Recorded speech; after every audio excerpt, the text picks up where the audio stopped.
Hello, everyone. Tonight we're stepping quietly into the heart of an ancient world where stone and spirit intertwine. You might imagine shuffling along a worn pathway, dust rising softly beneath your sandals as you approach a towering pyramid. It stands sentinel under a copper sky, its worn steps rising toward the sun. You probably won't survive this journey untested by the sweat and reverence it demands. But hey, let's face it, if you last a day in its shadow, you've earned bragging rights for a lifetime. Hey, if you're loving this content, I'd really appreciate it if you could give the video a quick like and hit that subscribe button. Tell me where you're tuning in from and what time it is for you. Now dim the lights, maybe turn on a fan for that soft background hum, and let's ease into tonight's journey together.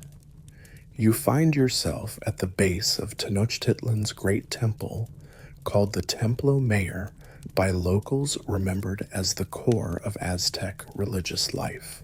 The pyramid rises in two stairways, each wing dedicated to different gods. Tlaloc, the rain deity, on one side, and Huitzilopochtli's son and war god on the other. Historians still argue whether the builders intended magical alignments with celestial bodies, or if those alignments emerged by happenstance. But either way, your attention is drawn upward to the weathered stones and the ceremonies they hosted. Even now, you can almost hear faint echoes of drums and see traces of pigment on walls where priests painted jaguar motifs to honor warrior gods. A fringe rumor suggests that some stones harbor trapped spirits, murmuring warnings to anyone who dares chisel too deep. You brush a fingertip along a worn corner and feel a gentle vibration as if the temple itself remembers every footstep. You inhale, tasting the hot air mixed with the sweet scent of copal incense, imagining how it once curled around wooden altars. The plaza around you is paved with volcanic rock, worn slick over centuries. Traders and pilgrims once crowded here, leading llamas and baskets brimming with maize or colorful textiles. You might spot a jagged-edged obsidian blade lying half buried in the dust, a tool and symbol of sacrifice and daily rituals. Mainstream evidence tells us the Templo Mayor was rebuilt 6 times each generation, layering new stone atop old, making it an architectural palimpsest of Aztec devotion. Despite its grandeur, the temple's life was not all high ceremony and ritual drama. Everyday work thrummed through its halls, people dedicated to tasks we might call strange from our perspective, though essential then. Imagine flower cultivators rising at dawn to pick dew-laden petals, scribes painting vibrant codices by candlelight, and keepers of sacred birds whose wings brushed against royal cloaks. Each roll hums with its own quiet rhythm. Now step into a low-ceilinged chamber, the air thick with humidity. Torches flicker, casting tall shadows on limestone walls painted with swirling glyphs. You can almost hear a priest's soft chant blending with the clack of wooden looms where weavers tighten dyed fibers. Historians still argue whether those textiles came exclusively from local cotton fields or if rare fibers were traded through distant routes, hinting at connections that reached beyond the city's lakeside. A gentle breeze carries the memory of conch shell trumpets and drum pulses, reminding you that sound shaped the temple's soul. You might imagine temple bell ringers timing every ritual, their bronze bells tolling at dawn, midday, and dusk. A quirky local legend suggests hidden love messages were once encoded in bell chimes, secret consonants woven into temple rhythms. Ahead, a narrow staircase spirals upward, and you feel the stone edges under each palm. You pause to consider how these steps guided pilgrims to summits where feathered headdresses, jade figurines, and bowls of flowing chocolate drink marked devotion. Aztec chocolate, or exocolotl, was a luxurious bitter beverage flavored with chili and precious cocoa beans. And yet beneath grand layers, some walls hide crudely carved graffiti footnotes of everyday Aztecs doodling small faces or simple prayers in pictographic script. A fringe tidbit tells of a scribe so enamored with his own artwork that he snuck personal caricatures of temple superiors into official codices. Imagine the astonishment when those glyphs bore sly grins or exaggerated noses. As you settle into this atmosphere, the pulse of the city seems to slow, finding a rhythm that matches your breathing. You focus on the scurrying of lizards across sun-warmed stones and the distant cry of a child learning chants. This is not a place for hurried footsteps or loud exclamations. Here the temple's voice is soft, a whisper of wind through reed mats, the scrape of a chisel shaping limestone, and the delicate tinkle of barter beads. You pause at a doorway framed by twin serpents carved in stone, their mouths open in silent hiss, guiding you toward where unknown temple workers toiled, some huddled over flower petals, others heating obsidian until it glowed like midnight stars. It's tempting to panic at the thought of so many unseen faces and tasks, but instead you let your eyes linger on carved motifs, maize, stalks curling into spirals, hearts suspended above blades. The art speaks of cycles, life, death, and renewal. Your own heart steadies as you grow comfortable in this half-light. Historians still argue whether the Templo Mayor's final shape was completed just before the Spanish arrived, or if work continued even under caution. But in this moment, paused between past and present, it feels complete, perfectly poised for you to slip into the world of those who labored here. You take a deep breath, feeling eyes drawn toward the first of many secret jobs waiting to be revealed. As your eyelids grow heavier, you feel the temple's pulse sync with your own. Tomorrow, you'll meet the morning ritual linen keepers who maintained pristine cotton cloth for priestly ceremonies. Tonight you remain here, absorbing the hush of ancient stone, letting each soft detail fold into your mind like a gentle lullaby. So let's keep moving forward, one quiet step at a time. You step forward from the low-ceilinged chamber into a vast courtyard, and your senses open to the magnitude of Tenochtitlan's great temple precinct. The space stretches out before you, a labyrinth of plazas, staircases, and smaller shrines branching from the central pyramid. You feel the warm stone beneath your sandals smoothed by centuries of foot traffic. You might imagine yourself standing amid a hive of activity, priests in plumed headdresses, striding purposefully, children weaving baskets of marigolds, and traders calling out prices, for jade beads.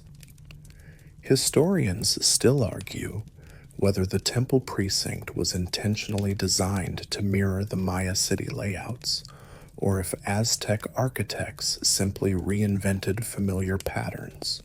But either way, this arrangement of sacred spaces creates a gently humming backdrop to your journey. In the early morning light, the whole complex seems to glow in hues of gold and rose. You notice how terraces cascade down toward the sacred plaza, where tall flagpoles crowned with colorful pennants sway in the breeze. To your right, a cluster of smaller temples sits atop raised platforms, each dedicated to minor deities or ancestral spirits. You tuck a stray lock of hair behind your ear as you take in these subsidiary shrines, some topped with carved representations of Tlaloc's goggle eyes, others with jaguar motifs honoring Tezcatlipoca. A quirky rumor suggests that if you press your ear to a cerulean painted wall, you might hear the muffled rhythm of ancient slaves singing as they hauled stone up these ramps. Ahead of you, the main pyramid looms like a sleeping giant. Its dual staircases, one flanked by water symbols representing the life-giving lakes surrounding the city, the other edged with sun discs, converge at a broad landing beneath twin temples. You pause to trace the worn steps with your fingertips. Each stone feels cool, despite the rising sun, as though the pyramid holds onto the chill of last night's mist. A mainstream architectural fact tells us that the Templo Mayor's final iteration rose to roughly 60 meters in height, making it one of the tallest structures in the pre-Columbian world. Yet a fringe tidbit whispers that some stones came from as far away as Tula, suggesting hidden alliances or conquests no longer remembered in the official annals. Peering downward from the landing, you can see the city's grid of canals and causeways shimmering in the morning haze.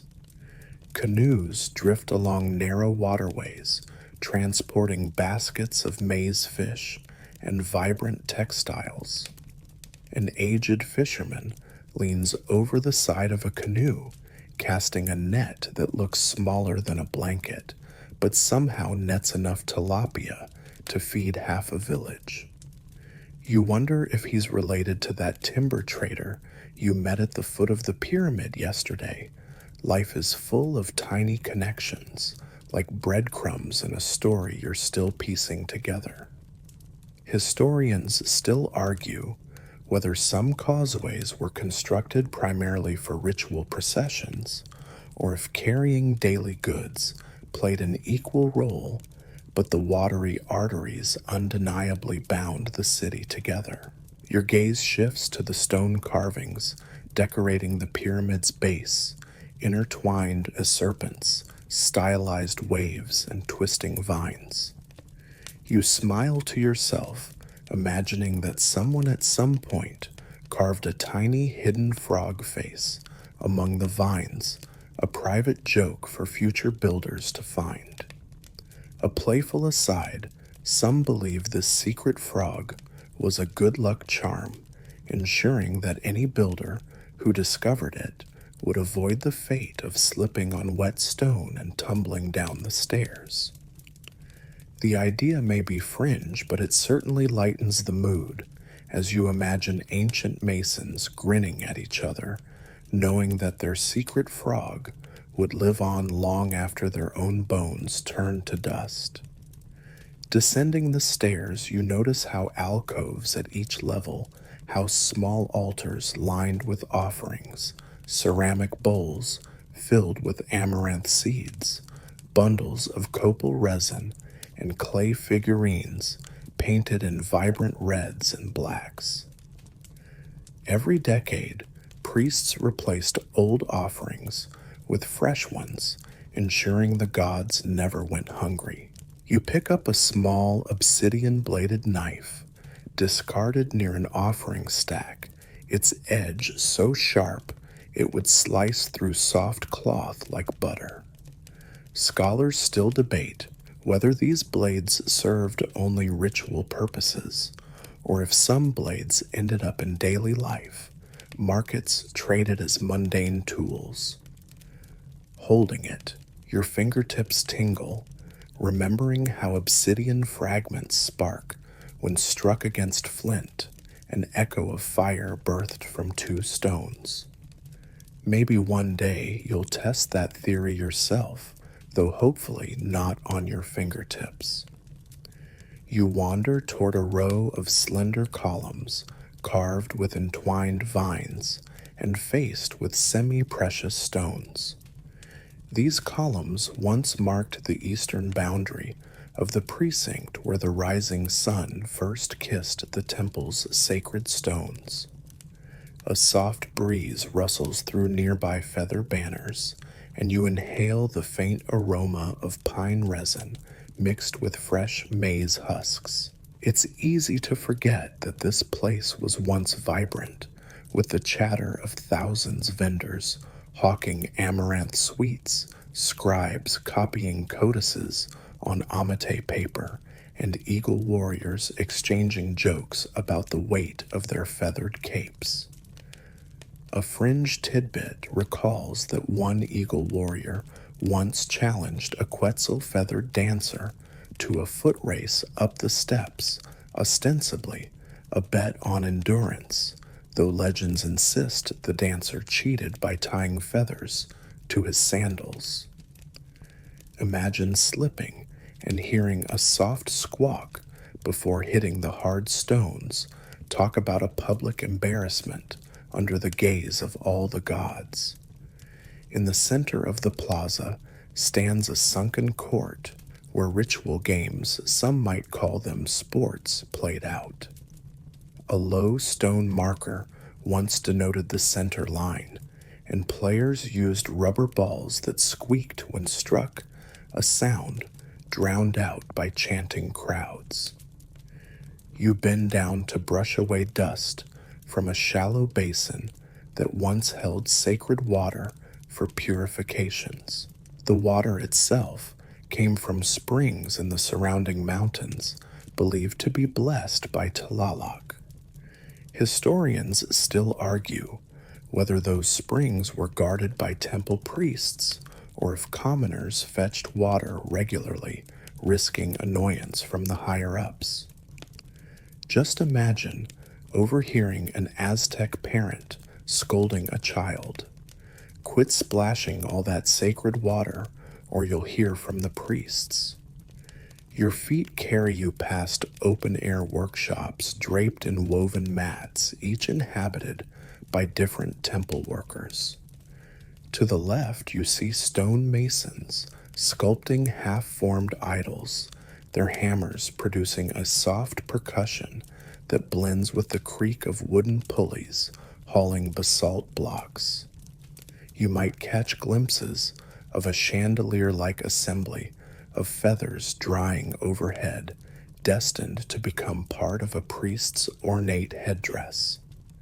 A playful aside reminds you of a curious rumor some feather artisans allegedly used jaguar whiskers to tickle Quetzals into displaying their best plumes. If that story is true, you can't decide whether it's inventive or slightly cruel, but either way, the plumes ended up breathtaking. To the right, textile weavers hunch over backstrap looms, weaving intricate patterns in vivid blues and reds. Their threads came from cotton fields irrigated by Chinampas, floating gardens built on lake beds. A mainstream fact notes that Chinampas produced multiple harvests per year, a revolutionary agricultural method in the ancient world. Yet scholars debate whether Chinampas sprang from local ingenuity or were influenced by earlier civilizations to the south. You swallow a small laugh when you imagine one ancient Aztec consulting a scroll. Step 1, find swamp. Step 2, tie up my sandals. Step 3, enjoy endless salads. As you move deeper into the complex, you notice how life continues unceasingly. A procession of priests, draped in embroidered cloaks, passes by carrying trays of fruit offerings to the central shrine. You catch the scent of fermenting magui, a reminder that pulque, the sacred mead, offered gentle warmth to those seeking communion with the gods. You think about the ritual significance of pulque, how it once flowed during festival days when mortals dared to taste alcohol in a sacred context.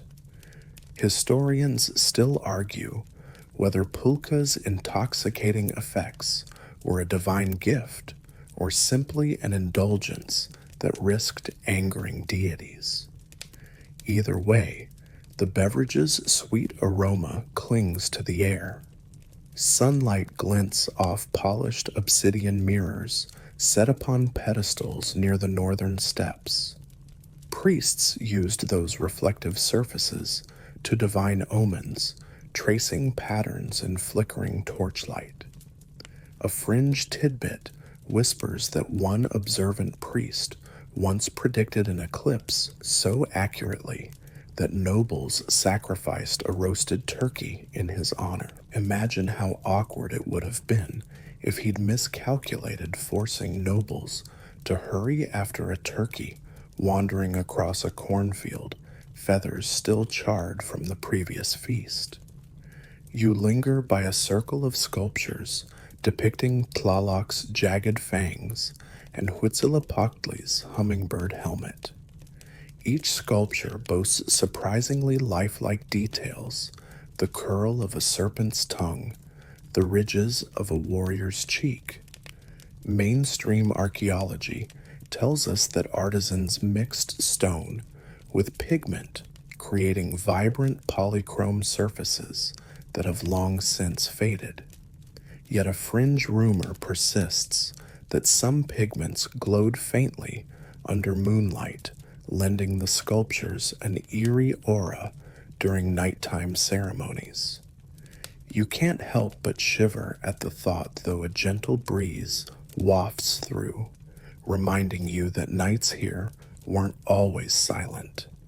Frogs croaked near water channels, and owls called from distant rooftops. As you circle back toward the central pyramid, your foot brushes against a scattering of small rabbit sacrifices kept for fertility rites.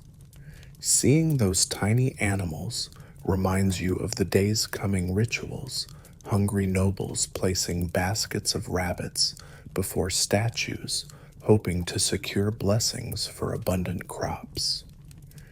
It's a sobering sight, yet you notice that rabbits with their twitching noses and fluffy tails don't exactly scream terror. Historians still argue whether rabbit sacrifices held purely symbolic weight or if they were meant to feed priests later. You imagine a priest nibbling on tender rabbit meat, purring in delight, like a content cat, simple pleasures even atop the mightiest pyramid. Finally, you stand beneath the eastern colonnade, where the first rays of the sun filter through carved stone lattices. Light and shadow dance across ancient murals depicting conquests, harvests, and the ceaseless cycle of life. You sense the hum of early offerings, the distant clatter of pottery as maize flour is pounded, the rustle of feathered banners pulled taut by morning wind. All around, dozens of temple staff, scribes, weavers, gardeners, and ritual specialists begin their day's work. They move as one, each knowing that their role, no matter how small, sustains the spiritual heartbeat of Tenochtitlan. You close your eyes for a moment, soaking in the layered tapestry of sight, sound, and scent. In that brief instant, every stone, every carved glyph, and every flicker of incense smoke coalesces into a living, breathing organism.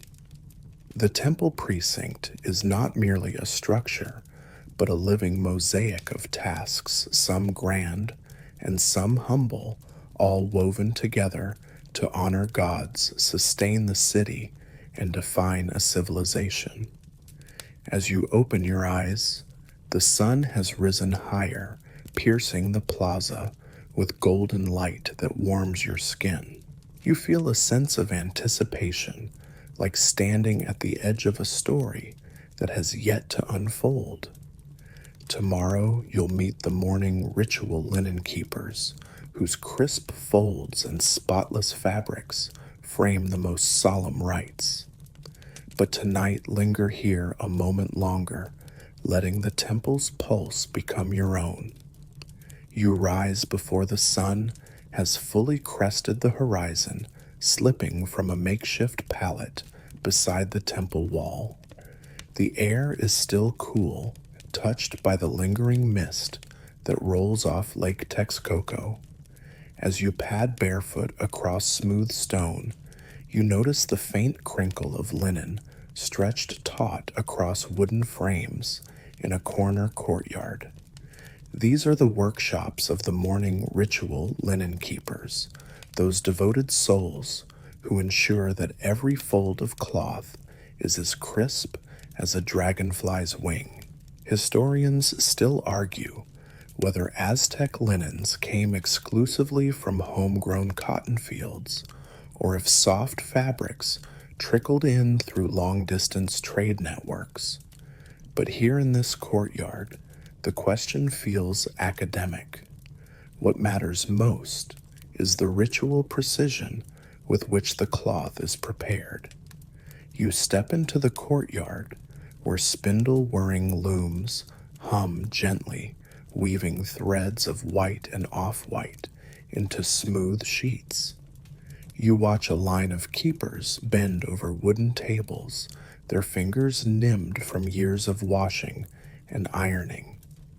A mainstream fact you recall: cotton, called cotonal in Nahuatl, was a prized crop in the highland regions, grown on sun-drenched chinampas, those ingenious floating gardens that turned marsh into farmland. Yet a fringe tidbit circulates that some wealthy temple patrons swore by imported linen from the Maya regions, believing it carried mystical properties from the gods of distant cities. You stifle a light laugh, imagining linen arriving by canoe, paddled by sweaty porters who grumbled, "Next time I'm shipping in a llama instead."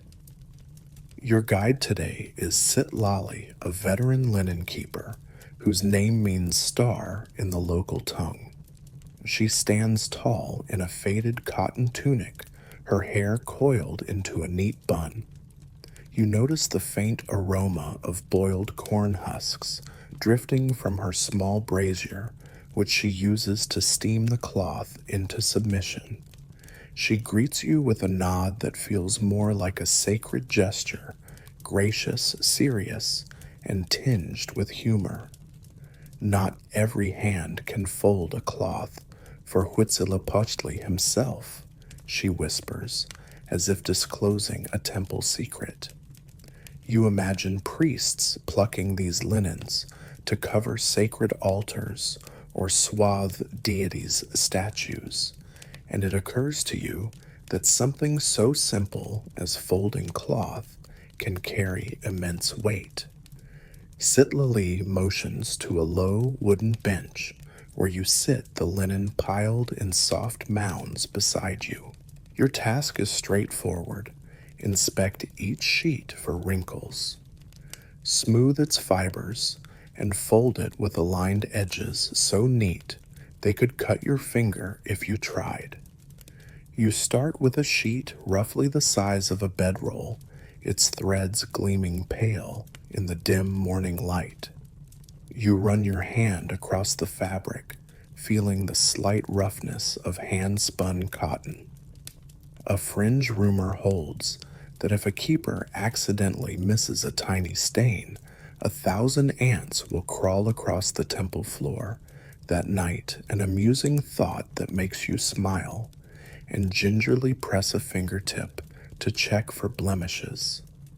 As you fold the cloth in half, then in half again, Sitlily points out subtle details, a faint watermark of maize husks embedded during weaving a tiny knot in the corner where a stray thorn snagged the thread, and a nearly invisible strip of indigo dye at one edge.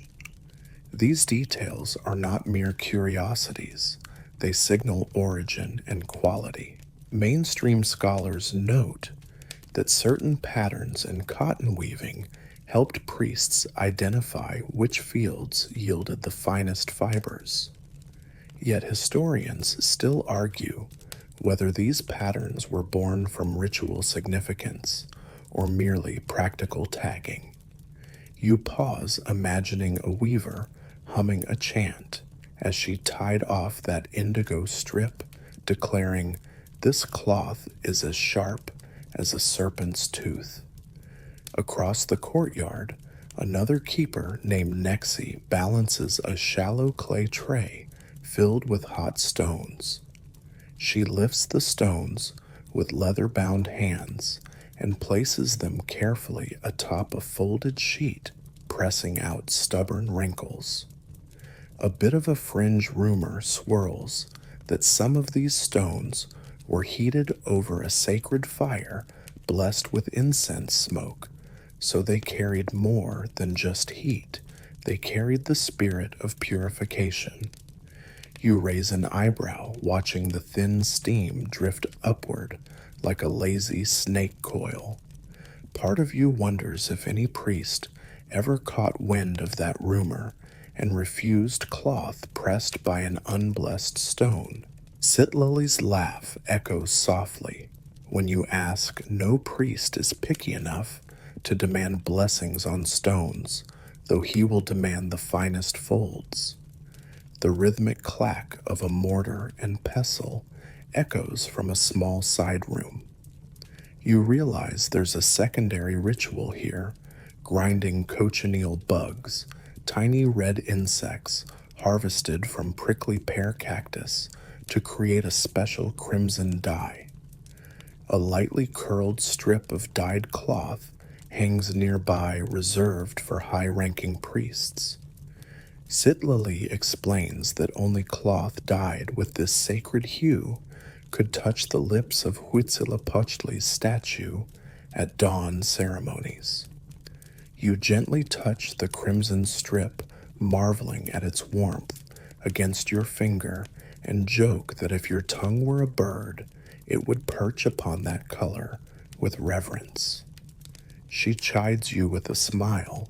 Watch your poetic tongue, or I'll dye you an embarrassing shade of rose. You move on to a neat pile of smaller linens, napkin-sized squares meant to wipe sacred basins after cleansing rituals.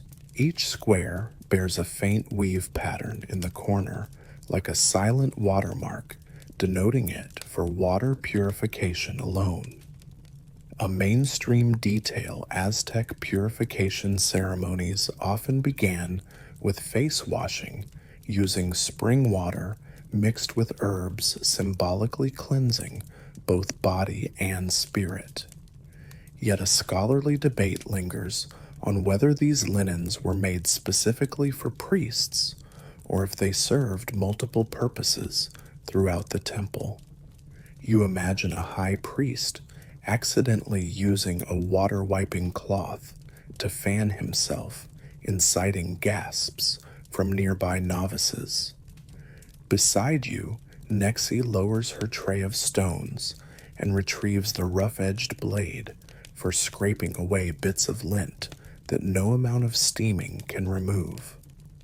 The blade glints in the early light, and you remember how obsidian knives served countless roles in the temple ritual sacrifice carving and apparently lint removal. A quirky aside comes to mind: some keepers claimed that if an obsidian blade accidentally nicked a finger, that tiny cut could bleed in rainbow colors, as though the gods themselves added their blessing. You roll your eyes gently, recalling how you once believed a scorpion's sting would give you eagle-like vision. Youthful imagination aside, you appreciate that these blades require keen care. Now, Sitlali hands you a strip of cloth embroidered with geometric motifs, diamond shapes representing the 4 cardinal directions. The embroidery is fine, the thread gleaming in dark green. You gingerly lay this piece over a low slab and begin ironing it with a small iron pan filled with hot coals. With each gentle press, you feel a slight tug from the embroidered threads, a reminder that intricate design demands tender handling. Skinny rivulets of sweat form behind your ears, though the morning breeze whispers through the courtyard, carrying scents of damp earth and roasted amaranth. You remind yourself to breathe, knowing that calm focus produces the most flawless folds. You pause as a young apprentice named Hui arrives carrying a basket of fresh agave leaves. She sets them down carefully, explaining that these leaves will be used to stuff pillows destined for temple priests. The pillows, filled with soft fibers, provide gentle support for a midday nap after morning rituals. Historians still argue whether these pillows were reserved strictly for clergy or if members of the city's elite secured them as well, but the idea of a stern priest snoring upon an agave-stuffed cushion makes you smile. Hui's eyes glint with mischief as she notes, "Some priests snore so loudly that feather dust from their turbans floats down like confetti." You return your attention to the linens on the table. Sitlali nods approvingly as you fold the embroidered strip into a perfect rectangle, no puckers, no misaligned edges. "Good," she says, "but don't let your mind wander to the next task." You bite your lip, resisting the urge to daydream about drifting on Lake Texcoco in a reed boat as geese honk overhead. Instead, you refocus on aligning edges, smoothing fibers, and ensuring that each fold looks as if carved by a master craftsman. Nearby, another keeper applies a fine paste made from ground chia seeds to mend a tiny tear in a ceremonial robe. The chia paste acts as a glue bonding fibers to conceal unsightly rips. A mainstream note, chia seeds held nutritional value and were sometimes used in medicinal poultices and adhesives.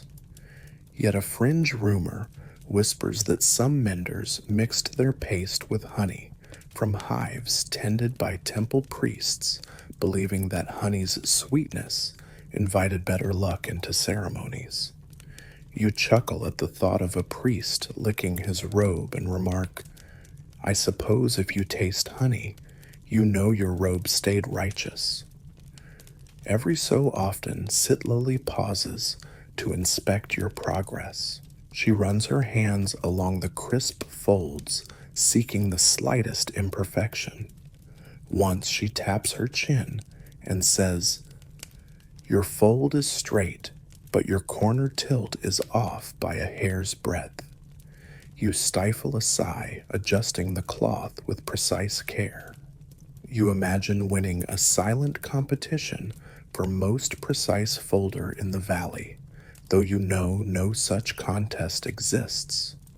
Still, you feel a quiet sense of accomplishment when she nods and says, "Better now." This is worthy of the morning altar. As the sun climbs higher, the courtyard's shadows shrink, exposing trays of spotless linen stacked neatly in woven baskets. Sitlali takes a deep breath and explains that soon these linens will be carried to the central shrine, where priests will drape them over altars before offering items like maize cakes and copal incense. She reminds you that a single stray wrinkle or smudge could disrupt the flow of a ritual, a concept some would call superstition, while scholars still debate its psychological impact on participants' faith. You imagine a priest hesitating mid-ceremony, holding a faint wrinkle on his brow until it's smoothed away. You reach for a final sheet, its edges delicately hemmed with red thread, signifying it's destined for a temple dedicated to Chicomacoatl, the goddess of agriculture. You fold it carefully, envisioning it adorning a shrine of maize cobs, their kernels shining like golden beads. The weight of responsibility presses gently against your shoulders.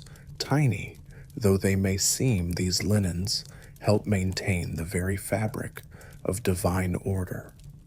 You wonder if future generations will ever debate whether this particular sheet originated from local fields or distant trade caravans. For now, you just fold, tuck, and align.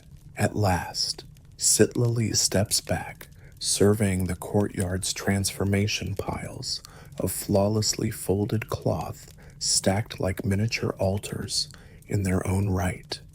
She smiles and says, "Tomorrow you'll tackle dye mixing for priestly headdresses. But for now, rest your hands."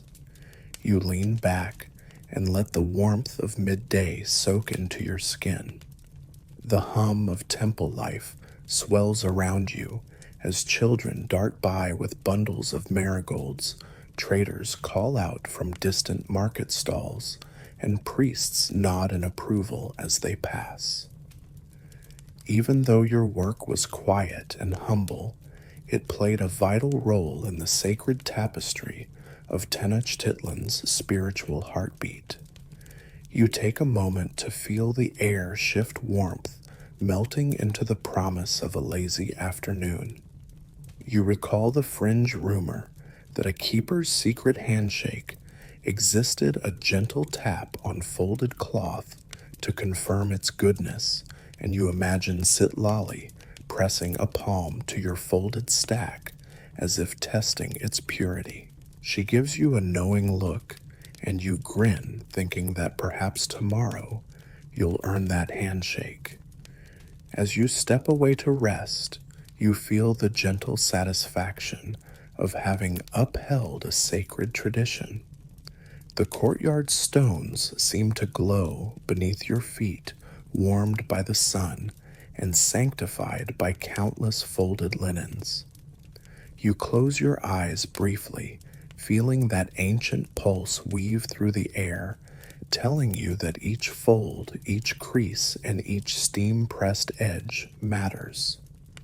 It's a restful thought, knowing that sometimes devotion arises from simple acts performed with care. You rise and walk toward a nearby alcove to sit beneath a carved stone relief of Huitzilopochtli astride a war-painted deer.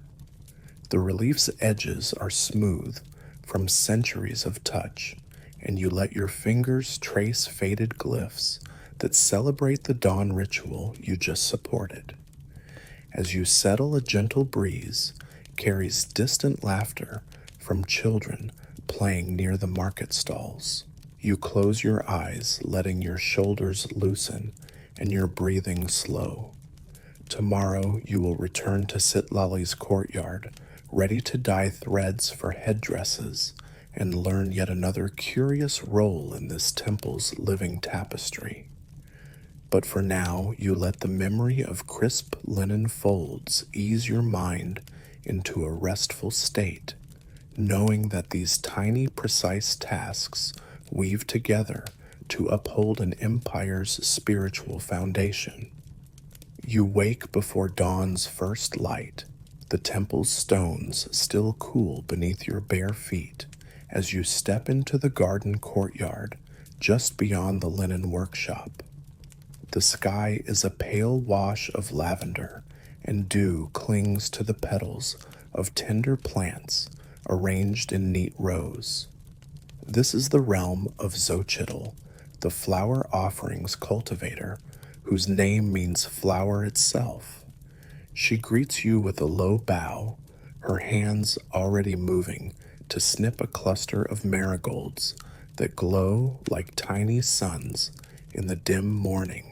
Historians still argue whether Aztec flower symbolism originated purely from local legends or if it borrowed elements from Mixtec and Zapotec traditions. But here among these blossoms, symbolism feels as natural as breathing. Xochitl's garden is a tapestry of color and scent. You step between beds of marigolds, orchids, and nopalea cactus flowers, inhaling a scent that's part sweetness, part earth. Marigolds cempasúchil hold special weight. Their bright petals are believed to guide ancestral spirits to ceremonial altars, a mainstream fact, quietly humming beneath every harvest. Yet a fringe tidbit suggests that hummingbirds, drawn by the vivid orange, acted as unwitting accomplices in sacred pollination rituals, transferring pollen from marigold to marigold in a divine dance. You nearly laugh, picturing a chubby hummingbird wearing a tiny priest's headdress hovering ceremoniously over each blossom. Xochitl guides you to the first row and hands you a reed basket. Gentle, she whispers. Treat them like newborns. You crouch beside a bed of marigolds, their petals glistening with dew, and grasp a sturdy stem. With one smooth cut, you sever the flower head and tuck it into your basket. You feel a soft tug on your sandal and look down to see a lizard scuttling away, startled by your presence. Birds rustle in the background, sparrows chasing each other in playful circles. You recall a mainstream detail Aztec floriculture was sophisticated with specialized gardens called Xochimilli, dedicated to cultivating blooms for offerings, garments, and ceremonial decorations. Scholars still debate whether these gardens existed primarily within temple precincts or if private estates featured separate sections. But either way, you're standing in a space that breathes life into every petal. As you gather marigolds, Xochitl gestures toward a row of orchids, simple green-spotted blossoms that appear almost ghostly in the pre-dawn light. She plucks one, gently showing you how to handle the delicate flower by its calyx, avoiding the brittle lip. Orchids, she says, voice soft, represent fertility and beauty. They were gifts for brides-to-be. You hold the orchid up and bring it close to your face, inhaling a faint, spicy scent undercut by humidity. A fringe rumor tugs at the back of your mind. Some claimed that when orchids were offered to fertility deities, they sometimes triggered prophetic dreams. In priests' dreams where deities whispered secrets of future harvests.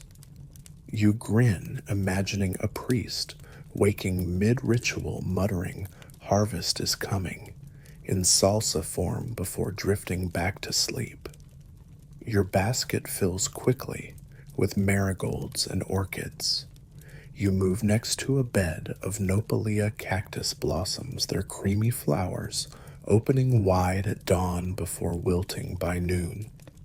You gently tug one from its thorny perch and wince as a sharp barb grazes your fingertip, drawing a tiny bead of blood.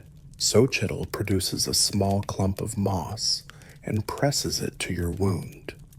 Hummingbirds can be as sharp as needles, but their role in our garden is precious, she says, her lips curling in a knowing smile.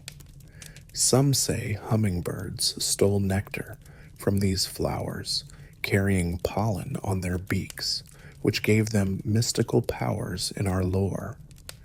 A light joke bubbles to your lips. I always knew hummingbirds were sneaky.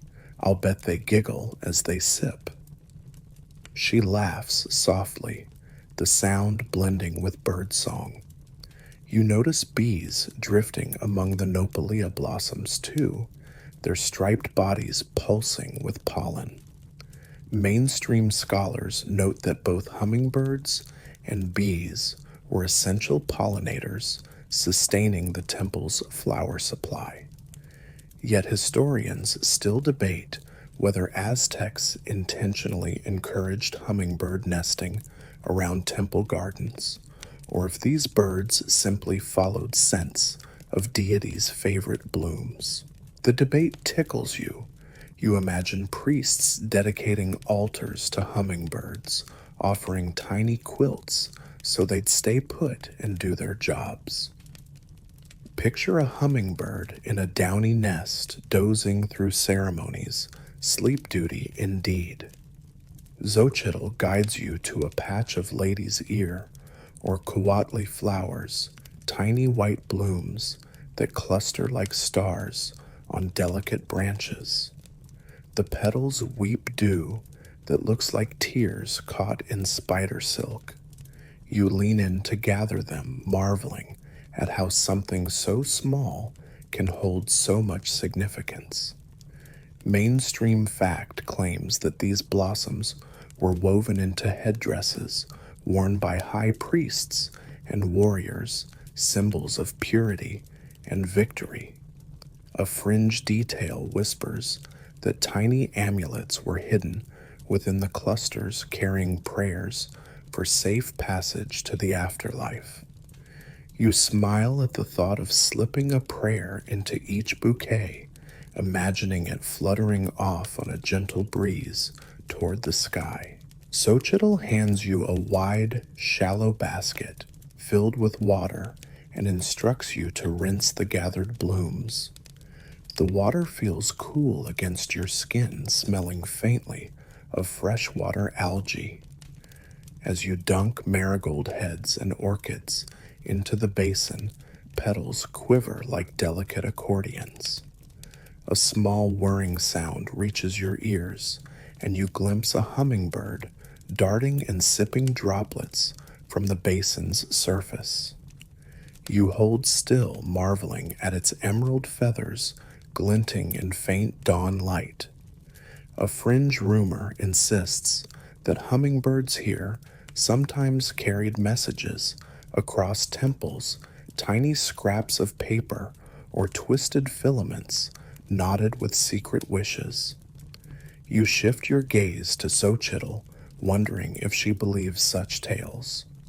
She shrugs lightly, as though she's heard it all before. With the flowers rinsed, you spread them gently on woven reed mats to drain.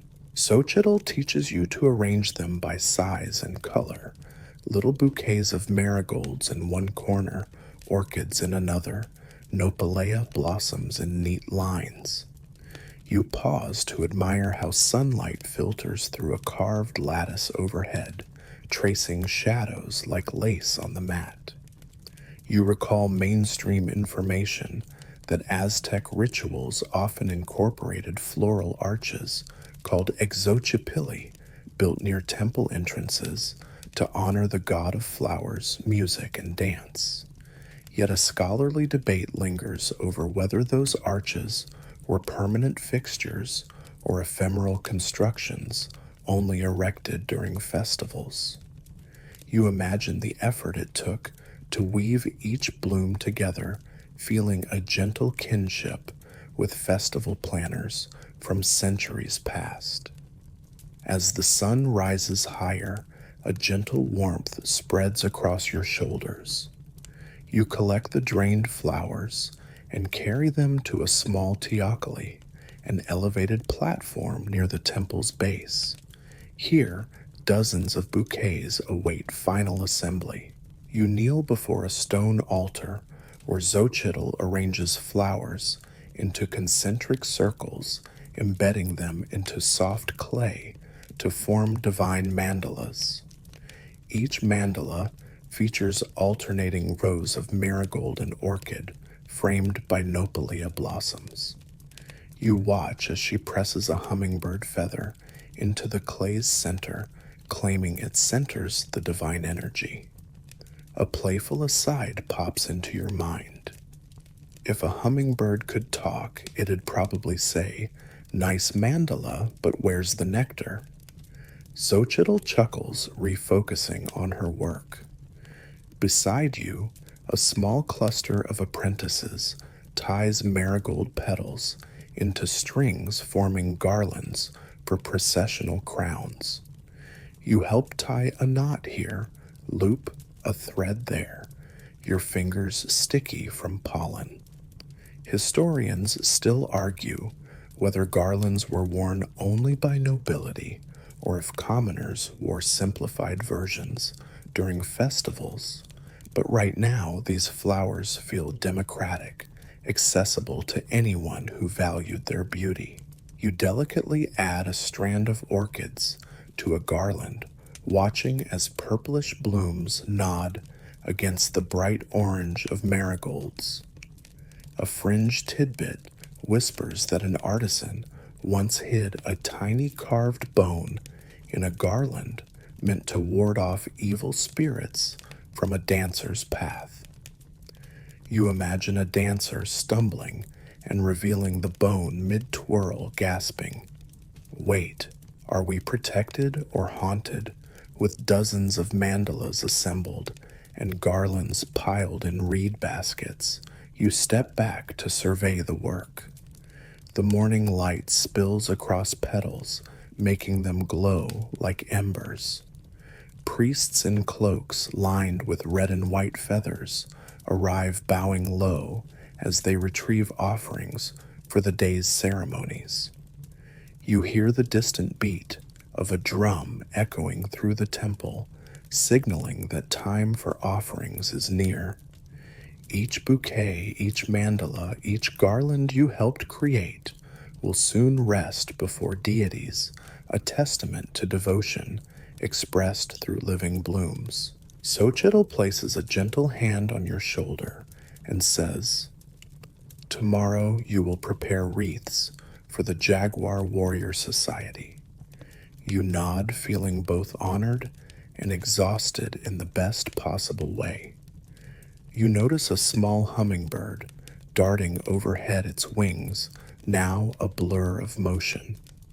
Some believe these birds carry prayers to the gods directly.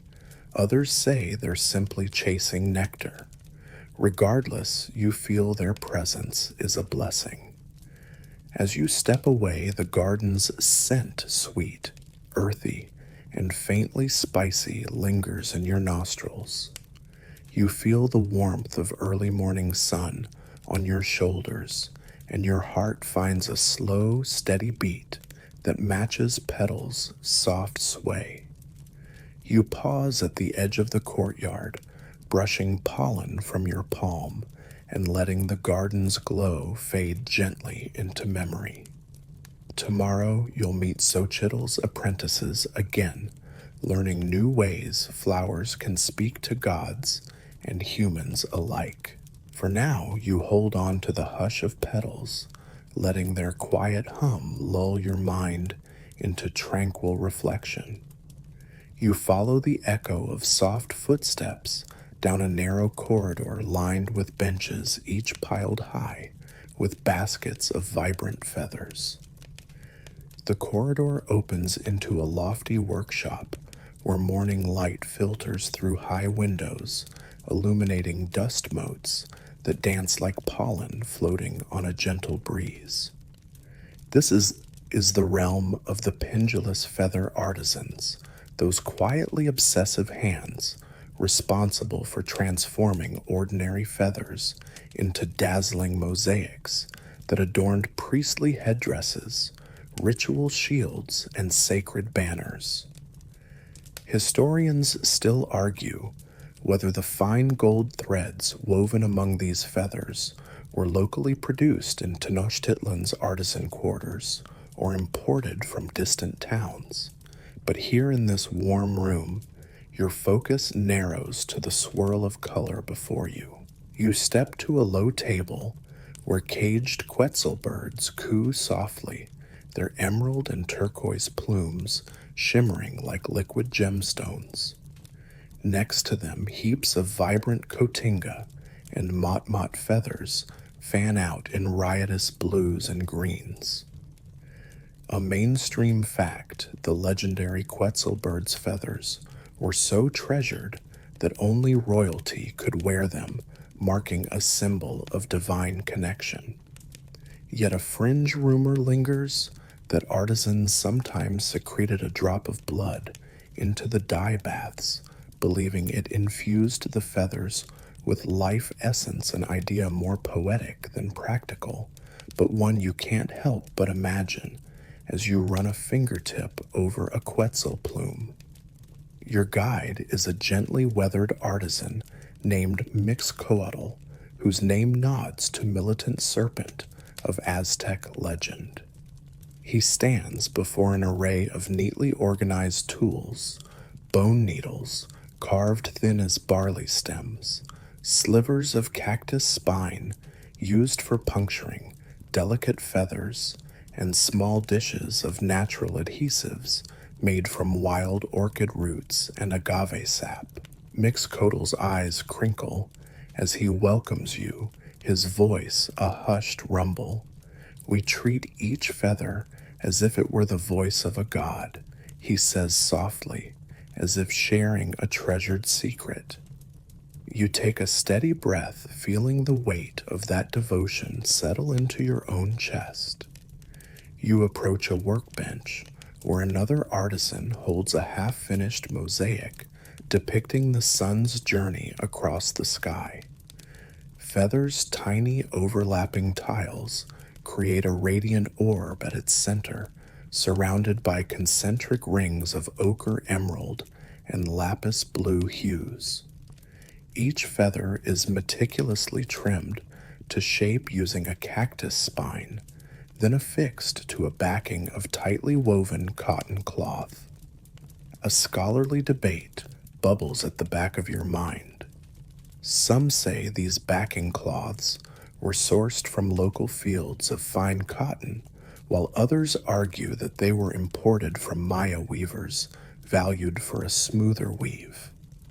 Either way, the tactile feel of the cloth beneath your fingers is surprisingly soft, like a whisper against your palm. Mixcoatl hands you a small pile of parrot wing feathers, iridescent green with purple undertones, and instructs you to sort them by size. Consistency is everything, he murmurs. Even the tiniest irregularity can disrupt the mosaic's harmony. You feel the slight curve of a feather, its vein almost imperceptibly shifting under your touch, and you can't help but marvel at how many subtle shades lie within a single hue. A fringe tidbit tugs at your mind, some secretive workshops supposedly embedded crushes of jade dust between feather layers, hoping to lend the mosaic a faint shimmer when sunlight hit at just the right angle. You glance across the room, glimpsing sunlight glint off a finished mosaic, thinking maybe that rumor holds a speck of truth. With careful patience, you select feathers of nearly identical length and place them in a shallow dish.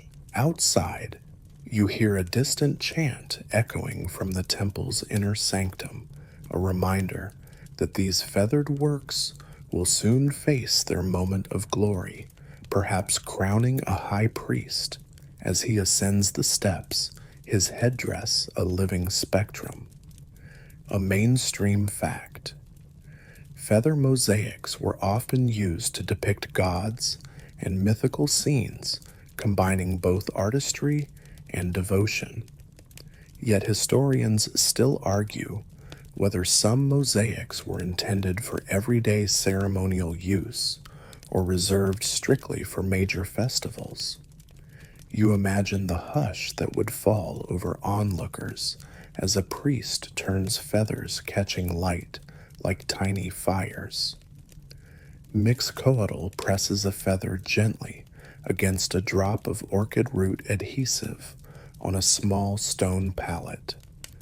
The sticky paste feels cool on your finger, its texture reminiscent of soft clay. Carefully, he positions the feather against a gold thread grid stitched onto cotton, its tip extending just enough to overlap the next row. You instinctively hold your breath as you press, feeling the slight give of the adhesive beneath your palm. A fringe aside whispers that some artisans claimed to see fleeting visions when working with quetzal feathers, visions of gods dancing on sunbeams. You try not to scoff, feeling a quiet shiver as you glance at a mosaic showing a feathered serpent undulating across a dark background. The workshop hums with soft conversation punctuated by the delicate snip of cactus spines and the occasional coo of a quetzal. You reach for another feather, marveling at how light it is, lighter than a whisper, as Mixcoatl likes to say. You trim its base to a precise triangular wedge, fitting it against the neighbor feathers like puzzle pieces.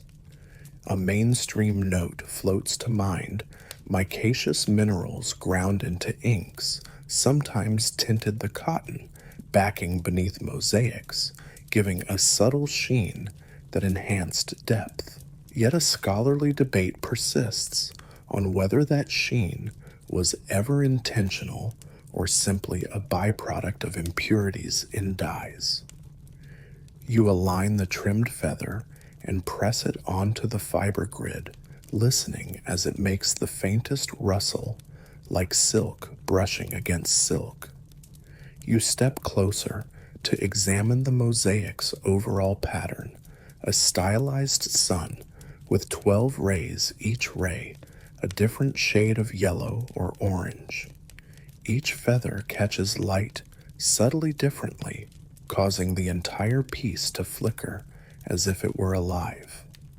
You imagine this headdress crowning the high priest during the feast of Huitzilopochtli, when offerings of fish and maize honored Huitzilopochtli.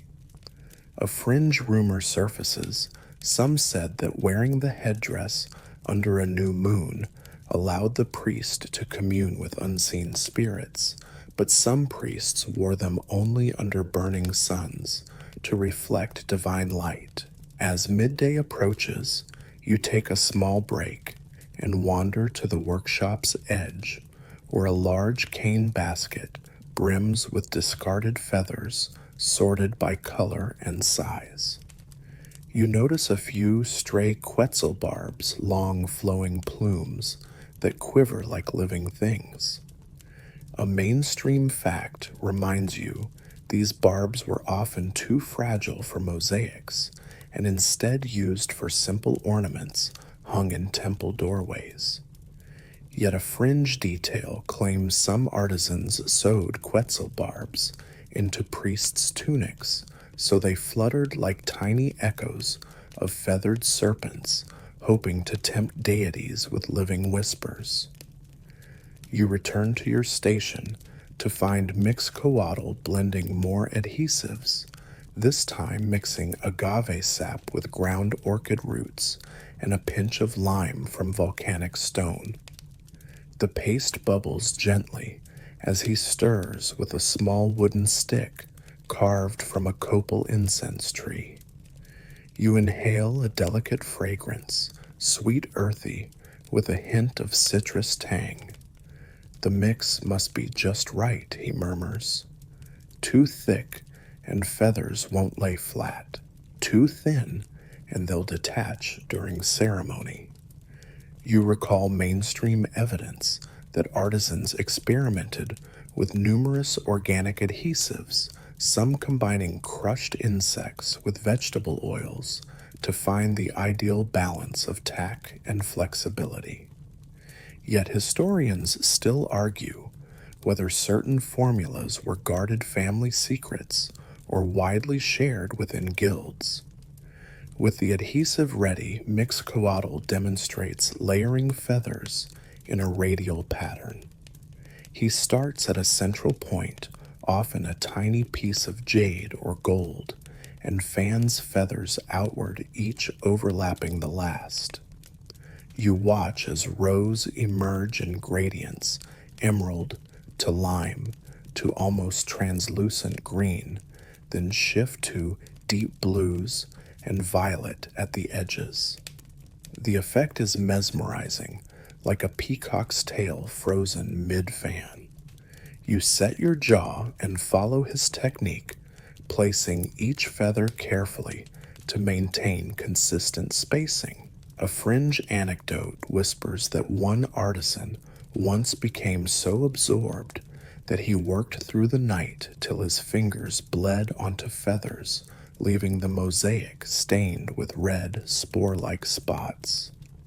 You flick a strand of dark hair from your eyes, hoping to avoid any bleeding fingers of your own. Midday shadows stretch across the workshop floor as you finish a small section of the mosaic. You lean back, stretching your shoulders, and allow yourself a brief gaze at the completed area. The subtle interplay of color and texture glows in the afternoon light, radiating a sense of calm and reverence. A mainstream note surfaces. Feather mosaics often required weeks, sometimes months of patient work by teams of artisans, especially when depicting complex scenes like mythical bird-serpent battles.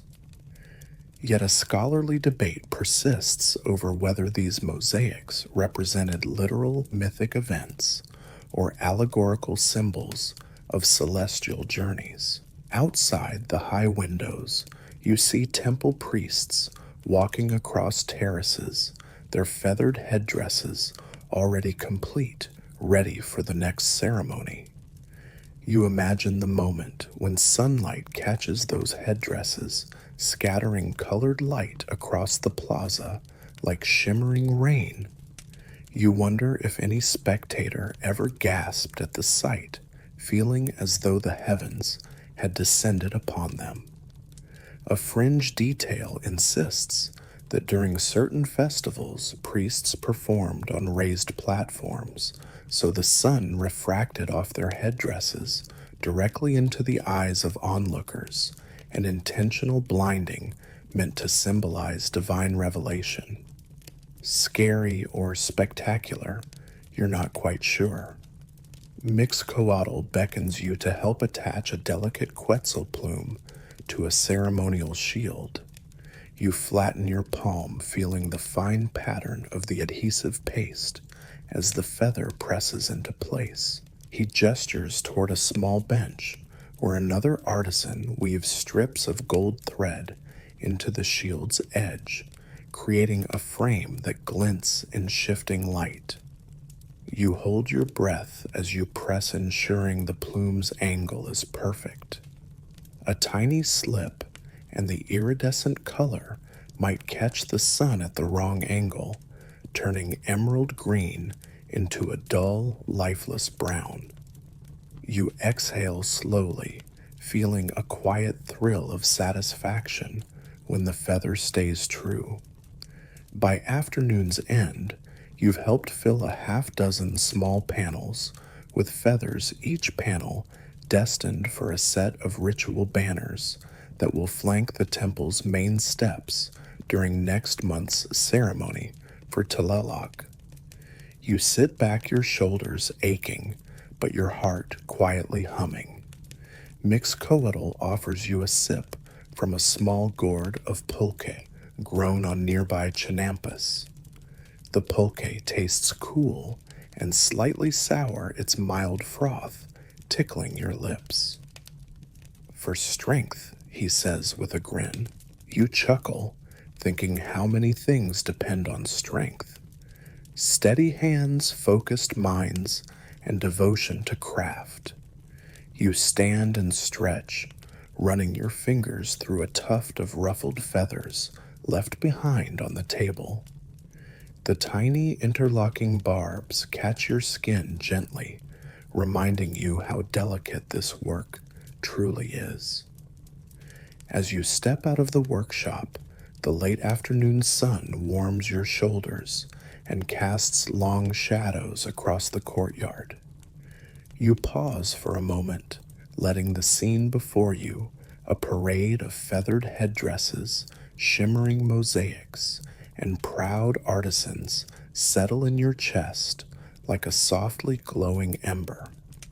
Tomorrow you will explore the world of perfume and incense, concoctors another layer of detail in this living tapestry.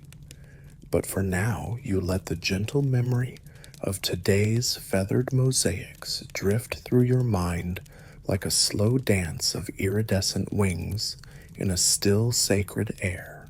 You slip through an arched doorway into a low-ceilinged chamber where the air is thick with the sweet, resinous scent of copal. Shafts of golden light filter through narrow slits high up the walls, illuminating clay vessels brimming with flowers, resins, and dried herbs. This is the workshop of the perfume and incense concoctors, those who transform raw materials into fragrant clouds that rise to greet the gods. Historians still argue whether the most prized ingredients like copal resin came from nearby forests or were traded from distant lowland jungles. But here, under the soft glow, you can scarcely think beyond that heady aroma. Your guide is Sitlaka, a quiet woman wearing a loose cotton tunic, her hair gathered under a simple, woven headband. She greets you with a nod, then gestures toward a low wooden table strewn with bowls of dried petals, cempasúchil yopo flowers, and wild orchard blossoms. Each bowl holds a different color, deep saffron, soft lavender, or a pale golden hue. A mainstream fact hums at the back of your mind. Copal resin harvested from Bursera trees was considered the breath of the gods, used in nearly every major ritual. Yet a fringe tidbit lingers that some conspiracy-minded temple workers believed certain batches of copal were mixed with powdered pearls to make smoke catch the light in dazzling rainbow-like swirls. You raise an eyebrow, wondering if a plume of pearlescent smoke would blind a priest into rapture or simply blind him. Sitlaka offers you a strip of papyrus paper scribbled with hieroglyphic notations. She explains that these herbs and resins must be combined in precise ratios. Too much cempasúchil, and the smoke becomes acrid. Too little, and offerings go unnoticed by the gods. You lean close to read the instructions. 3 handfuls of copal, 2 handfuls of dried orchid petals, 1 handful of toasted yopo seeds, and a pinch of crushed amber. She hands you a small wooden mortar and pestle carved from guava wood. As you crush dried orchid petals, their powdery dust tickles your nostrils. A fringe rumor surfaces. Some concoctors believe that orchid-infused smoke could induce prophetic dreams, allowing priests to glimpse future omens within curling tendrils. You nearly laugh at the idea of prophecy from floral fumes, but Sitlaka's expression remains somber as she adds a handful of toasted yopo seeds. Yopo, she explains, is a mildly hallucination-inducing seed from a local tree.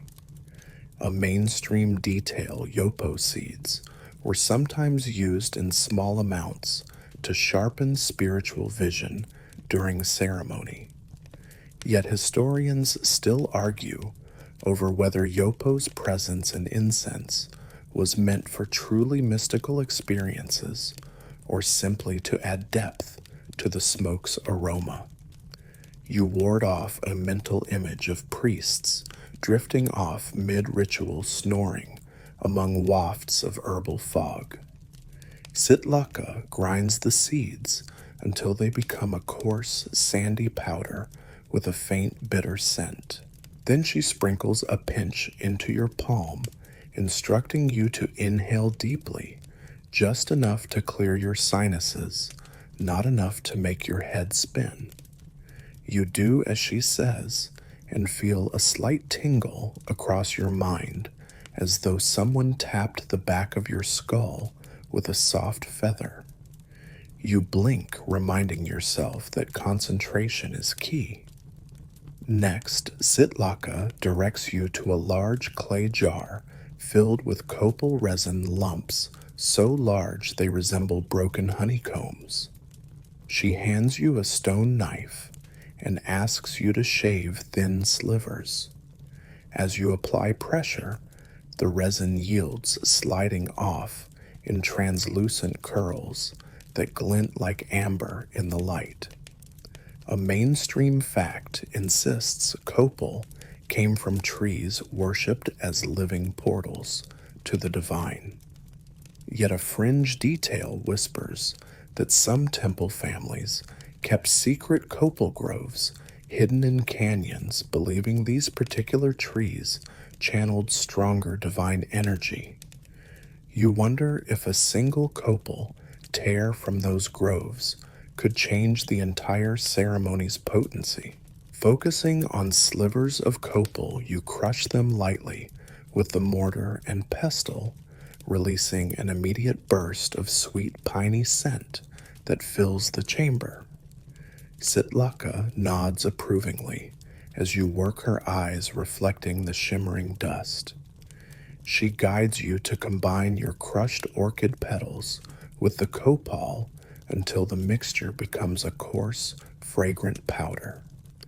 You notice how the colors of the petals, deep purple and pale lavender, blend into a muted mauve. A fringe rumor returns some concoctors allegedly added powdered jade to certain incense blends, believing the jade's cooling properties would soothe angry deities.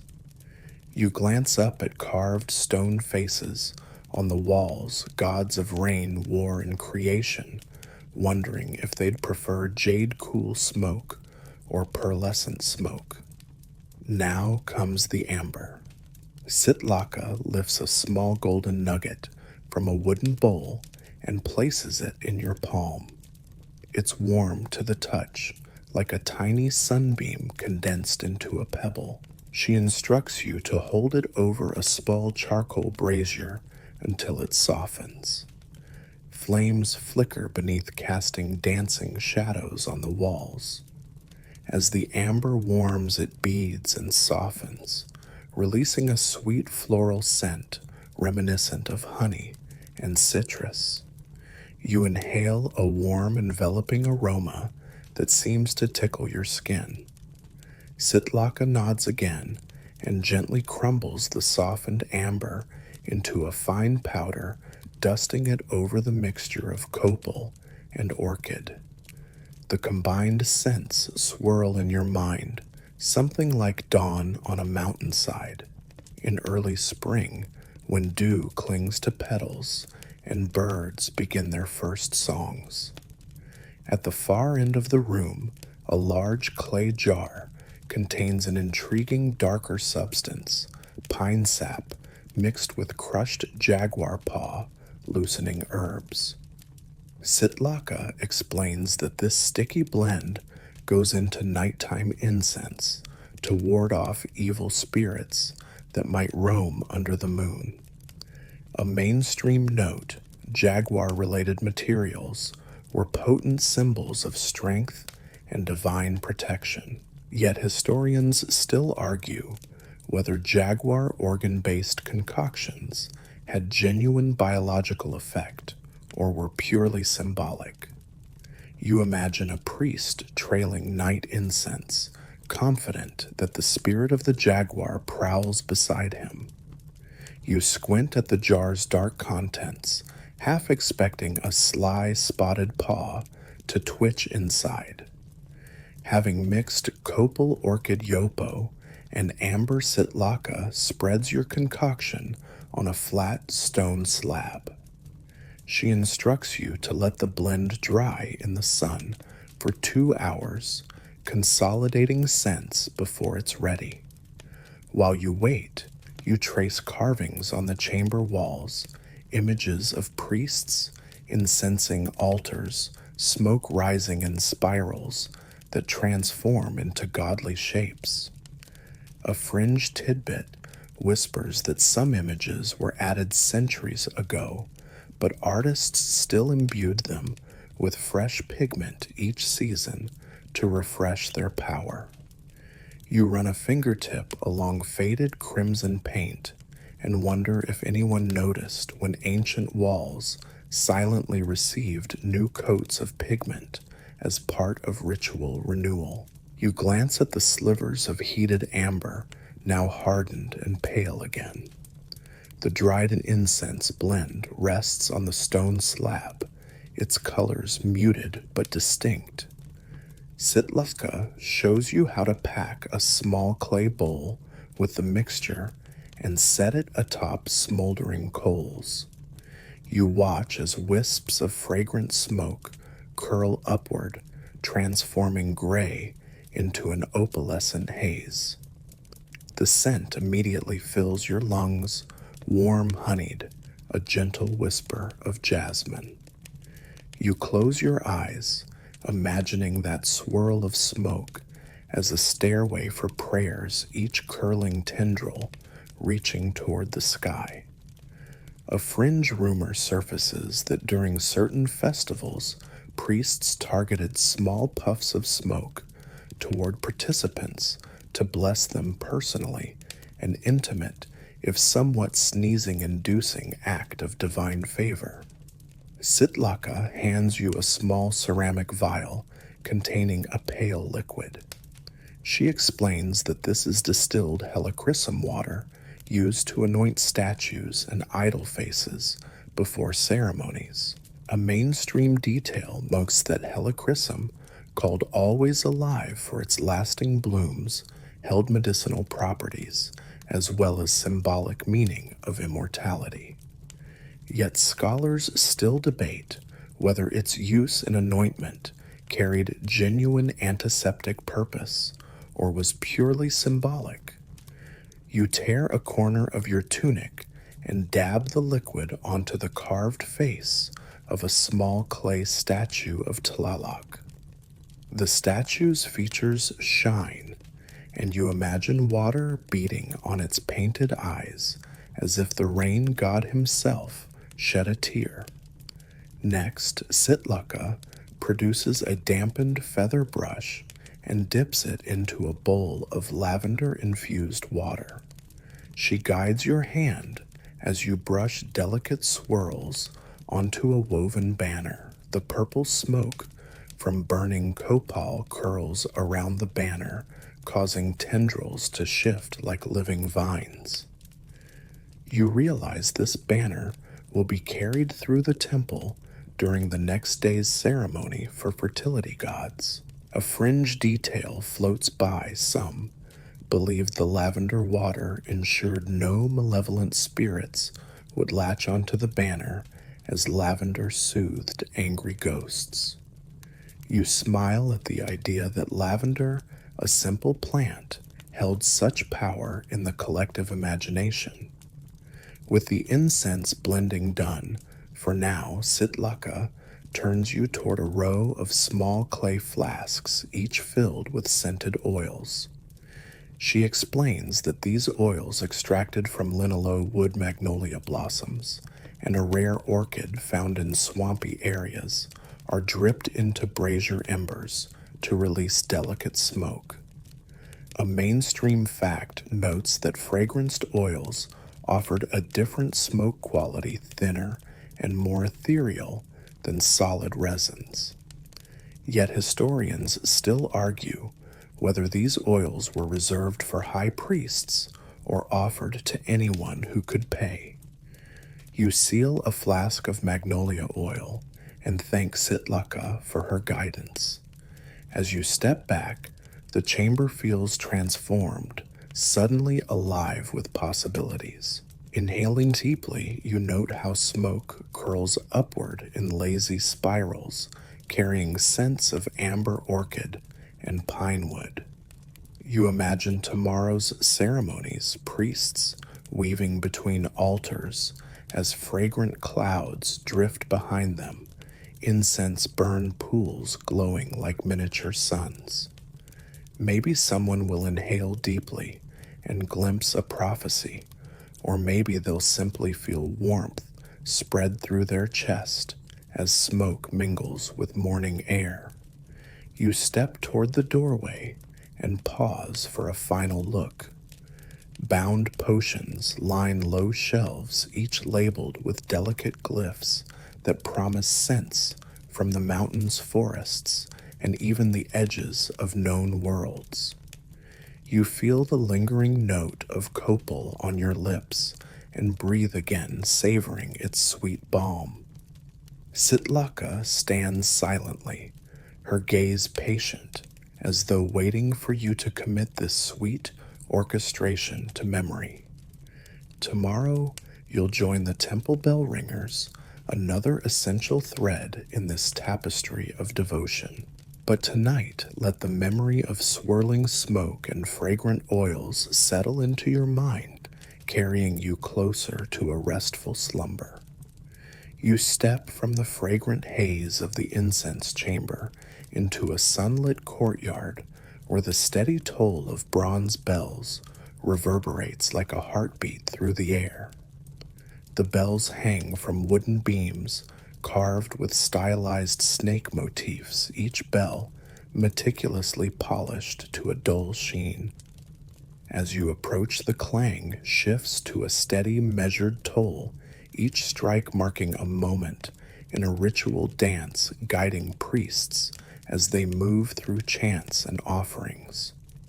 Historians still argue whether these temple bells were cast locally by specialized metallurgists or imported from distant mining hubs, but it hardly matters now.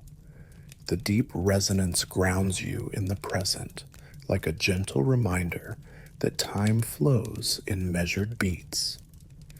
Your guide is Itzcoatl, a lean man with wind-brushed hair and a quiet smile. He grips a wooden mallet wrapped in woven cotton, the padded end shaped like a hummingbird's beak. You see him tilt his head slightly as he listens to the echo, adjusting the force of each strike to produce a richer tone. A mainstream fact hums quietly. Bronze bells in Aztec temples served both practical and ceremonial purposes, signaling the transition between ritual phases and warding off malevolent spirits with their clear, piercing sound. Yet a fringe tidbit lingers among bell ringers' whispered stories. Some claim that tiny love messages, encoded rhythms known only to sweetheart pairs, were once hidden in the bell chimes, meant to reassure clandestine lovers that their hearts beat as one, even during solemn ceremonies. You can almost imagine two young servants sharing secret nods as they agreed on a melody only they understood. You step forward and take a mallet from its coat's hand, feeling its weight settle against your palm. The handle is smooth from years of use, worn into a comfortable curve that fits the contours of your fingers. He shows you how to stand, feet slightly apart, knees relaxed, torso upright, shoulders loose. You nod, adjusting your posture as though preparing for a slow march. You raise the mallet to a small bell about the size of a melon, its surface etched with jaguar paw prints and tiny swirling glyphs. You position the mallet's tip against the bell's edge, mindful not to touch the center too hard, which would mute the tone. With one fluid motion, you strike the bell and it releases a long, warm note that lingers like a soft sigh. Itzcoatl watches you nodding and explains that each bell corresponds to a different deity or moment in the ritual. That one you rang honors Tlaloc, he says, pointing to a bell adorned with water motif carvings. You'll ring it before preparations for rain ceremonies. But be careful, historians still argue whether its water symbols were meant literally or as cosmic metaphors. You inhale deeply at the thought of water raining down on parched fields, or perhaps simply the idea of rain as a spiritual cleansing.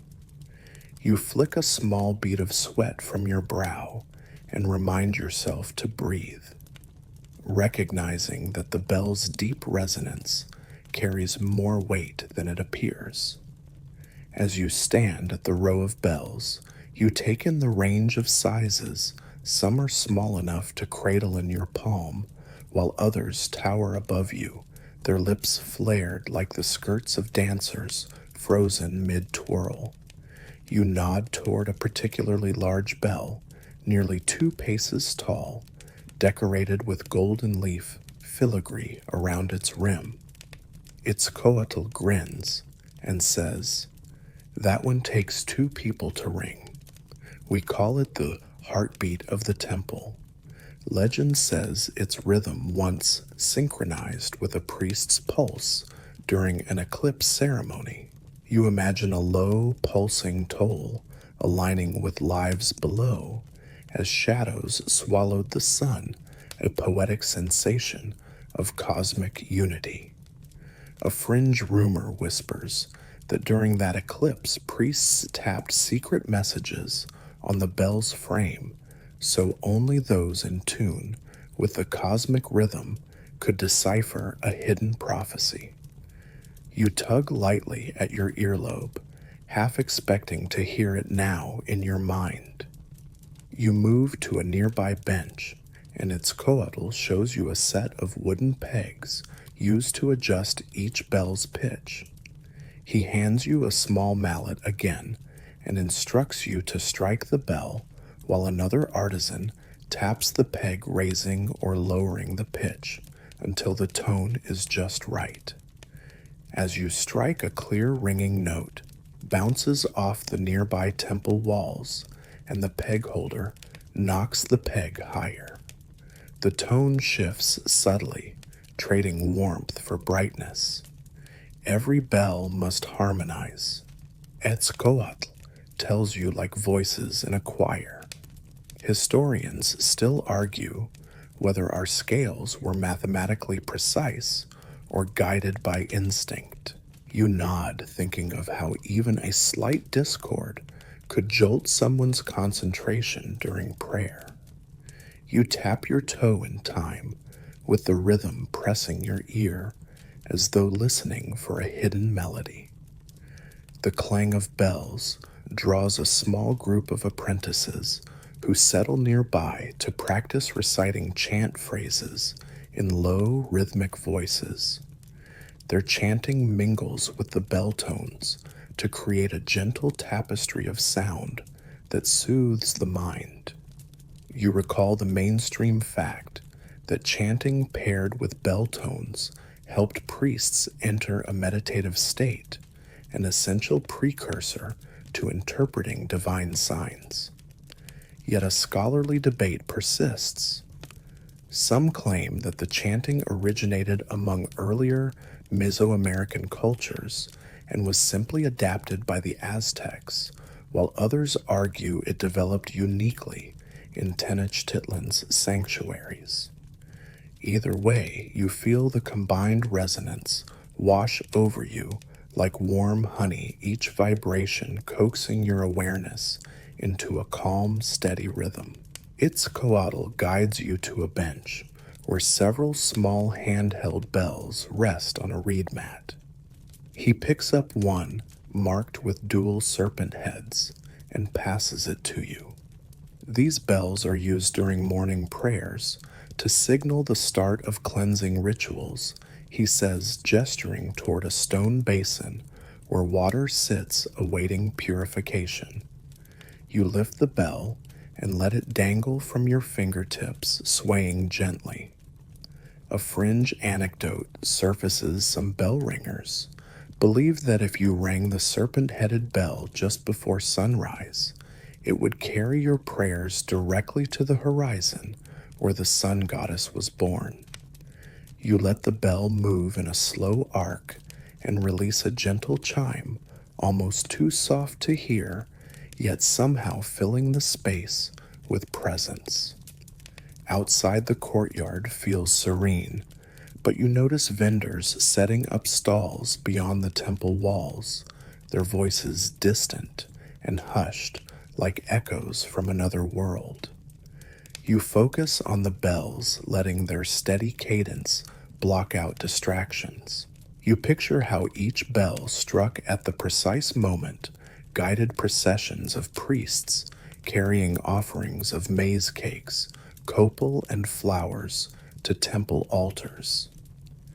A mainstream note reminds you that Aztec ceremonies sometimes lasted hours each phase, marked by a bell's call, ensuring millions of participants across the city stayed in sync.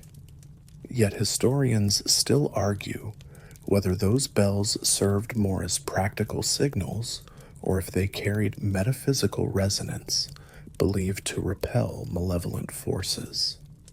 You'd like to think it was both a pragmatic tool and a bridge to the divine. As light shifts and shadows lengthen, Itzcoatl shows you how to adjust your mallet grip for softer strikes. Sometimes priests request gentler tones, he says, especially during midday offerings, when the sun's warmth already presses on everyone's spirits.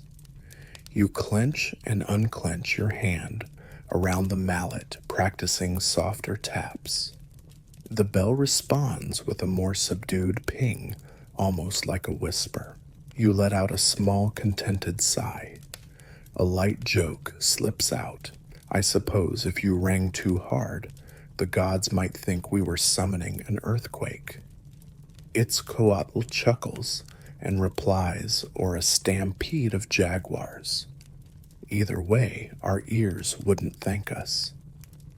You move along the row of bells, striking each one and listening to how the tone shifts from deep baritone to bright treble. A mainstream fact comes to mind. Some bells were even decorated with bells. Within bells, a series of nested tones that created a layered effect, like raindrops falling into a serene pond.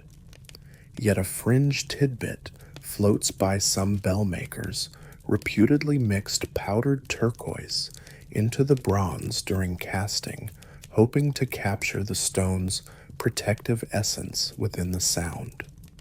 You imagine turquoise-infused resonances, each chime carrying a glint of blue-green blessings into the air. As you continue, Itzcoatl instructs you to stand before a brass bell mounted on a carved wooden frame. This bell, he explains, is reserved for announcements to the city's nearby neighborhoods, signals for communal gatherings, or warnings during natural calamities. A mainstream detail suggests that when volcanoes grumbled in the distance, priests rang this bell in deep, low tones to communicate impending danger. Yet historians still debate whether those bell signals held universal meaning or if only temple officials truly understood their coded language. You grip the mallet, take a deep breath, and strike. The cavernous sound rolls across the courtyard as if ripples of thunder had softened. You imagine villagers pausing mid-chore, looking skyward to see what omen this toll portends. Beside this bell, a small clay pot holds Jacaro water, cool, slightly muddy liquid used to rinse the bells between ceremonies. It removes dust and resin residue, ensuring each tone rings clear. Itzcoatl hands you a cloth soaked in the water and invites you to wipe the bell's surface. As you polish, you notice small dents and scratches, evidence of centuries of use. You drift into a gentle daydream, picturing those who rang this bell long ago, fierce, jaguar warriors, solemn priests, and curious children learning to recognize each chime's meaning. A fringe rumor suggests that on moonless nights, some bell ringers claimed they could hear undulating echoes of the bell in their dreams, a spectral rehearsal of future rituals. You clean the bells one by one, imagining how each polished surface will sparkle when struck again during tomorrow's ceremonies. Itzcoatl watches you nodding slightly as you restore each bell to pristine readiness.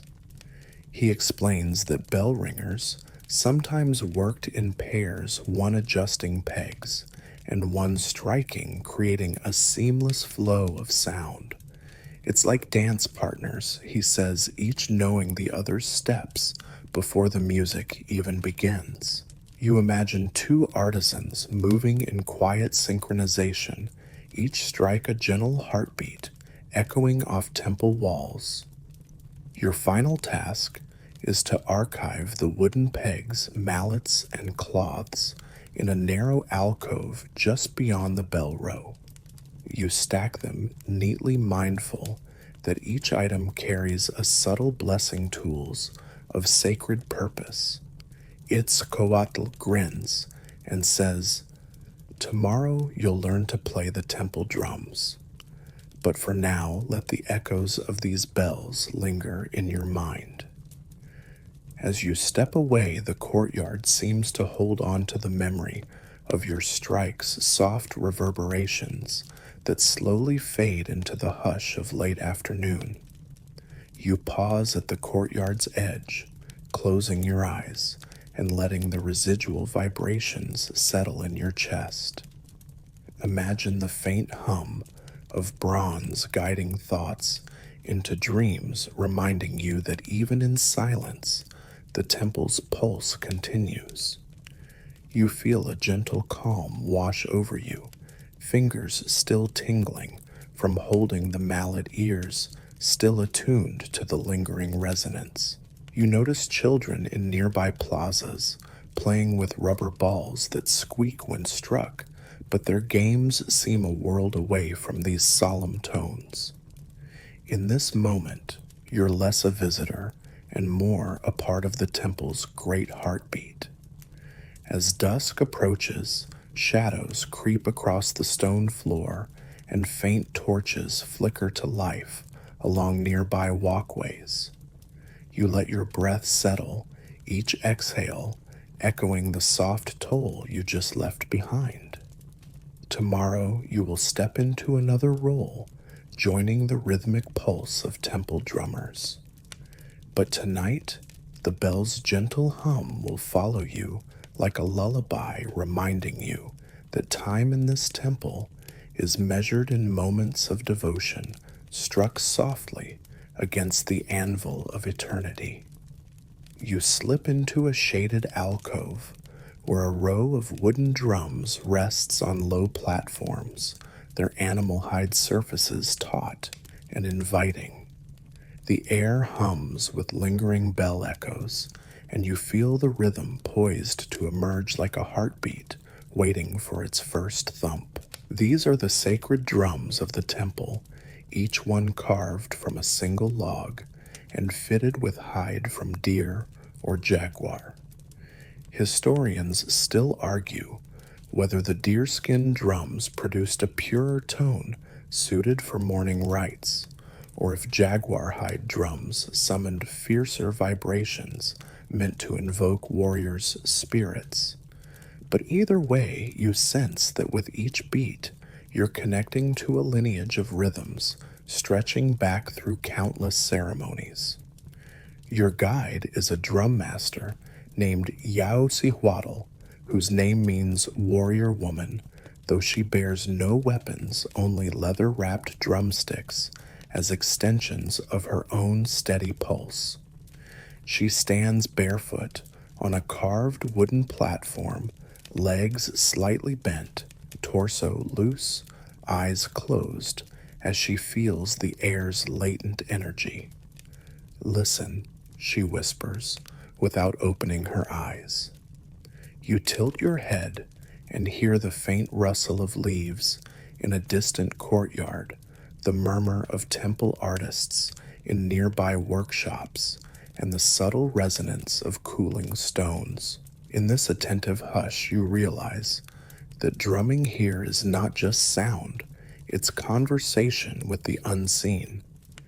Yaocihuatl taps her first drum with a soft but firm stroke, and the hollow, echoing tone rolls across the courtyard like a slow wave. She strikes again, faster this time, a clear, crisp beat that shivers through the air. You feel the vibration ripple beneath your feet, as though the temple itself responds to each modulation of her rhythm. A mainstream fact floats to mind: Aztec drumming formed the backbone of many rituals, from dawn offerings to night ceremonies honoring the ancestors. Yet a fringe tidbit flitters at the edge of your thoughts. Some believe that during full moon rituals, drums made of jaguar hide could summon phantom predators, startling even the most disciplined priests. You shiver at the idea of phantom paws, pad stalking through shadows in time with your own heartbeat. Yaocihuatl beckons you forward and hands you a pair of drumsticks, each wrapped at the tip with soft rabbit fur. Feel the weight, she instructs, guiding your grip so your fingers cradle the stick just behind the furred tip. She shows you how to angle your wrist slightly upward so the stick bounces gently off the hide instead of smacking it flat. You nod and position yourself before a mid-sized drum decorated with painted glyphs depicting a Quetzal feathered figure dancing in sunlight. A scholarly debate surfaces. Some drum experts argue that these painted motifs indicated which frequency the drum should produce, functioning as visual cues for the drummer, while others insist they were purely decorative. You lift the sticks, heart steady, and press the furred tips to the drumhead. Your first strike produces a muted, rounded tone, softer than you expected, but comforting in its warmth. Yaocihuatl tips her head, listening, and nods. More from the wrist, she advises. Let the stick spring back. Don't force it. You adjust. Giving the stick a bit of spring, and your next tap releases a brighter, more resonant note that hums through you. A fringe joke enters your mind. I guess if I drum too hard, the jaguars might think I'm calling them for dinner. Yaosehuatl smiles, but doesn't laugh. She's focused, attuning her own body to yours, ensuring you sense the rhythm as more than a sound, but a living pulse. You begin a simple pattern, 2 soft taps, followed by a single sharp one, mirroring Yaosehuatl's steady pace. The pattern flows from your arms into your chest, as though the drum is breathing with you. A mainstream detail occurs. Drummers often sat in semicircles during festivals, each drum producing a slightly different pitch, so that together they formed a layered chorus of rhythms. Yet historians still argue whether these pitch variations were precisely tuned like musical scales, or simply varied by drum size and animal hide type. You focus on the gentle echo of your drum, ignoring the bustling world beyond the courtyard's walls. As your confidence grows, Yaosehuatl steps back and initiates a counter rhythm on a neighboring drumlight, syncopated taps that dance around your own beats. You listen, then adjust, weaving your drumming between hers, creating an interplay like a conversation between 2 voices.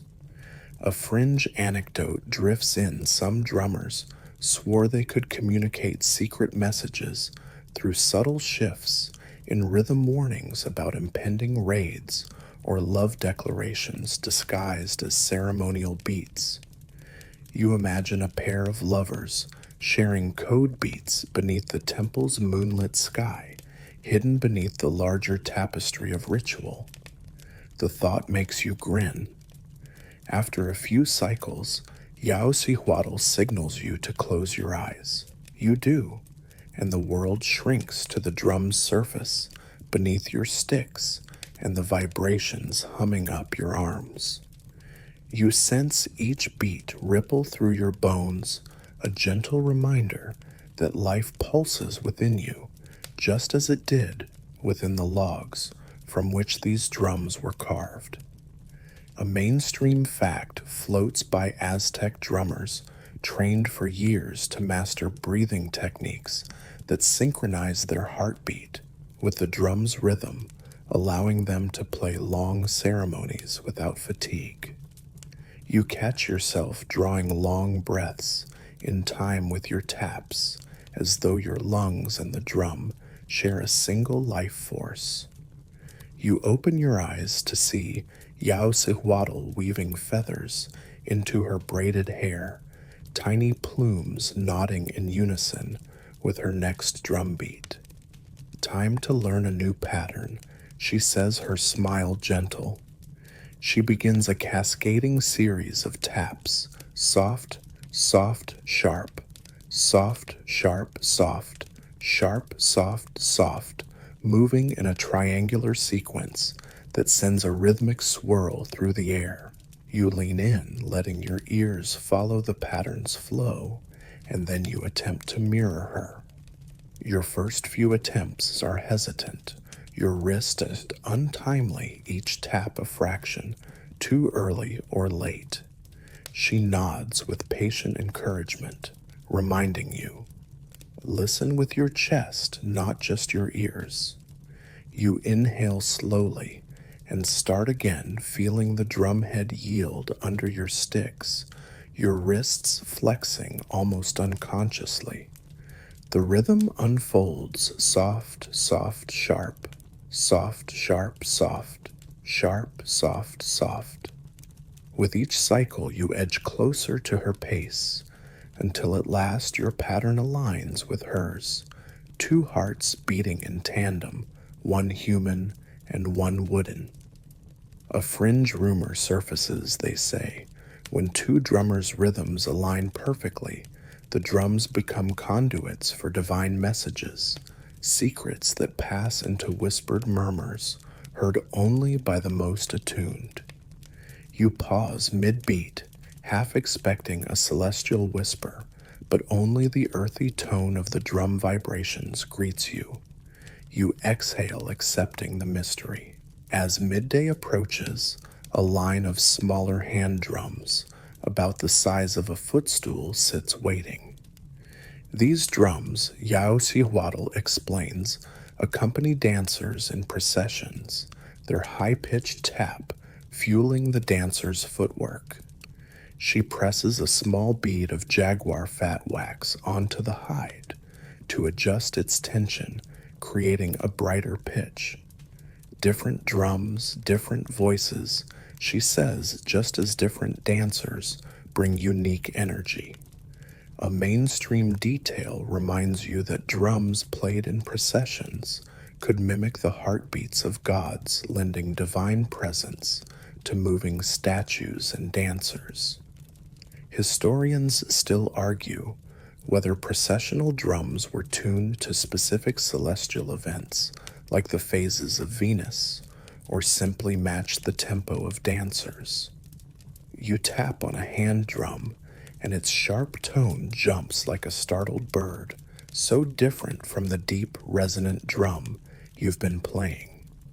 Next, Yahusehuatl shows you how to treat a drum's hide when it warms and loosens under the sun. She whispers instructions.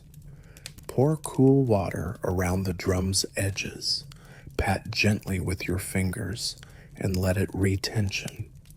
You follow her method, feeling the hide tighten beneath your hands like a living skin settling back into place. A fringe tidbit drifts by. Some drummers believe that only moonlight or the dew from early dawn could properly reset the tension, a notion tied to the idea that drums sang truest under celestial influence.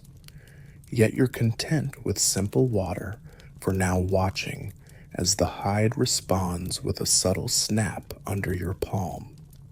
You stand and return to the larger drum to practice a more complex pattern, alternating between deep, bass-like thumps on the center and crisp rim taps at the edge. This pattern, Yaosihuatl explains, mimics the contrast between night and day, earth and sky. You strike the center, feeling the wood resonate under your palm, then shift to the edge for a sharper crack. The interplay between low and high notes forms a gentle echo in the courtyard, as if the ancient stones respond with their own silent applause. A scholarly debate emerges. Some claim these center-edge patterns symbolized duality concepts essential to Aztec cosmology, while others suggest they simply provided sonic variety for listeners. You decide the blend matters more than its origin.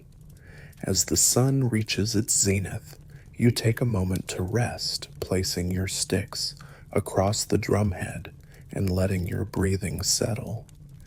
You hear Yaosihuatl's soft hum as she plays a solo pattern meant to accompany midday prayers. It's a meditative beat, steady grounding, as comforting as a heartbeat in your chest.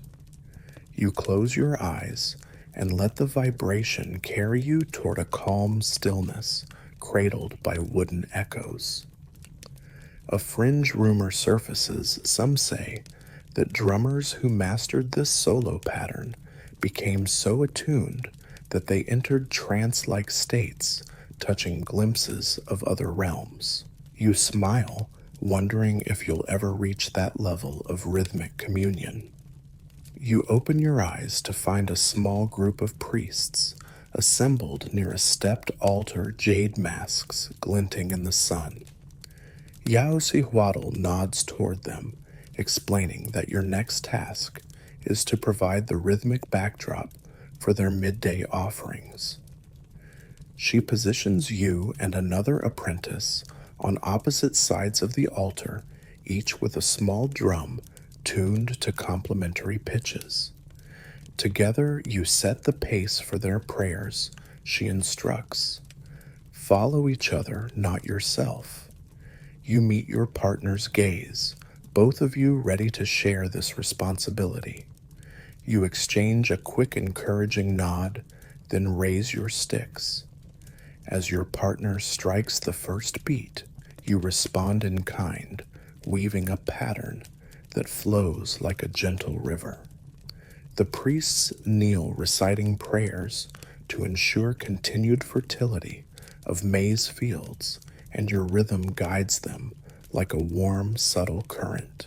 You feel a convergence of purpose, drums welling beneath your palms, calls of priests rising to the sky, and the temple's stones trembling softly at the edges. A mainstream detail surfaces rhythmic accompaniment, helped priests maintain focus during extended ceremonies, preventing the mind from wandering. Yet historians still debate whether the drumming's primary function was spiritual guidance or simply to mask distracting ambient noises from the city. You let go of that question, trusting your rhythm to carry the moment. After a few dozen beats, Yaosihuatl signals you to ease off, allowing the drums to trail into silence.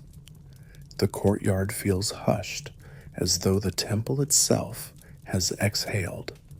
The priests rise, offering nods of thanks, and move on to the next ceremony. You rest your sticks gently on the drumhead, feeling the aftershocks of your own heartbeat entwined with the hollow echoes of braced animal hide. You straighten, stretching your arms, and notice how the sun's warmth has softened the wood beneath your knees. Yaosihuatl steps beside you and places a hand on your shoulder. You have learned much today, she says quietly, eyes reflecting pride. Tomorrow we will learn the art of codex painting, another voice in our sacred symphony. You nod, a gentle ache blooming in your muscles, tempered by contented calm. You lift your gaze to survey the courtyard, sunlit stones, drums at rest, priests moving on. The hush feels sacred, a pause, pregnant with potential. You take one last deep breath and let it release slowly, letting the drum's lingering vibration resonate in your chest. The beat of your heart slows, aligning with the temple's own gentle pulse. As you step away from the drums you leave behind, your own imprint, tiny vibrations echoing among stone and sky. Tomorrow you'll paint glyphs in flickering torchlight, but tonight you carry this drumming rhythm within you, a soft song to lull your mind toward peaceful rest. You slip into a cool, dimly lit chamber that smells faintly of pine smoke and damp paper. A single flickering torch casts wavering shadows across a long wooden table strewn with folded amate sheets, thin fibrous paper made from bark, and small clay pots filled with powdered pigments. This is the domain of the codex scribe and glyph painter, those who transcribe sacred knowledge and history in pictographic form. As you step closer, you notice faded jars of red ochre black soot ink and precious greens made from ground malachite. Historians still argue whether the production of amate paper was controlled exclusively by temple guilds or if household artisans helped meet demand. But here, among these materials, you feel the weight of tradition in every fiber. Your guide is Tlakalel, a gentle young scribe, whose name means man in the heart in the local tongue. He kneels at the table, his slender fingers brushing ochre across a new sheet, creating the faint outline of a coiled serpent. A mainstream fact hums at the back of your mind. Codices played central roles in Aztec society, recording genealogies, tribute lists, and calendrical information. Yet nearly all original codices were burned during the Spanish conquest, leaving gaps scholars still argue over when reconstructing Aztec culture. You watch Tlaquelel's hand move with quiet precision, and you realize that each stroke is a deliberate step in preserving a world at risk of fading into memory. On a low bench beside the table, a small clay bowl holds deep black ink made from charred pine resin. Tlaquelel dips a thin reed brush into the ink, then presses it to his lips, shaping a soft calligraphic stroke. A fringe rumor flickers at the edge of your thoughts. They say that sometimes when scribes worked late into the night, the ink smudged on its own ghostly fingers, sliding across the paper to correct mistakes or add hidden messages from ancestors.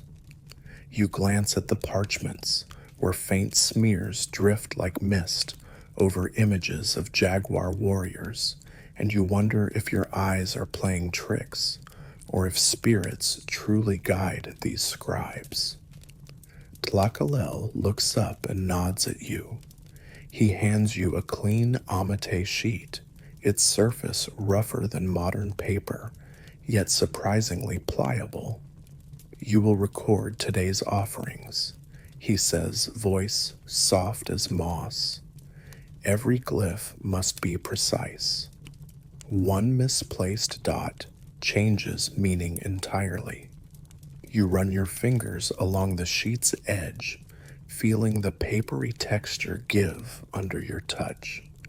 A scholarly debate drifts into your mind.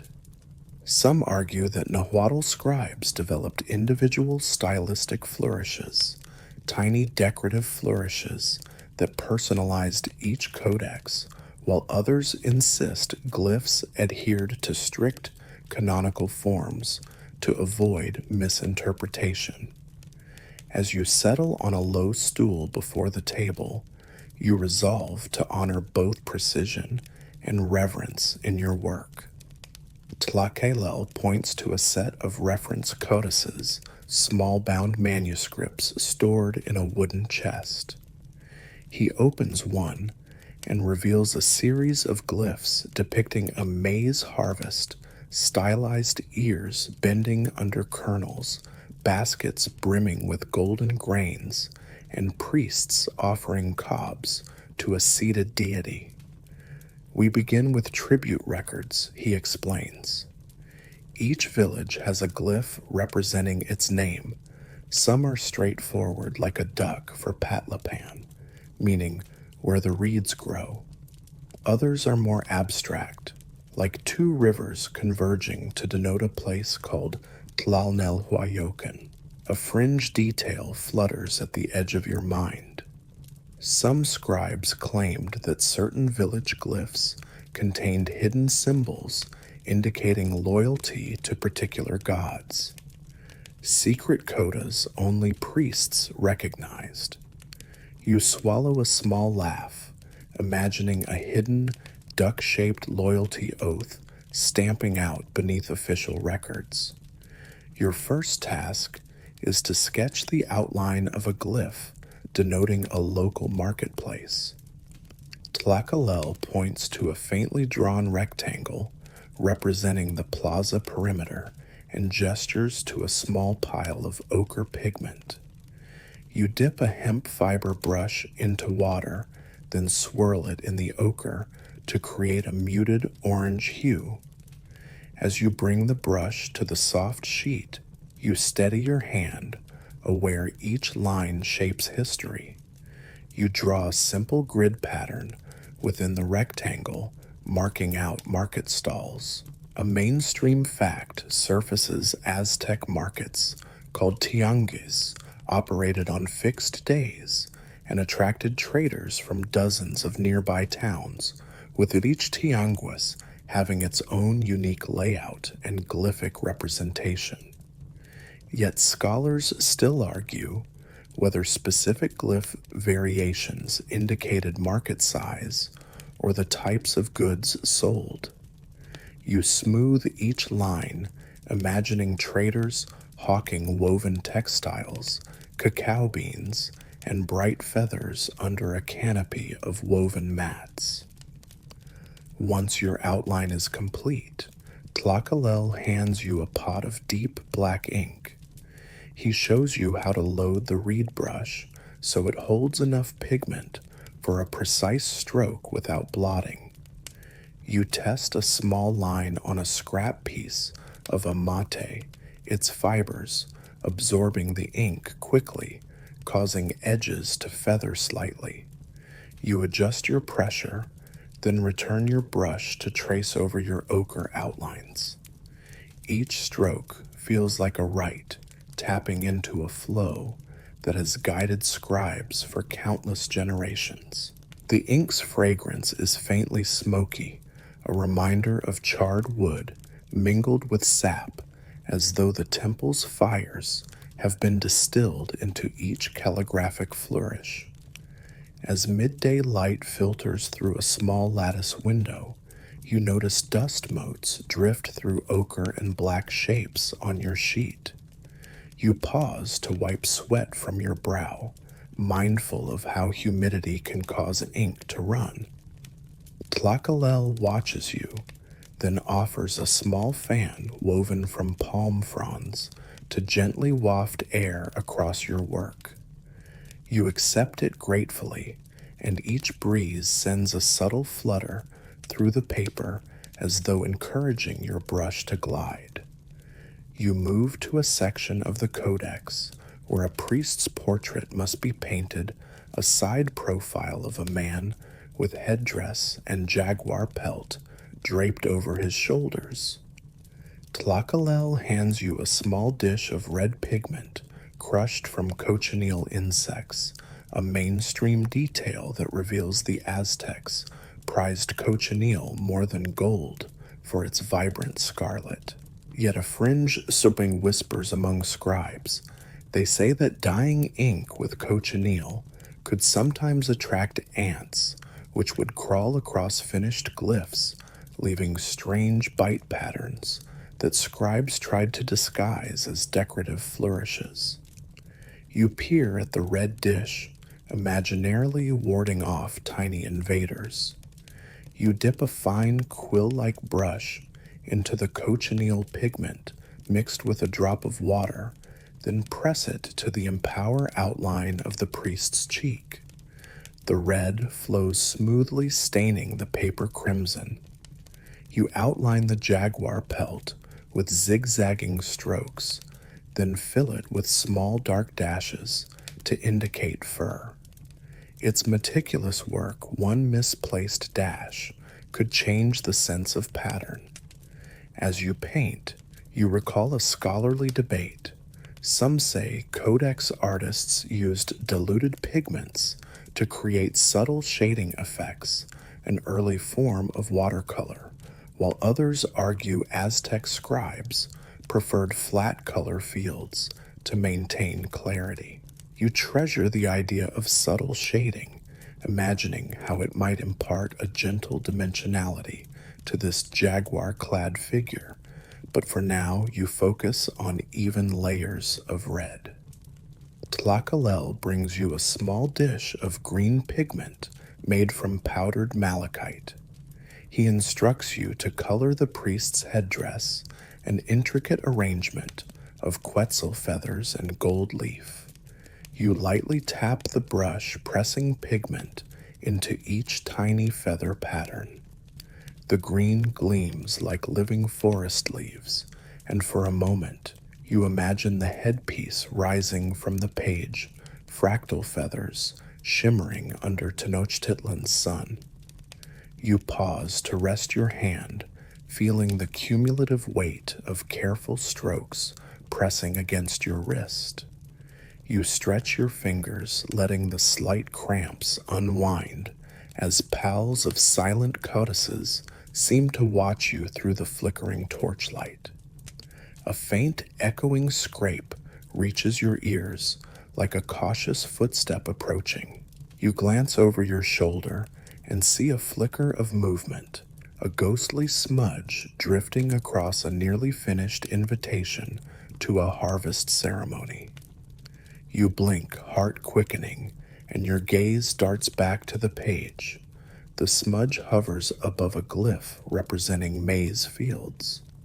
You reach toward it, and as your fingertip nears the paper, the smudge dissolves, just your imagination drifting on the dancing torchlight. You remind yourself that the room's moisture can sometimes blur ink if you linger too long. Still, a fringe rumor flutters. They say invisible shades of spirit ink sometimes appear under certain torches, glyphs created by ancestors who linger long after their breath leaves this world. You shiver and glance at Tilakailel, who simply nods, untroubled by faint tragedies of pigment. You pick up a small bar of beeswax offered as a seal and rub it gently along the paper's edge to prepare for binding. As the wax warms, it softens, taking on a slight sheen. A mainstream fact surfaces: beeswax seals signified authenticity, ensuring the codex hadn't been altered during its creation. Yet a scholarly debate buzzes. Some scholars argue that a codex's seal carried protective spells against tampering, while others insist it functioned purely as a binding aid. You let the wax cool, admiring how it glints in torchlight, tiny gold fires frozen in smooth bars. Tlakelo gestures for you to bind your sheet into a long accordion fold form, aligning each crease so that pages open seamlessly. You press each fold with your fingers, listening for the satisfying snap of crisp paper. As the accordion emerges, you imagine how priests and nobles will unfurl it, revealing stories and sacred knowledge like a hidden scroll circuit. You feel a swell of pride, knowing your hands contributed to this living repository. Scholars will still argue over these codices' origins and lost meanings, but you hold the raw energy of each glyph beneath your fingertips. A faint breeze stirs the edges of your bound codex, and you feel the hum of the temple's life. Beyond this chamber, distant drumming the clink of bell peals, the flicker of torch flames. Each sound forms a backdrop to your work, guiding your breathing as you smooth down the last crease. Tlakalel bows his head in approval and taps the table, gently releasing a small pile of next day's blank amate sheets for you to prepare. You nod and gently lay your finished codex on a raised platform beside a flickering torch. As you step back, you glance once more at the chamber's vaulted ceiling, where painted murals depict scribes seated at similar tables, brushes in hand, surrounded by carved wooden shelves of codices. A circa 1490s scholar once wrote that these murals captured the living memory of Tenochtitlan, though today only faded traces remain. Historians still argue whether that description referred to murals or to bound codices themselves. But the essence lingers. This work preserves a world built of images, colors, and careful lines. You settle against a nearby wall, dusting pigment from your tunic and letting the hush envelope you like a gentle cloak. You feel a quiet resonance in your chest, as though the room itself still pulses with each tinctured stroke. Tomorrow you'll step into the temple's chocolate foamer where frothy cacao rituals await. But for now, you let the memory of ochre, cobalt black ink, and vibrant red settle like a mellow lullaby in your mind. You step out of the dim chamber where codices rested on wooden shelves, feeling the air grow warmer as you head toward a smaller courtyard where steam rises from clay vats. The midday sun filters through a lattice overhead, casting dappled patterns on walls splashed with ochre and red. This is where the temple's chocolate foamers, known as chocolatiers, though they serve more than simple treats, transform bitter cacao beans into a frothy, divine elixir. You brush a lock of hair from your forehead and catch the faint scent of roasting beans mixed with spice. Historians still argue whether chocolate drinking began as an exclusively royal indulgence or if commoners enjoyed diluted versions. But right now, you're more concerned with mastering the art of foam than debating social hierarchies. Your guide, Tewich, stands before a low tripod supporting a shallow clay bowl. He wears a simple cotton tunic stained with tiny flecks of red chili and dark flecks of ground cacao. His hands move confidently as though he's conducted this process 1,000 times. He nods at you, eyes bright with enthusiasm, and gestures toward a wooden mortar and pestle brimming with roasted cacao beans. First, you must crush the beans until they become a fine paste, he says, voice gentle as a warm breeze. This paste forms the heart of our drink. You lift the heavy stone pestle, feeling its weight settle into your palm and press it into the beans. As you grind, the beans crack and release an earthy, bittersweet aroma that curls into your nose like a smoky invitation. A mainstream detail drifts through your mind. The Aztecs prized cacao not only as a drink, but also as currency. 1 bean could pay for a turkey egg, and 20 could purchase a warrior's shield. Yet a fringe rumor lingers that some chocolatiers slipped extra beans into their secret pockets, believing they carried small fortunes tied to divine favor. You laugh to yourself as you grind meticulously, imagining Tekuich catching you, trying to hoard an extra bean for your next mid-morning snack. You shift your weight, pressing harder, and the paste thickens into a dark ochre mass that sticks to the sides of the mortar like molten earth. Once the paste is smooth, Tekuich guides you to a small basin where water simmers gently over hot coals. He scoops a ladle of warm water and pours it over the paste, swirling it into a dark, glossy liquid. You see wisps of steam rise as the paste melts and thins, transforming into a rich suspension that smells like roasted wood and sweet earth. A scholarly debate floats at the back of your mind. Some experts argue whether the early Aztecs added maize flour to bulk up the liquid, giving it a creamier consistency, while others insist maize was reserved for ceremonial foods only. For now, you trust Tekuch's judgment, knowing that each step echoes generations of tradition. Next, Tekuich reaches for a small bowl of ground chili peppers, bright red powders that glint like embers. He dips a finger into the chili and holds it under his nose. A pinch of chili warms the palate, he says, voice taking on a conspiratorial tone. But be careful, too much will have you coughing so hard you'll spill chocolate everywhere. You nod, eyes narrowing as you recall the last time you sneezed mid-ceremony and nearly soaked a priest in scalding drink. You laugh softly, imagining a sweaty priest sputtering chocolate droplets down his chin, eyes wide in shock.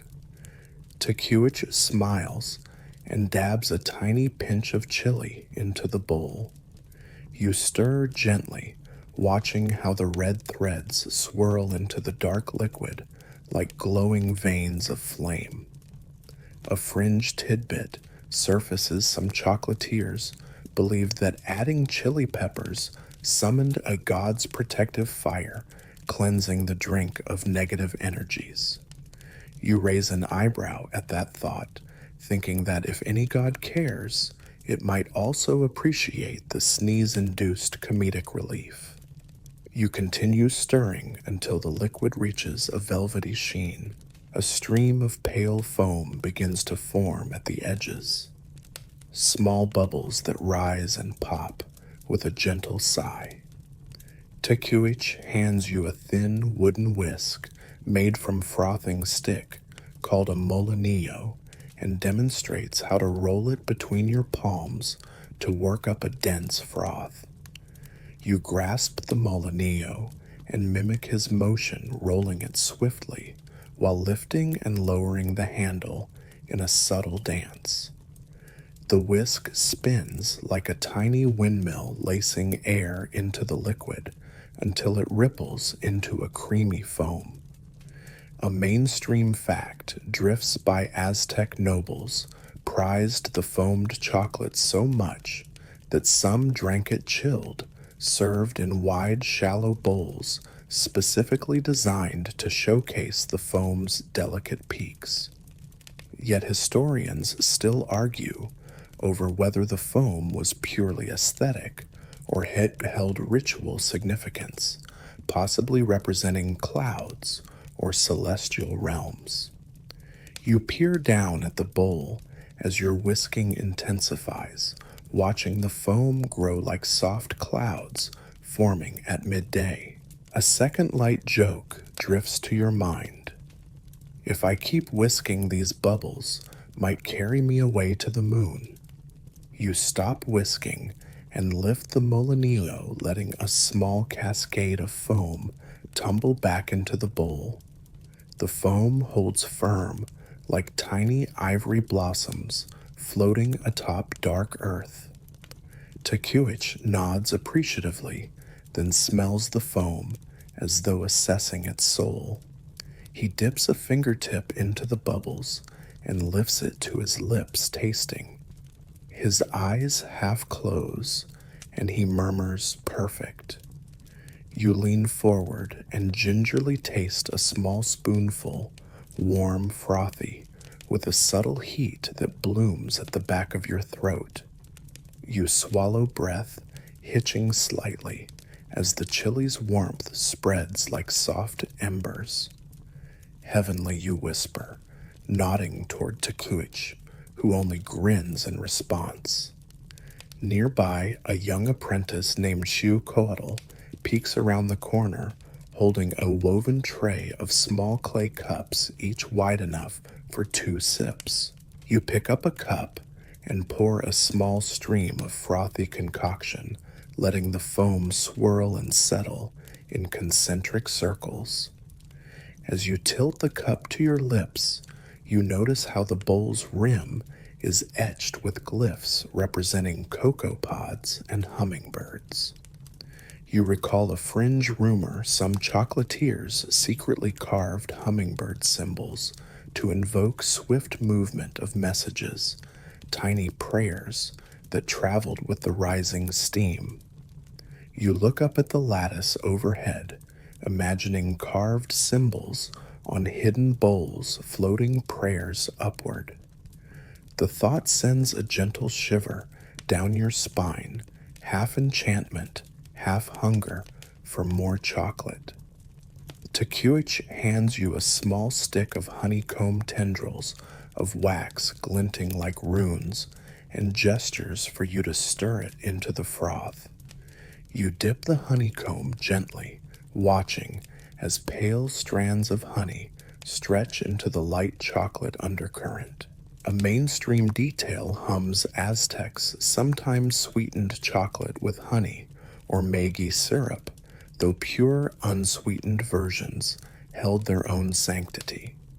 But birthdays and festivals welcomed sweetness. Some historians debate whether honey's primary use was symbolic, representing celestial nectar, or simply for taste. You swirl the honey until it dissolves, infusing the foam with gentle sweetness that flickers over your tongue like morning dew. As you sip, you lean against a low bench, listening to distant chants echo from inner sanctums. The courtyard's stones feel warm beneath your bare feet, and the foam's gentle heat warms your chest. You recall the fringe tale that someone once inhaled a rogue puff of chili-dusted foam and fell into a fit of comedic sneezing mid-ceremony, drawing laughter from even the most solemn priests. You smirk at the thought, imagining the hush of a sacred chant shattered by a waterfall of sneeze bursts. Thankfully, your pinch of chili was controlled enough for flavor, but not enough for an uproar. Tecuich indicates a small clay tray set with tiny dishes, ground maize flour, powdered vanilla beans, and finely crushed achiote. He explains that these optional additions, used sparingly, enhance the drink's aroma without overwhelming its core. You take a pinch of vanilla and swirl it into a small reserve bowl, inhaling the sweet perfume. You imagine how tomorrow a ceremony honoring the rain god might include vanilla-scented chocolate, an offering blending sky and earth. A fringe rumor drifts. Some believed vanilla and chocolate paired amplified prophetic dreams so that priests could glimpse whether rains would bless upcoming planting. You smile, thinking of how images of rain clouds might swirl within a dream like dissolving vanilla pods. As the sun dips slightly and shadows lengthen, smaller bowls of frothy, spiced chocolate are carried toward seated nobles waiting under a woven canopy. You watch as two young warriors in feathered helmets lean forward to accept their cups, nodding solemnly into the drink before passing it to a nearby priest. The foam remains perfect, each cup bearing a small mound that refuses to collapse. You feel pride rise in your chest, knowing you helped create these delicate peaks. A scholarly debate drifts through your mind. Some say foam longevity indicated superior technique. Others argue the bowl's design mattered most, with wider rims enhancing foam retention. You shrug content to sip your own cup and feel the gentle warmth spread like a lullaby in liquid form.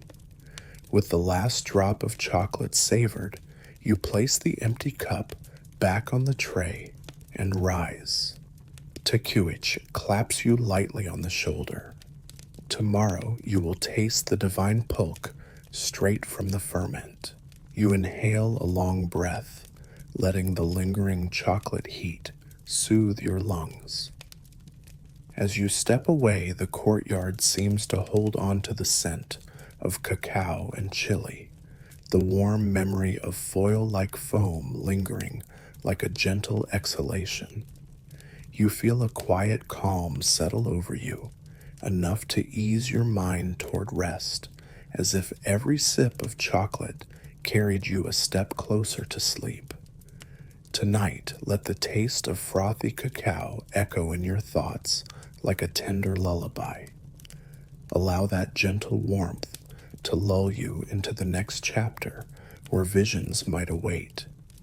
You step softly into a grove at dawn where mist clings to palm fronds and dew-damp leaves carpet the forest floor. The air smells of wet earth and decaying foliage, warm and alive with promise. As you trudge deeper under a canopy of twisted branches, each step sends a soft squelch echoing, reminding you that this is no ordinary morning. Today you hunt for Teonanacatl, the god's flesh-sacred mushrooms believed to bridge human minds with divine whispers. Historians still argue whether these psilocybes were reserved strictly for priests or shared among elite shamanic circles, but here, every rustle and snap underfoot feels charged with possibility. Your guide is Izel, a lithe forest dweller whose eyes gleam with quiet knowledge. She carries a woven basket lined with dried moss, its fibers soft like old feathers. Mushrooms appear where life rots. She murmurs, voice low and intimate, as though speaking to the forest itself. You nod and adjust your grip on a small wooden staff that serves as both walking stick and probe for unsettling hidden growths. A fringe rumor drifts to you. Some shamans whispered that a single misstep could unleash a jaguar's spirit disguised among toadstools, so one treaded carefully lest a phantom predator spring. You half smile, imagining a jaguar wearing a mushroom cap looking at you expectantly. Dinner's ready, and shake your head to stay present. You pause beside a decaying log, its bark mottled and soft, teeming with moss and tiny ferns. Izel points to a cluster of small brown-capped mushrooms nestled at the log's base. Their gills are dark, almost bruised in color, and the slender stems curve like tiny sentinels. These are Psilocybe zapoticorum, she explains. Found near rivers, where water flows gently, they hold visions for those who seek. You lean closer, bending your knees, so your eyes drift across the forest floor. A mainstream detail surfaces Aztec priests recorded in codices that Teonanacatl played roles in divinatory rituals used to interpret dreams or request guidance from gods. Yet scholars still argue how widespread these practices truly were, as most Spanish chroniclers either misunderstood or suppressed these rituals under colonial rule. You kneel and gently brush away a leaf that's draped over another cluster. The ground feels cool beneath your palms, a thin layer of loam yielding to your touch. As you uncover more caps, Izel warns never harvest a mushroom that bleeds white when you break its stem. That one's for healing poultices, not visions. You snap off a pale toadstool and sniff its cap. It smells faintly of wet hay and a hint of something sweet, like overripe fruit on a summer morning. A fringe tidbit skitters through your mind. Some shamans claimed that if you inhaled the mushroom's scent before tasting, you'd already begin to dream a notion. You nearly giggle at envisioning yourself stumbling through a dreamscape in broad daylight. You place each plucked mushroom gently into the basket, arranging them like tiny trophies. A slight rustle to your right makes you startle, and you freeze, half expecting to see a jaguar's tail disappearing behind a palm. Instead, a band of leafcutter ants marches in a tight line, carrying away bits of green as though stealing gold. You exhale, imagining a jaguar face on each ant's shadow, then chide yourself. If you watch ants long enough, every forest becomes a jungle of tiny beasts. Ezel chuckles softly, her laughter blending with birdsong overhead, as a troop of howler monkeys begins to stir, calling out in low, raspy voices. Continuing along a narrow path, you notice humid air thickening around a cluster of hollow trees. Lichen drapes off bark like cascading hair, and you spot more mushrooms, smaller, slender stalks topped with tan caps that glisten in the dappled light. Izel identifies these as Panaeolus sphinctrinus, less powerful than psilocybe, but still prized for gentle journeys. She warns timing matters. Collect these before the sun crests fully, or spores scatter and vanish like morning dew. You sniff at one, catching a faint, damp mushroom aroma reminiscent of old parchment. A mainstream fact flickers to mind. Spaniards documented Aztec mushroom feasts, where participants danced and chanted through the night, guided by these very species. Yet historians still argue whether these gatherings were strictly ritual or also served as social festivals, perhaps a proto-version of a modern music rave minus the drum machines. A sudden breeze stirs the leaves above, scattering a swirl of tiny cicada husks that clap against each other like secrets unspoken. You flinch, picturing a jaguar's silent paws padding through the underbrush, and take a steadying breath. Izel taps your wrist gently and whispers, "Trick your mind. Jaguars respect those who respect the forest." You relax slightly, recalling how previous roles in the temple taught you that reverence, no matter how small. A fringe rumor surfaces. They said a shaman once called on a jaguar spirit by drumming with a hollow log filled with glowing coals so intense that even stones vibrated. You hum quietly, imagining glowing coals nestled in a drum under moonlight, somehow equal parts comforting and terrifying. You pause at a sunlit glade where a shallow stream meanders over stones, smooth as river-polished jade. Here the forest floor is carpeted with glossy ferns and tiny violet blossoms. Ezel points to a patch of psilocybe cyanescens, the wavy caps of vibrant caramel, tempting in their promise. She instructs, don't pick the ones beneath the ferns. Their potency is strongest near moisture. You crouch, picking slowly so as not to bruise the delicate caps. A mainstream note surfaces.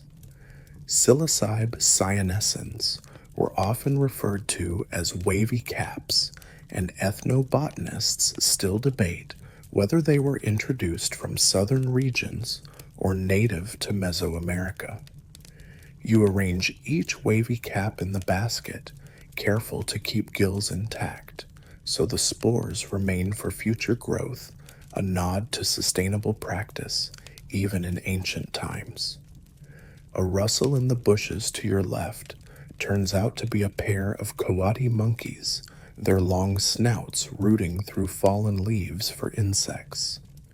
You nod at their unhurried foraging, recalling how their tiny snack searches once inspired temple gardeners to consider integrating fungal spores to fertilize herb beds. A fringe story flickers. Some claimed coati fur brushed against certain mushrooms could catalyze spore germination, a theory so whimsical that senior priests often dismissed it. Yet gardeners secretly tested it anyway. You imagine a group of gardeners watching coatis like eager scientists, taking mental notes on every twitch of their tails. You approach a fallen tree whose hollowed trunk emits a faint, sweet smell. Pushing aside moss and twigs, you uncover a cluster of plaster white mushrooms with convex caps, likely Copelandia cyanescens, potent but more unpredictable. Ezel warns. These require precision too many, and visions blur beyond guidance. You break off just a few, placing them on a leaf to count. You smile, thinking precision matters. After all, nobody wants to hallucinate their own mustache singing opera. Ezel rolls her eyes, as if she's heard that one before, but you sense her quiet amusement. Carrying your basket of fungi, you reach a gentle slope where sunlight filters through a lattice of leaves like scattered gold coins. You pause to rest, leaning against a palm, and feel your heart's pulse slowing as you steady your breath. The forest's symphony hums softly, distant howls, insect chatter, and the faint trickle of the stream weaving below. A mainstream fact floats by Aztec ritual, spaces often integrated sound bells, and even natural acoustics to guide participants into altered states. Yet scholars still argue whether those states were wholly intentional or sometimes accidental side effects of fatigue and heat. You imagine a priest swaying under a canopy of leaves, entranced partly by sound, partly by sun, the boundaries between ritual and nature's lullaby blurring. Ezel notices your restless gaze and offers you a small piece of plum-fresh cactus fruit. You bite into it, finding the flesh cool and slightly sweet, a perfect foil to the forest's earthiness. A fringe detail surfaces. Some shamans believed spores blended with cactus juices allowed smoother transitions into visions like egg yolks, making a restful omelet. You savor the comparison, wiping fruit juice from your chin with the back of your hand. The forest floor feels alive beneath your bare feet, its damp pulses reminding you that each step in this morning ritual matters. Basket-laden, you turn to retrace your path, carefully avoiding brambles and thorns that could bruise your precious cargo. A sudden movement catches your eye. A jaguar prowls through shafts of light, its spotted fur glowing in the dappled sun, eyes android bright. Your breath catches muscles tense. The jaguar pauses, regarding you like an old friend or perhaps a curious stranger. You remember Ezel's words and remain still, meeting its gaze without fear. You sense its silent question, what seeks you in my domain? Holding itself as if carved from living wood, the jaguar eventually turns melting back into shadows, leaving you shaking with both relief and awe. A fringe rumor drifts. They say jaguars sometimes guided shamans during mushroom rituals, walking beside them in dreams to protect against malevolent spirits. You exhale, marveling at the perfect timing of your own heartbeat, slowing in unison. As you emerge from the grove, the luminous spires of Tenochtitlan's temple terraces rise before you like guardians overseeing the city. Each mushroom you've gathered will be prepared, carefully dried in gentle sun, then ground into fine dust before ritual consumption. Come nightfall, priests will blend these powders with sacred water, guiding initiates into visions meant to reveal the future of harvests or the will of the gods. You feel a humble thrill at knowing your hands played a part in this continuity. Along the temple steps, you run a fingertip over the smooth stone where child scribes once doodled simple pictograms, perhaps even recording early mushroom hunts. You remember how codices once depicted these rituals only to be lost in fires of conquest. Historians still argue whether those codices showed detailed rituals or merely symbolic scenes. Regardless, the memory lingers like a soft whisper carried on a breeze, urging you to honor what you've learned. At the courtyard's threshold, you empty your basket gently onto a woven mat, inspecting each cap in the soft light. Some glisten with hidden dew, others bear faint nicks where you clipped them. You let your fingers brush each one, feeling their fragile curves as though smoothing a lover's cheek. A final fringe joke drifts. If mushrooms could talk, they'd probably complain about being picked before their morning coffee. You laugh quietly, the sound blending with temple echoes as a young priest steps into view to collect your harvest. As you hand over the mushrooms, the priest bows, offering gratitude. Tomorrow these will guide our dreams, he says, voice hushed, as if the forest still listens. You nod, feeling the weight of that responsibility settle gently on your shoulders. Stepping away, you pause at a carved stone relief of a jaguar, its eyes almost alive in the fading light. You stroke the stone, whispering a silent thank you to both forest and temple for this sacred morning. With every breath, the forest's damp hush still lingers in your lungs, coaxing your heartbeat toward rest. Tomorrow, you'll walk among sacred birds and gilded aviaries, but tonight, let the memory of damp earth and mushroom secrets drift through your mind like a comforting lullaby. You slip through a low archway carved with coiled serpents into a courtyard bathed in soft morning light. The air smells faintly of citrus and humid earth, and you hear the gentle murmur of water trickling through a nearby fountain. Ahead of you lies a series of tiled aviaries, each one enclosed by woven reed screens and small wooden bars that barely seem to confine the vibrant life within. These are the temple's sacred bird enclosures, home to quetzals, macaws, and other feathered creatures revered as living symbols of the divine.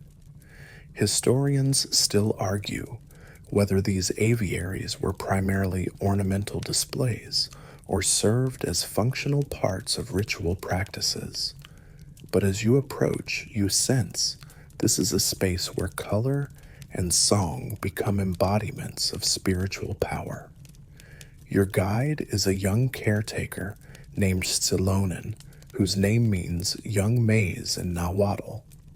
She stands at the edge of the first aviary, her hands cupped around a basket of fresh fruit, papaya guava, and small clusters of pitaya. Her eyes glint with tenderness as she opens a small wooden latch and slips inside.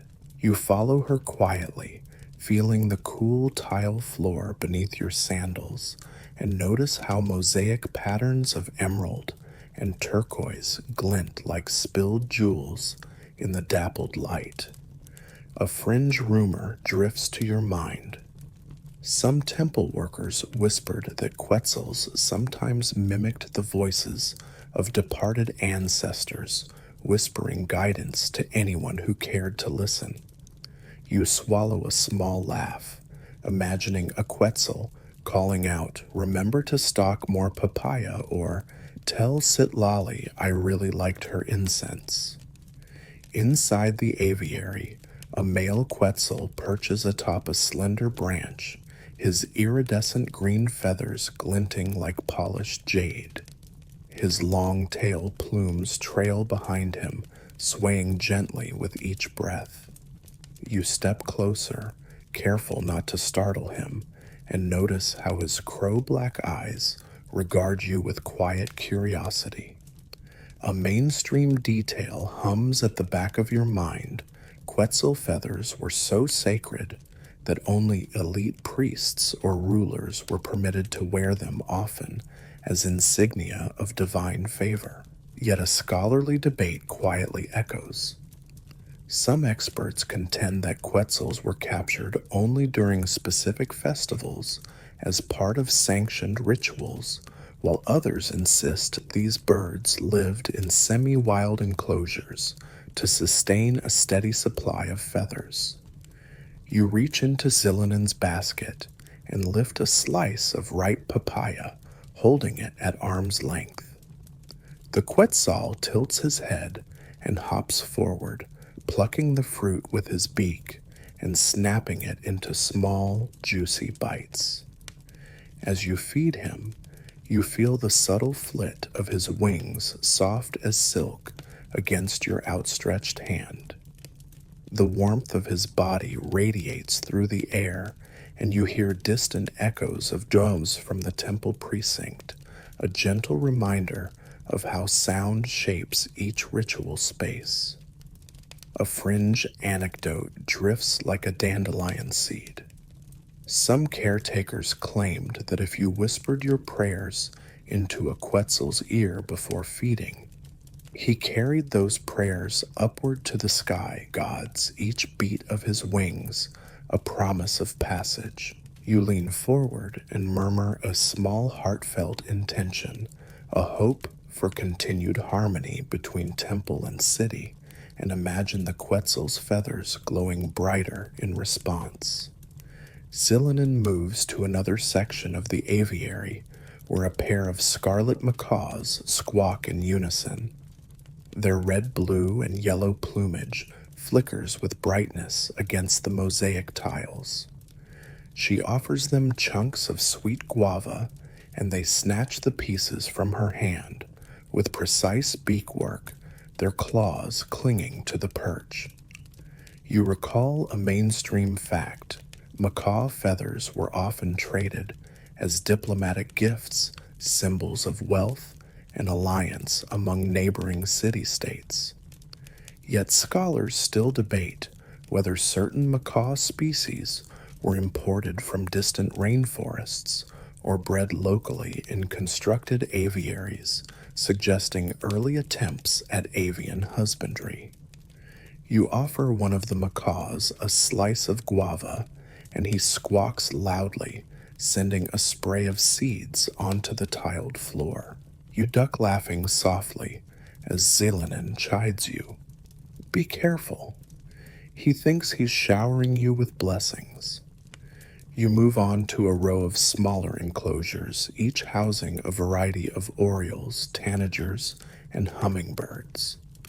A tiny, green-crowned brilliant hums nearby, its wings beating faster than your vision can follow. You extend a thin reed tube dipped into a shallow bowl of sweetened water, and the hummingbird darts forward, sipping nectar with delicate precision. A fringe rumor flitters some caretakers believed hummingbirds carried secrets of hidden gardens, guiding temple gardeners to rare blooms when whispered names were uttered at dawn. You breathe slowly, closing your eyes, to savor the faint hum of wings like a secret lullaby tucked into the corners of your mind. Zillinen calls you over to a tiled feeding station where small clay bowls of crushed maize, chia seeds, and sunflower seeds await. She gestures to a pair of pale yellow, turquoise-fronted parakeets that hop eagerly toward the bowls, their claws scratching against the smooth tile. A mainstream detail surfaces. Parakeets were common in ceremonial contexts, often included in mosaic art and codices to symbolize communication between worlds. Yet a scholarly debate simmers. Some sources suggest parakeets were kept only in grand aviaries, while others argue they lived in simple reed cages, traded among merchants as pets and sacrifices. You scoop a handful of chia seeds onto a gong-like stone, and the parakeets flutter down their beaks, working furiously.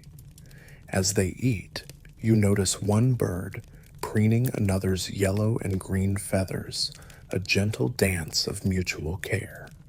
You lean against a carved stone bench and let your eyes wander across the tiled floor where geometric patterns in cobalt and white swirl like painted rivers. Light filters through a canopy of papaya and avocado trees overhead, casting shifting shadows that play across the aviary walls. A fringe tail tickles your imagination. Caretakers insisted that if you mapped the mosaic patterns to birds' flight paths, you could predict the temple's fate, like reading tea leaves in mosaic form. You smile at the thought and feel a gentle breeze carry the faint scent of guava and wildflowers, as though the courtyard itself participates in this living tapestry. Silonen guides you to a small wooden perch where a lone motmot sits, its long tail feathers ending in a racket-like shape that quivers like a metronome. You approach carefully, holding out a handful of papaya seeds. The motmot sways, then hops onto your open palm with cautious grace, pecking the seeds from your fingers. You feel his soft weight press lightly, his feathers brushing your skin like a feathered greeting. A mainstream fact emerges: motmot eggs were once used in sacred ceremonies, colored and offered as symbols of fertility and renewal. Yet historians still argue whether motmots were bred specifically for their eggs, or if wild nests were looted seasonally, an act later regulated by temple decree. You let the motmot finish eating, then guide him gently back to his perch, exchanging a silent nod of gratitude. Nearby, 2 folding trays hold small dishes of crushed obsidian shards mixed with clay materials used to repair chipped ceramic bowls in the aviary's ritual feasts. A fringe detail surfaces. Some caretakers insisted a tiny obsidian shard placed under a bird's perch brought better luck for feather regrowth, ensuring plumes remained bright for ceremonies. You trace a finger across one of the repair jars, noting how clay and obsidian glint in the morning sun like stardust pressed to earth. Silonen gives you a knowing look and says, "This space is not just for the birds, it's for all who seek balance between life's fragility and strength." You follow her to a shaded nook where a pair of elegant herons stand in a shallow tiled pool, their long legs wading through cool water. Silonen explains that these herons were later offerings to the water god Chalchutlakue, and their presence here reminded temple gardeners of the importance of wetlands and irrigation. A mainstream detail surfaces: water birds symbolized purification and fertility, often featured in temple frescoes alongside maize stalks. Yet scholars still debate whether the herons were kept year-round or brought in seasonally to mark agricultural cycles. You rest a hand gently on a heron's back, feeling the downy softness beneath your palm as he dips his beak into the water. The bird looks at you with quiet calm, as though acknowledging your respect for his domain. A chorus of cooing dove calls drifts from a nearby aviary where dozens of white doves flutter about. Zillinan gestures toward a raised feeding station where grains lie scattered. She explains that doves were symbols of peace and messengers between worlds. You pick up a handful of maize and scatter it, watching the doves flutter down, their cooing growing louder as they peck the grain. A fringe rumor circles among caretakers. Some said that if you watched the doves' wing beats at dawn, you could predict weather patterns, an early form of avian meteorology. You smile at the idea of birds as barometers and imagine pilgrims studying doves with solemn scribes in hand. Across the aviary, a magnificent resplendent quetzal glides down from a bamboo perch, his tail plumes trailing like a royal train. He lands on your arm with careful grace, his talons brushing your skin with surprising tenderness. You steady him with a gentle hand, feeling how impossibly light he is, lighter than your own breath. A mainstream fact whispers resplendent quetzals were believed to embody freedom and divinity, their plumage used in temple headdresses only during the most auspicious ceremonies. Yet historians still argue how many quetzals could be kept alive in captivity long enough to supply feathers without endangering wild populations. You sense his bright eyes regarding you as though gauging your intentions. You offer him a small wedge of papaya, and he nips at it, juice trickling down your sleeve like a promise of summer. Zillinan steps beside you and murmurs, "Remember, these birds are more than color and song, they are living myths." You nod, feeling a flutter of something both humble and awe-inspired rising in your chest. You recall earlier days, scribing glyphs of birds and codices, now seeing each bird before you as a moving, breathing letter in a living manuscript. A scholarly debate echoes. Some scholars argue that these birds' presence shaped temple architecture, aviaries built into courtyards to catch breezes and amplify birdsong, while others insist that aviaries were added later once the temple's core functions were established.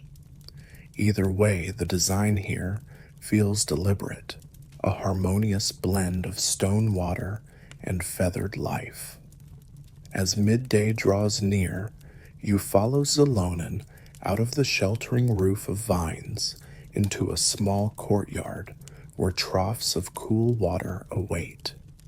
She shows you how to refill each aviary's water dishes, careful to pour gently so the birds are not startled. You lift a clay jar and let a slow stream of water flow into a shallow bowl where a yellow-headed parrot preens mist rising like morning incense.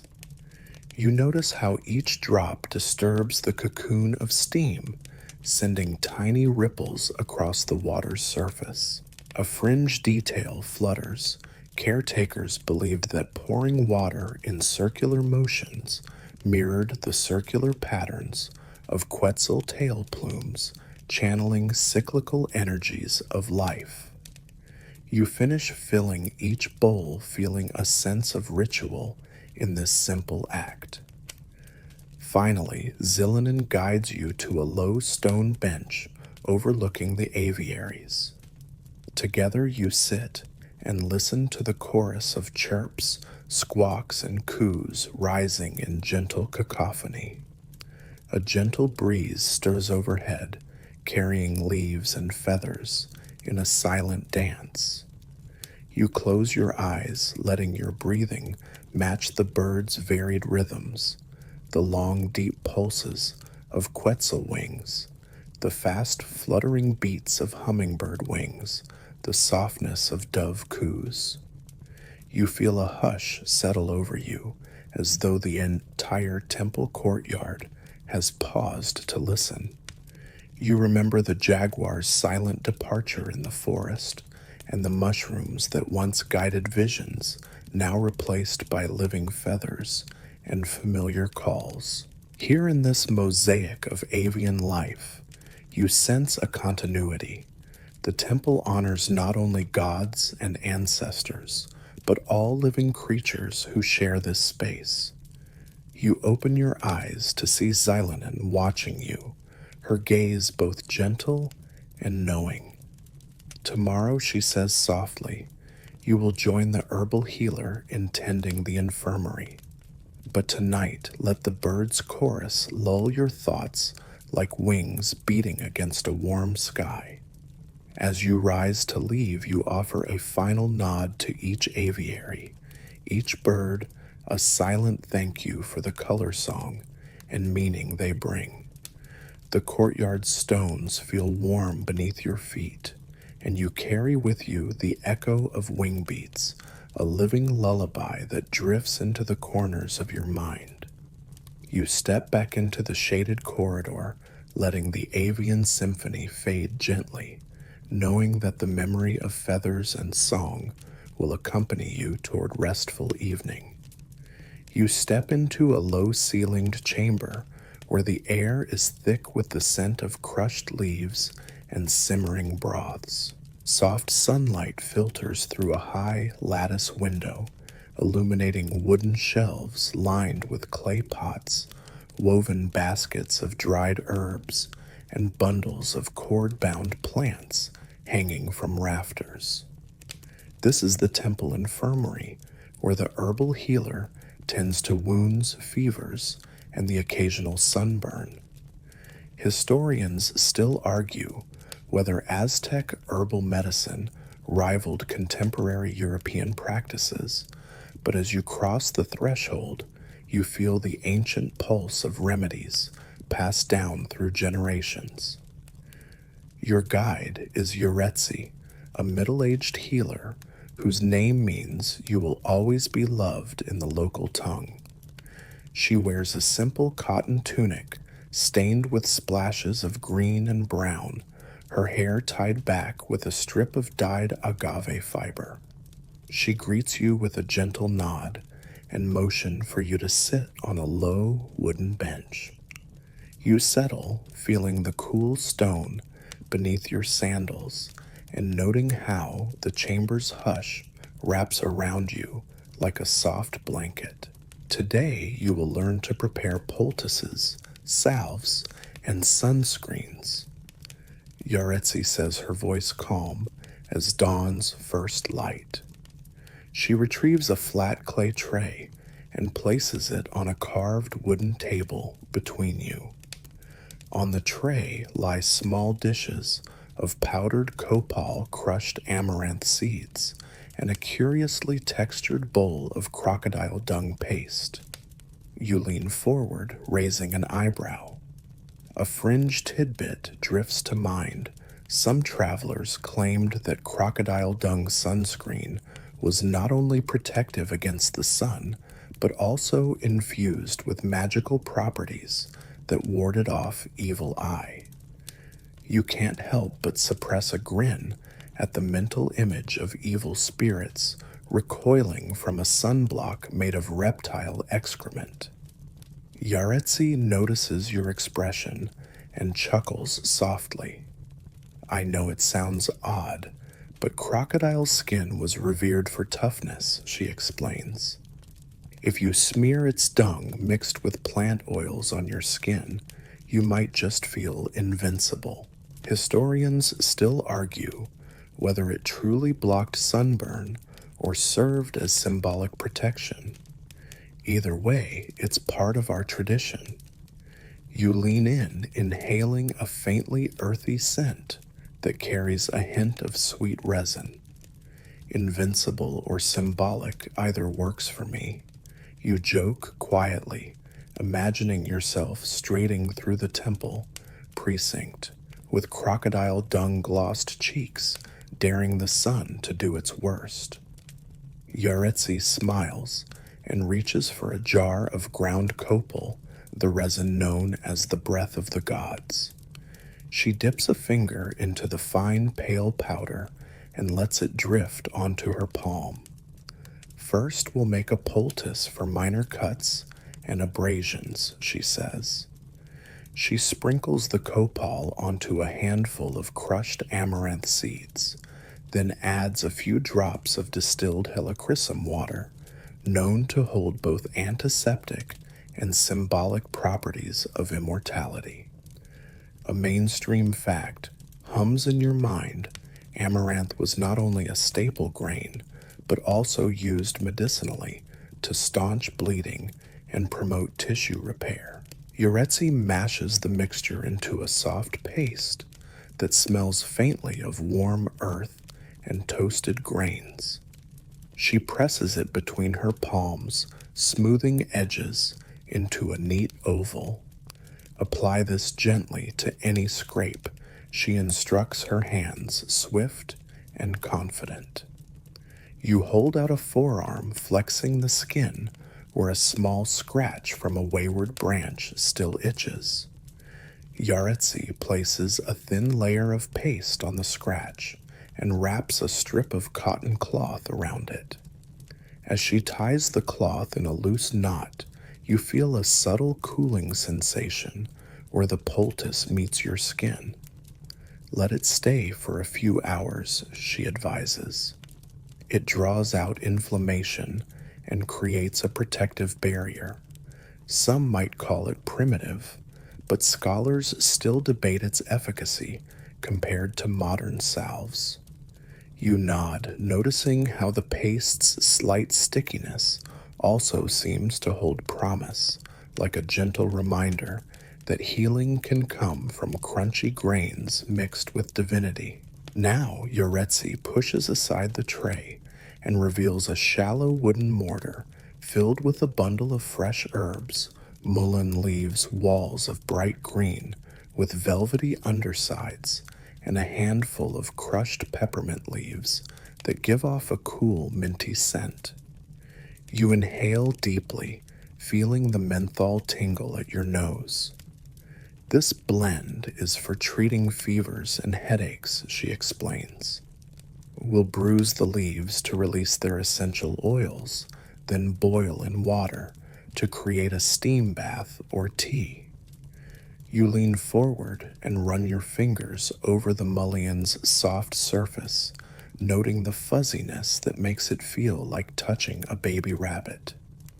A fringe rumor drifts. Some say that if you brewed mullein with a whisper to the ancestors, the tea could reveal hidden messages in steam patterns, an early form of herbal divination. You smirk, imagining swirling steam, revealing a note. Return those borrowed sandals, or face eternal itching. Yoretzi grinds the herbs with a wooden pestle, the leaves surrendering their oils. She pours a ladle of simmering water over them, stirring until the liquid turns a pale green. The steam curls upward, carrying a cool, calming aroma that coax your shoulders to lengthen. She hands you a clay cup and instructs you to sip slowly, feeling the warmth spread from your throat to your chest. You taste a sweet, slightly bitter flavor that settles into a gentle heat at the back of your tongue. Drink this when you feel the heat of fever rising, she says. It soothes the mind and cools the body. A mainstream detail surfaces. Mullein tea was indeed used across Mesoamerica to treat respiratory and fever symptoms, valued for its anti-inflammatory properties. Yet historians still argue how prevalent its use was. Some sources insist it was reserved for priests, while others claim commoners brewed it daily. You sip again, letting the cool mint swirl in your chest. Yoretzi gestures toward a low hearth, where a clay pot simmers with a dark liquid. Next, we create a fever salve, she says, lifting the lid to reveal a blend of crushed chili peppers, ground marigold petals, and a base of virgin agave oil. The scent is warm and slightly pungent, like a sunlit spice market. You wrinkle your nose as she ladles a small amount onto a wooden spoon and hands it to you. Rub this on the temples and wrists to encourage sweating. She instructs, her tone gentle. You dab a small amount behind your ears and feel a subtle tingling that soon blossoms into a mild warmth. A fringe tidbit surfaces. Some midwives claimed chili-infused salves could hasten childbirth by stimulating circulation, an idea that sounds both ingenious and slightly terrifying if applied at the wrong time. You chuckle, picturing a mother-to-be donning chili paste, like a spicy accent ready to greet her baby with an extra dose of heat. As the rich aroma of chilies fades, Yaretsi turns to a small bench where a mound of finely ground clay ranging from pale white to pink sits next to a bowl of bright sunflower oil. Now for the sunscreen, she says, nodding toward the crocodile dung paste. She takes a small spoonful of that grayish-green mixture and adds it to a clay bowl. Next, she scoops a heap of clay powder, a mainstream fact. Clay masks and pastes were widely used to reflect sunlight and cool the skin. Yet cervical debate arises. Some argue that clay itself provided UV protection, while others insist the crocodile dung carried symbolic potency more than practical function. You lift a pinch of clay, feel it graze your palm, and note how fine the particles are, so soft they feel like powdered moonlight. Yaretsi pours a thread of sunflower oil over the clay and dung, and the mixture transforms into a smooth, pastel green paste that smells faintly of earth oil and something that hints of primordial marsh. She hands you a flat wooden spatula and instructs you to spread a thin layer across your cheeks and nose areas most prone to burns. As you do, the paste feels cool, settling into a matte mask that dulls the glint of the sun. Walk around for a few minutes to let it set. Yaretsi says. You step outside into the courtyard, feeling the paste harden softly, as though creating a subtle barrier between skin and sun. A fringe rumor drifts. Some temple workers believe that crocodile dung sunscreen also warded off mosquitoes, an unproven but welcome side effect in the humid air.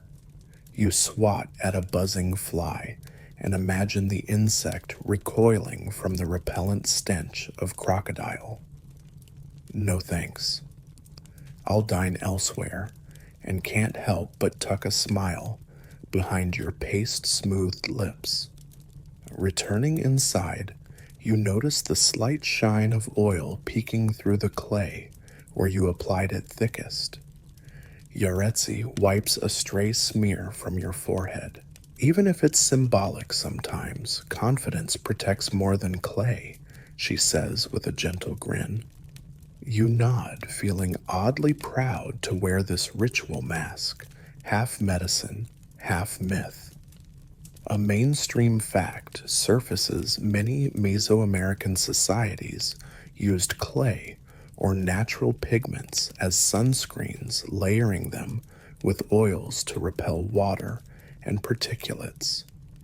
Yet scholars still debate whether certain pigments offered true UV protection or simply served as social markers, signaling that the wearer belonged to a learned class. Either way, you feel sheltered beneath its cool weight, as though armed against both sun and scorn.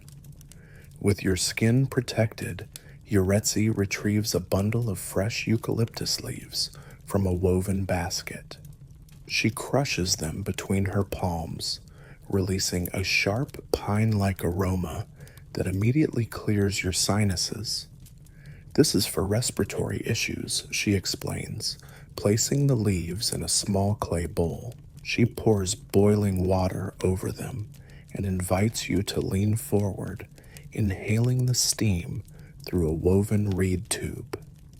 You close your eyes and feel the menthol sting in your nose, clearing your thoughts and making you aware of each inhale and exhale. A fringe tail drifts. Some elders insisted that eucalyptus steam could chase away unwanted spirits lodged in lungs, an idea you find both poetic and slightly unnerving. You hold the steam, breathing deeply, picturing any lingering spirits fleeing like smoke before your nose. Finally, Yuretsi leads you to a wooden bench where bundles of dried lavender, rosemary, and chamomile hang from a rack. For sleep and anxiety, she says, handing you a small linen pouch. You fill it with sprigs of these herbs and tie the pouch closed with a thin cord. Place this under your pillow, she advises, voice low and soothing. Let the fragrance guide you into calm dreams. A mainstream detail comes to mind. Mixed herb sachets were widely used to promote restful sleep, a practice found across many cultures. Yet historians still argue whether Aztec dream guides endorsed herbal sachets or focused more on incense rituals. You slip the sachet into your tunic pocket, already imagining its gentle scent filling your dreams. As you stand, Yuretsi places a hand on your shoulder. You have learned much today, she says softly, her voice like warm honey. Remember, these remedies blend practicality with reverence. Each leaf, each bit of clay, each grain of amaranth carries meaning beyond healing. You nod, feeling the words settle into you like a warm hearth glow. You take a final glance around the chamber, wooden shelves heavy with remedies, bundles of herbs swaying gently as though breathing, and the soothing hush that lingers long after sound fades. You step toward the doorway and pause, letting the chamber's hush follow you into the courtyard's bright light. The sun feels less fierce now, as though tempered by the clay and dung resting on your skin. You breathe in the mingled scents of earth and medicine, feeling a quiet gratitude for these ancient practices that tether mind, body, and spirit. Tonight, as you drift toward sleep, imagine the paste on your cheeks, warding off both sun and worry, while the herbal sachet under your pillow unfurls its gentle scent. Tomorrow you will stand sentinel as the temple's night watchman under starry skies. But for now, let Yuretzi's remedies cradle your thoughts, guiding you toward peaceful rest. You step out of the herb-scented infirmary as dusk deepens, the sky shifting from rose to indigo. Torches flicker to life along the temple's outer walls, their glow forming sinuous lines of light that guide your path. As the night watchman, you patrol these silent courtyards, your footsteps echoing softly on the cool stone. Historians still argue whether temple guard hierarchies operated under a rigid chain of command like a military garrison or followed a more informal structure guided by seniority. But tonight, you don't concern yourself with politics.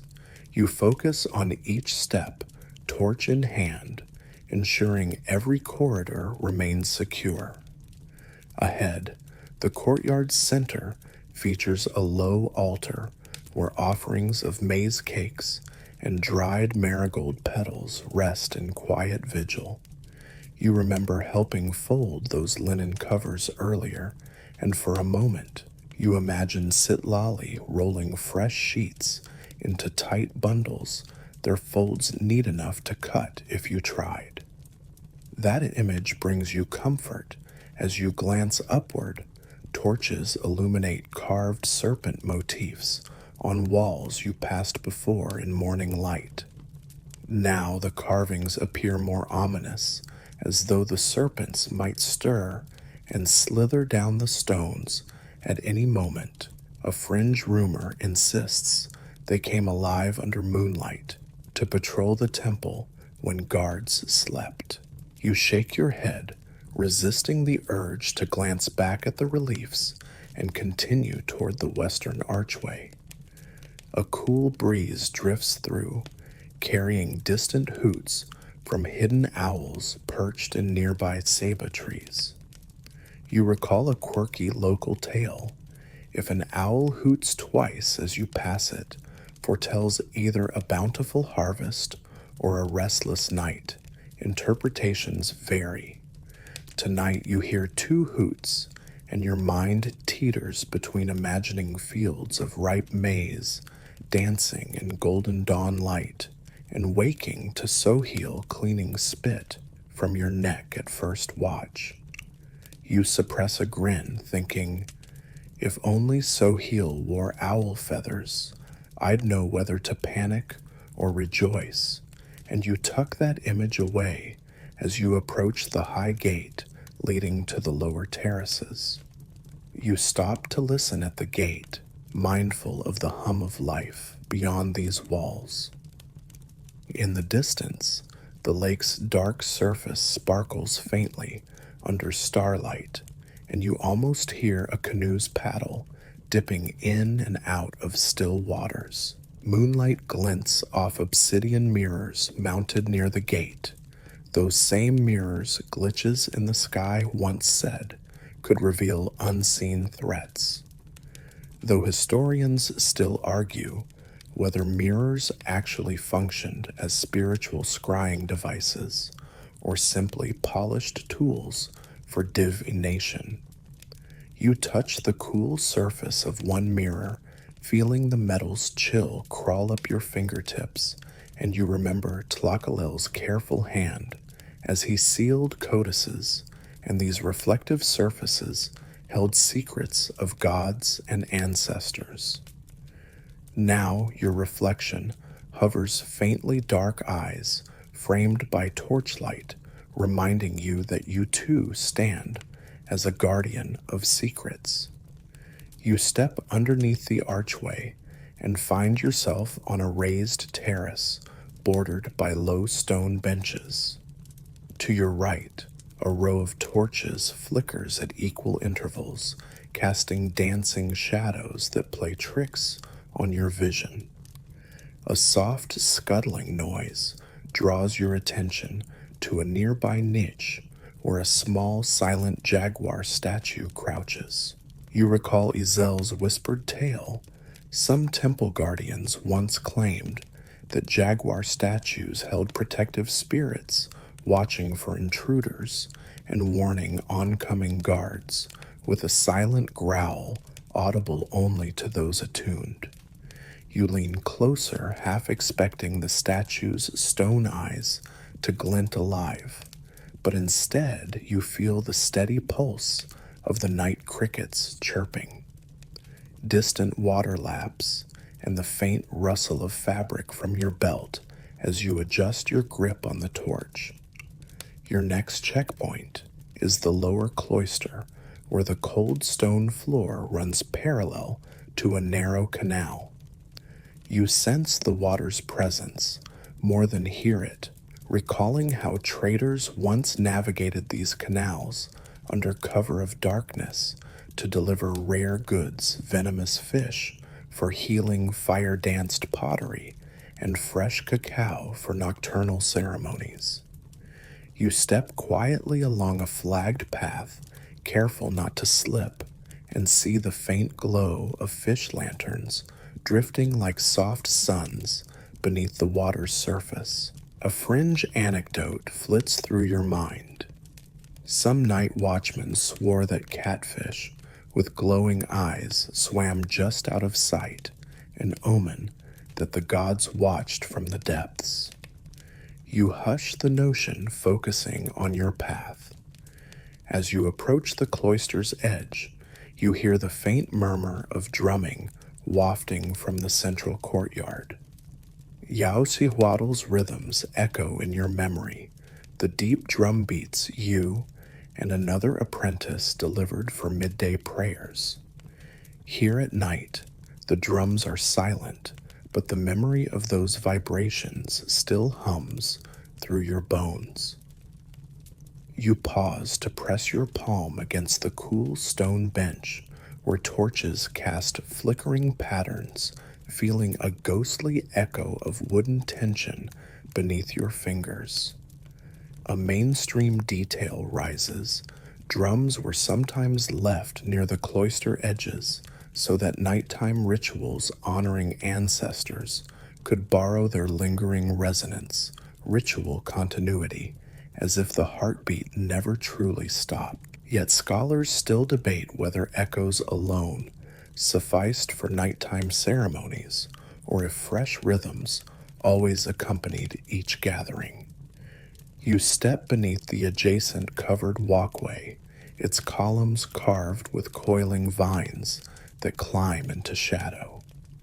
From here, you see the faint glow of the great temple rising above you, the dual shrines on its summit bathed in moonlight like watchful eyes. A light joke surfaces. It's like the gods get a snooze button, except they'll hunt you down if you use it, and though the jest gives you a brief smile, your posture remains alert. A torch at the walkway's end swooshes as you approach, and you round the corner to find Uretzi's poultice jars and our carved obsidian blades resting on a low table left here for emergencies. You recall her teaching on crocodile dung sunscreen and mullein tea, and for a fleeting second, you consider brewing a quick tea to warm your own chest, but the night lacks flame for boiling. Instead, you take solace in knowing those poultices lie ready if summoned.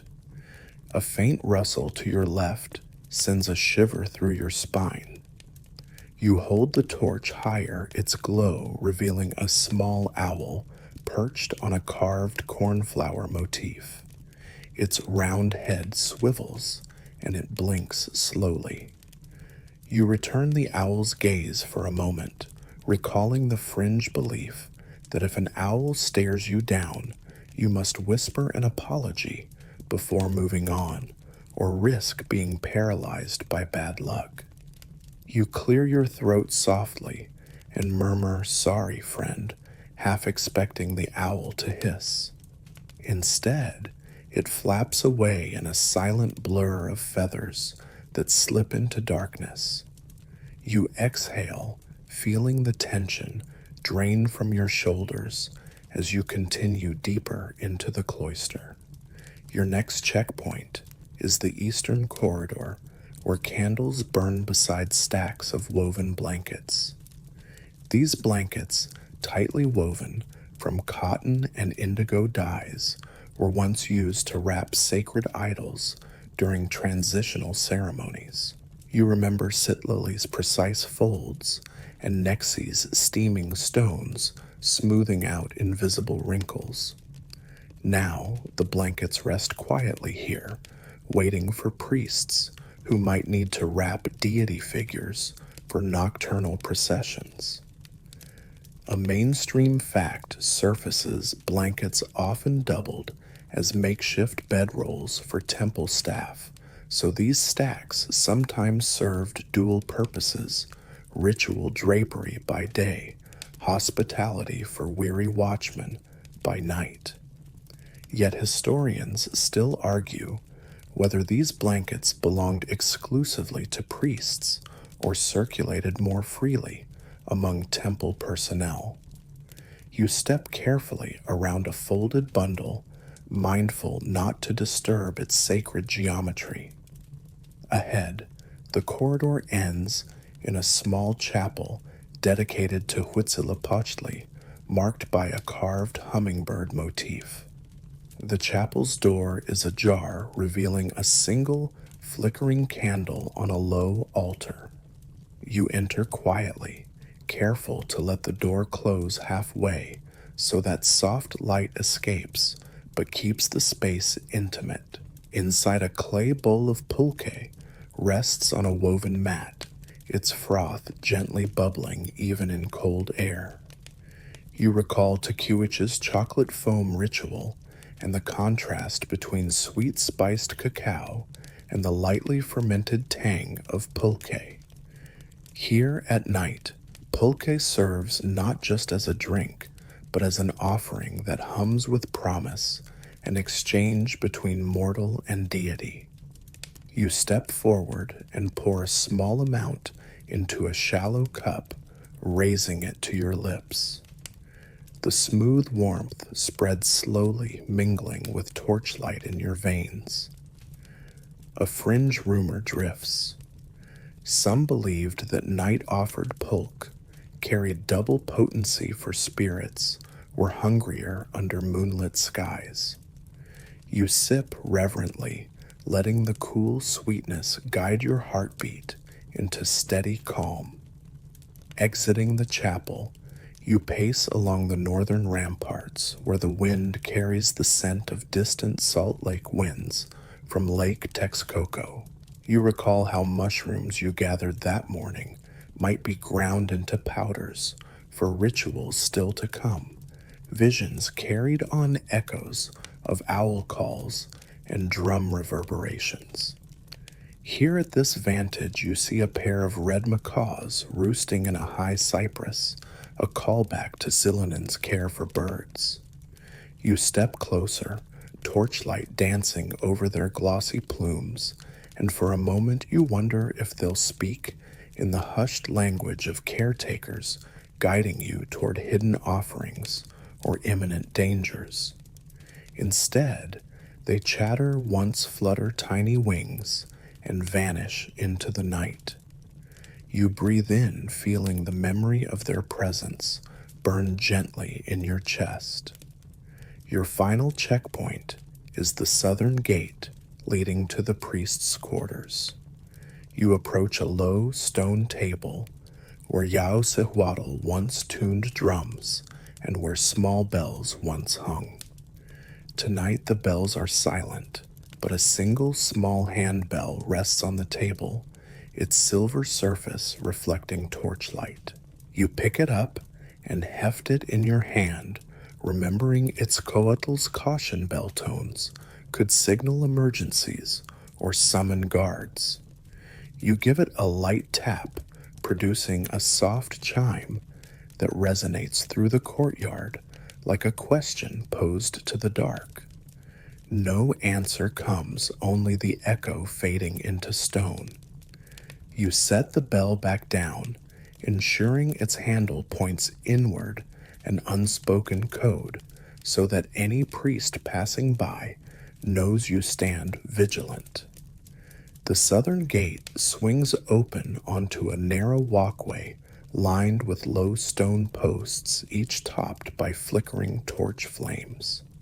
You step beyond the crunch of gravel beneath your sandals, the only sound besides the murmur of night birds. The city sprawls below lanterns, twinkling like distant stars.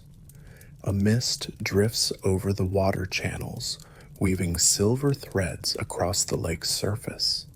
You pause to take it in, recalling how codices once depicted these waterways as mirrors of the celestial realm, each canal a path to the underworld or sky world. Scholars still debate those codices' true meanings, literal maps of pathways or metaphors for spiritual journeys. You let the moonrise shimmer on the lake's calm feeling, the night's pulse echo through your limbs. As you finish your patrol and return to your resting place, Near the temple's foot, you slow your breath, each inhalation syncing with the gentle rhythm of torch flames flickering above. You think of tomorrow's work with the temple's astronomer charting Venus's path at first light. But for now, the watchman's duty is done. The courtyards are secure, offerings remain in place, and the temple's pulse beats on through stone and torchlight. You lay down on a woven blanket, tucking the herb sachet Yuretsi gave you beneath your head. Owls hoot once more in the distance, and you whisper a soft apology to any who may still watch. As your eyelids grow heavy, you feel the hush of stone corridors settle, like a soft cloak lulling your mind toward restful sleep beneath the watchful gaze of God's guardians and your own steady heartbeat. You rise before dawn, stepping out into a courtyard that still shimmers with pale starlight. The air is crisp, as if the night itself has been wrung out and left behind, and you feel a hush that only exists when most of the city sleeps. Ahead of you, rising above the temple precinct, like a heart pumping its own beat, is the observation platform where the temple astronomer tracks Venus's journey across the sky. Historically, Venus was not simply a bright star. Its cycles guided Aztec rituals and even informed decisions of war and peace. Yet scholars still argue whether priests observed Venus every clear morning or focused primarily on key calendrical dates, and tonight you'll see those ancient practices in action. You step onto the lower terrace, each stone warmed slightly by the lingering heat of day-turned night, and begin your climb up the winding stairs. The walls here are carved with subtle glyphs marking Venus's appearances, each one a promise of celestial drama. As you ascend, the horizon ahead begins to glow faintly, a hint of rose blue bleeding into the east. A fringe rumor flickers at the edge of your mind. Some temple insiders claimed that if you stared at Venus long enough during its crescent phase, you could glimpse echoes of past battles, ghostly warriors wreathed in phosphorescent mist. You stifle a shiver, reminding yourself that looking at a bright planet is a lot less intriguing than it sounds, and probably less hazardous than staring directly at the sun. You reach the top terrace where a wooden platform juts slightly over the edge, offering an uninterrupted view of the eastern horizon. The temple astronomer, a lean figure named Aihuikamina, whose name means he who burns with fire, in Nahuatl, stands before a simple sighting device, two vertical gnomons set into a carved stone base. Each gnomon casts a thin, elongated shadow that shifts imperceptibly as the sky brightens. Aihuikamina adjusts the angle of a small driftwood pointer, watching where its shadow falls on a narrow groove carved into the stone. Precision, he says, quietly guides our ceremonies and sometimes our swords. You sip water from a calabash bowl, feeling the cool liquid settle in your chest as a dozen stars wink out one by one. Mainstream scholars note that the Aztecs linked Venus's heliacal rise, its first appearance in the dawn sky, to the god Quetzalcoatl, who returned as a morning star. Yet historians still debate whether that connection was due to pre-Aztec influence from earlier Central Mexican cultures or an independent development of cosmic symbolism. You watch as Aihuikamina traces a fresh line of red pigment along the stone, an indicator of today's dawn position. You feel a quiet thrill, knowing that this fresco-like marking will guide rituals for the next 20 days until Venus disappears again into the sun's glare. A light joke worms its way into your thoughts. Next to 20 days of guiding rituals. Good thing he packed breakfast. Suddenly the horizon flares. A sliver of Venus emerges pale and bright against the fading night.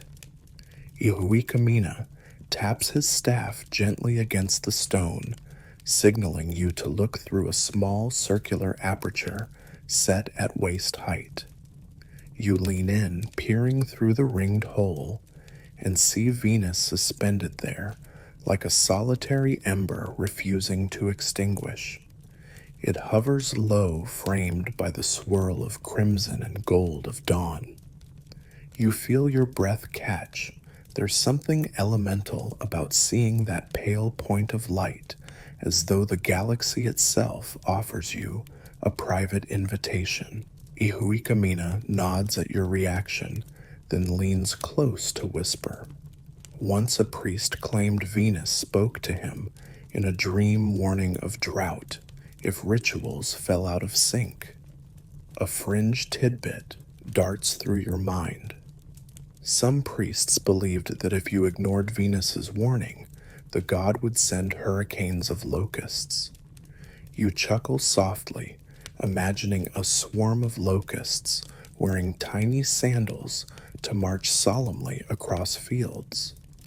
The joke lightens your chest, but you keep your gaze steady, seeing Venus's glow widen as the sky streaks brighter.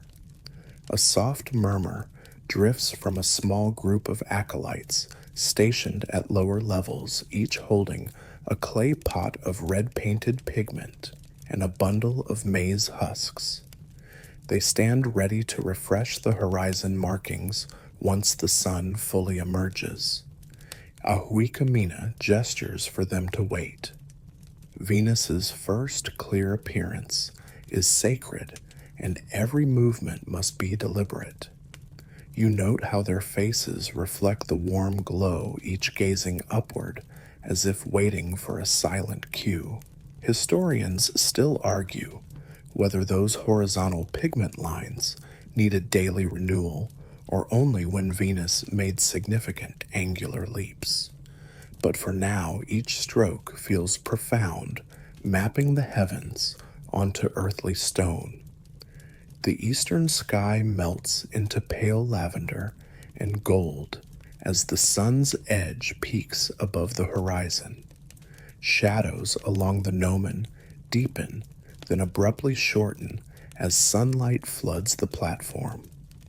Ihuikamina takes a small gourd, rattle, shakes it twice, and strikes a thin wooden drum, once signals that echo across the temple courtyards. The acolytes below kneel, dipping their brushes into pigment and moving in unison to redraw delicate lines on the guiding stone. You step back, letting the ritual wash over you. Dawn's hush dissolves into a soft clamor of movement. Footsteps on warming stone, distant prayers to the sunrise. A mainstream detail floats to mind. The Aztecs timed the sacrifice of a small bird to coincide with Venus's rising, symbolizing the god's departure from underworld shadows into radiant light. Yet scholars still debate whether that bird was a local hummingbird, tiny and fragile, or a larger quail whose feathers symbolized rain. You hear a flutter behind you and turn to see a small hummingbird lured by offerings of sweet nectar placed in a reed feeder Ihuikamina set for morning observation. For a moment, it hovers so close that you can see each iridescent feather catching sunlight like molten glass. A second joke surfaces. If you ask nicely, maybe it'll hum the prophecy. As the hummingbird flits off, you note how the sunrise has banished every lingering star. Venus now shines as a steadfast sentinel, one bright point among many, yet singular in meaning. Ihuikamina steps aside, wiping his sleeve on the hem of his tunic, and says, "We must record this moment for our calendar priests. They will plan festivals, battles, and feasts around it." You watch as he dusts pigment from his fingers and moves toward a cedar cabinet where rolled amate scrolls lie stacked. He unrolls a fresh sheet, brushes the surface lightly, then sketches a quick glyph of Venus as a radiant disk with twin cones rising and setting. A fringe rumor surfaces. Scribes sometimes hid personal prayers in margin glyphs, tiny symbols that meant something only to them, like a star tilted just so. You lean closer, but see only neat lines and bright dots, raw cosmic whispers waiting to be decoded. The platform grows warmer beneath your feet as the sun completes its ascent. Ihuikamina signals to you and the acolytes to lower the platform's reed mats, a soft floor covering that allows you to stand without slipping. He offers you a small cup of pulque, the foamy wine made from fermented agave. You accept, feeling the warmth spread through your chest in gentle waves. "Drink," he says, so you feel the sky's heat on your skin. You sip, letting the sweet tang and faint effervescence twist through your senses as though tasting the dawn itself. A scholarly debate echoes. Some argue that offering pulque during Venus observations invited divine favor, while others insist it simply kept priests alert during long vigils. You decide that a little sweetness at sunrise never hurt anyone. On the eastern edge of the platform, a single slender pole marks the point where Venus will set next week its angular path, shifting daily. Ahuikamina traces that path with his finger, describing how priests will use it to determine when to begin preparations for the month of Toxcatl sacred to the god Tezcatlipoca. Venus sets in the west about 236 days after its heliacal rise. He murmurs, voice soft, yet filled with wonder. You nod, savoring that blend of mathematics and ritual, a combination that bridges heart and mind. A fringe anecdote floats by some temple record keepers claimed that if you watched Venus's setting throatily enough, you might hear tiny celestial drums playing for the underworld gods. You shrug, imagining yourself pressing an ear to the horizon, hoping to catch a faint beat. The acolytes bow and step away, their task complete for now. You turn to Ihuikamina, noticing the faint line of perspiration at his hairline, proof that sky-watching even at dawn is no idle pastime. "Tomorrow," he says quietly, "we observe Venus's evening star phase. The cycle never truly ends. It only shifts its court." You swallow, feeling an odd thrill at the thought of those repeating arcs, endless loops between earth and sky, mirrored by every breath you take. You take another sip of pulque, powering your resolve to remain alert for another observation at dusk. Before descending, you stand at the very edge of the platform and look out over Tenochtitlan. The city yawns awake below, smoke curls from household fires, and the distant clamor of a marketplace stirring begins to drift upward. You inhale deeply, tasting the mingled scents of lake water roasting maize and early morning incense drifting from the central shrine. A mainstream fact surfaces Aztec astronomy was deeply tied to agricultural cycles. Venus's position could signal the best time to harvest maize or plant beans.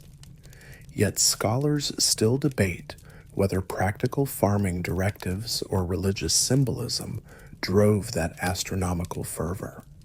You exhale, letting the city's breath mingle with your own, acknowledging that both need each other, sky and earth, farmer and priest.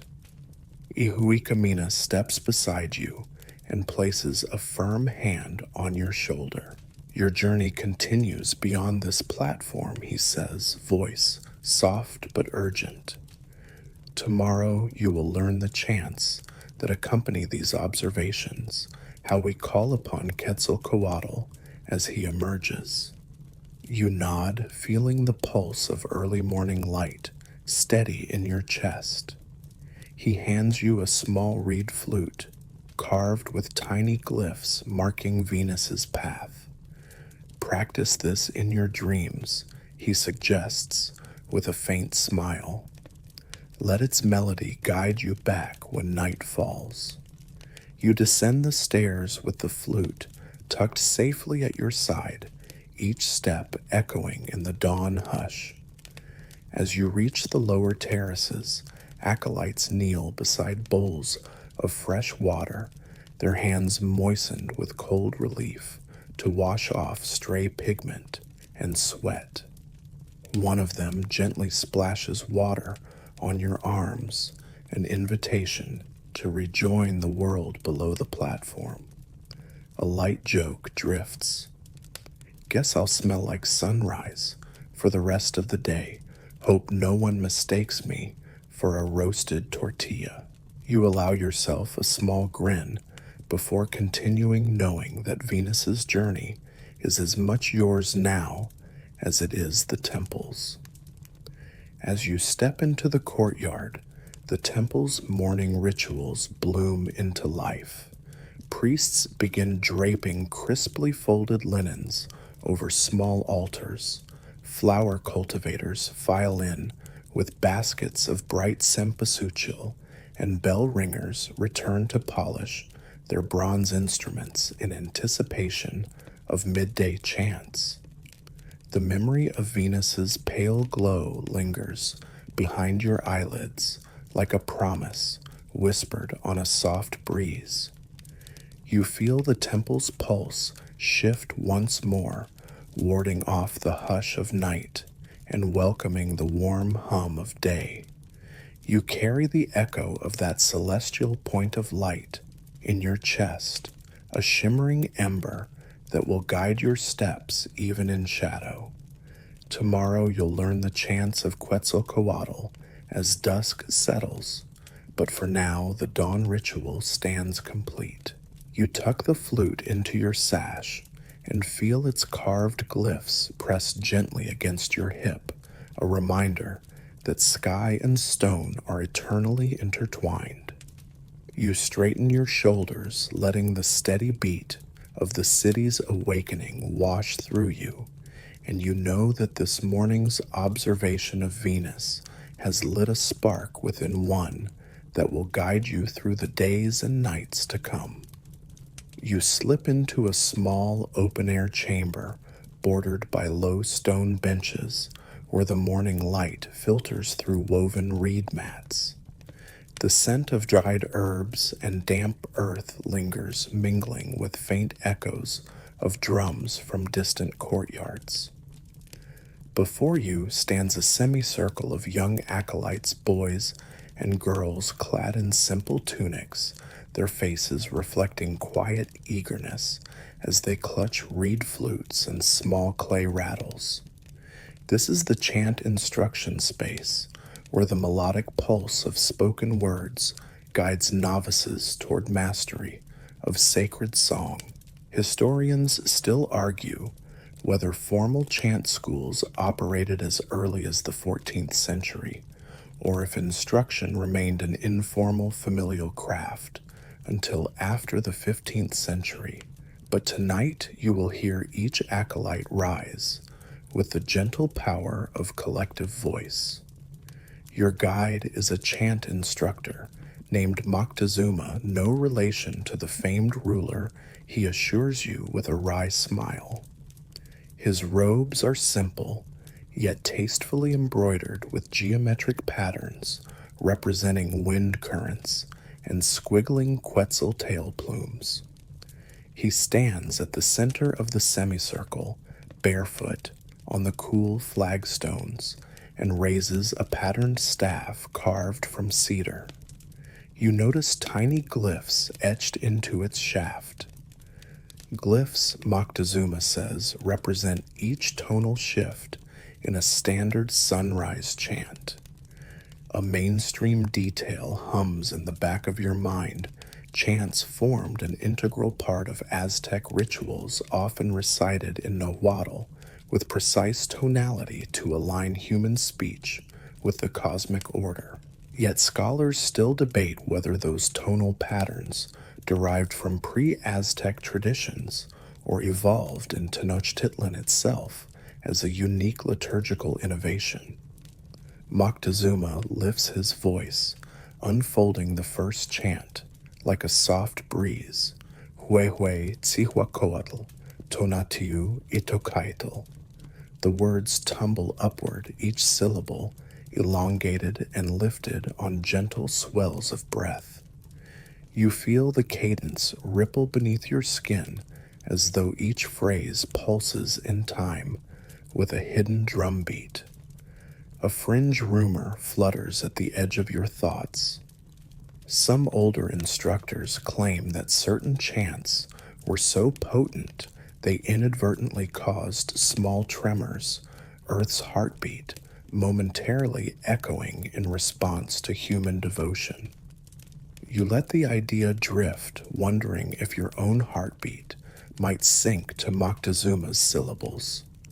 The acolytes repeat after him, their voices tentative at first, topsy-turvy echoes of his sure chant. Some stumble on a glottal stop, while others falter on elongated vowels. Moctezuma's eyes crinkle as he listens, and he offers gentle corrections. Lift the ha here, allow it to hover, feel the wind cradle your voice, not battle it. His tone is patient, each word balanced in a way that seems to draw the acolytes' attention inward, teaching them to root their voices in calm focus rather than striving for volume. You sense how different this feels from a modern classroom. No harsh reprimands, only a guiding presence, coaxing each child toward inner resonance. A young boy named Teoquitlatl shuffles forward, reed flute in hand. He plays a brief melodic pattern meant to accompany the chant's second line, Inin Sihuapili, Yolalisli Proteu. His fingers tremble as he navigates the flute's holes, the sound emerging as a lilting, trilling bird call rather than a solid tone. Moctezuma kneels beside him, adjusting his grip on the instrument with gentle hands and whispering, "Relax your fingers. Find the breath's origin in your belly. Let air flow, don't force it." Teoquitlatl inhales deeply and exhales into the flute, and this time the tone rings clear like a small bird greeting dawn. A mainstream fact surfaces: flutes of boar, carved from bone or clay, were common accompaniments to chants, their tonal qualities believed to mimic bird calls, integrating natural sounds into ritual performance. Yet historians still debate whether musicians intentionally patterned these tunes after bird calls or if the resemblance emerged by chance. Across the semicircle, a girl named Xochitl kneels as she holds a clay rattle, empty gourds strung with small seeds inside. She shakes it gently, in time with the chant's metrical pulse, her rattle whispering like wind through dried foliage. Moctezuma pauses, tipping his head to listen. Good, but let the rattle breathe, he instructs, demonstrating a looser wrist movement that allows seeds to tumble in languid pulses. Think of rainfall, not a shower. Xochitl adjusts accordingly, and the rattle's tones soften each seed, tumbling in hushed taps that caress rather than crack. A fringe detail drifts some. Chant masters believed that properly tuned raindrop rhythms could call on Telaloc himself, inviting actual raindrops to descend and bless fields. You let that thought settle as you watch Xochitl's face brighten, sensing her delight in mastering such a subtle shift. Moctezuma rises, raising his staff like a conductor's baton. The acolytes settle into an expectant hush, their instruments poised. He begins a new chant, a hymn honoring Toti, our grandmother, goddess of healing, Tochihuapili, Tzihuacoatl, Ilhuica Nimitzticpatic in Omacono. His voice unfolds slowly, each vowel stretched, each consonant crisp. You feel the sacred power in his timbre, how the words echo as if carved into stone. The acolytes follow their first notes, a chorus of breath and discovery. Gradually, as Moctezuma's voice sails higher, their voices lift too, an unbroken line of rising devotion. A mainstream detail emerges. Chants to Tosi often accompanied healing ceremonies in temple infirmaries, weaving sonic medicine that comforted both priest and patient alike. Yet scholars still argue whether those chants directly influenced curative outcomes or served more to focus collective intention. You close your eyes and let the chant's resonance wash through you like a warm tide. Tiny beads of sweat form at your temples, not from heat, but from the effort of matching each tonal inflection. You recall how Uretzi used mullein tea to soothe fevers. Now Moctezuma's chant seems to weave a more subtle healing, less physical, more spiritual. A fringe rumor glides through your mind. Some healers claimed that a chant correctly executed could mend invisible wounds, scar tissue in the soul rather than flesh. You smile at the image, feeling present in this chamber where sound is both shield and medicine. As the hymn ends, Moctezuma invites each acolyte to step forward and chant a single line solo. The first participant, a girl named Sitlali, adjusts her grip on a handheld clay bell inscribed with figural glyphs. She lifts the bell to her lips and rings it once, a pure crystalline tone that trembles through the chamber. Then she sings, voice small but unwavering, Ilankuikatl, Hueka Nekok, Yohwali Shiupohwali. The phrase lifts like a gentle bird call, dances through the reeds, and hovers above stone before fading. You note how Moctezuma's staff glows faintly in his hand, an electric pulse pulsing in each carved symbol as he nods in approval. A fringe anecdote surfaces. Some chant experts believe that bell-inflected lines carried messages directly to Quetzalcoatl in the sky, tiny sonic offerings that floated beyond mortal reach. You sense a shiver run down your spine, imagining a Quetzalcoatl deity hearing this single line and granting its silent blessing. Next, a boy named Nahui approaches carrying a polished, rattling gourd. He trembles when he begins and his voice quavers as he recites Koyolk Saukwi Temek Inin Yan Quetzal Papalotl. Moctezuma steps closer, placing a steadying hand on the boy's shoulder, his voice low and encouraging. Sing as though you breathe, not as though you shout. Let the words be an offering, not a demand.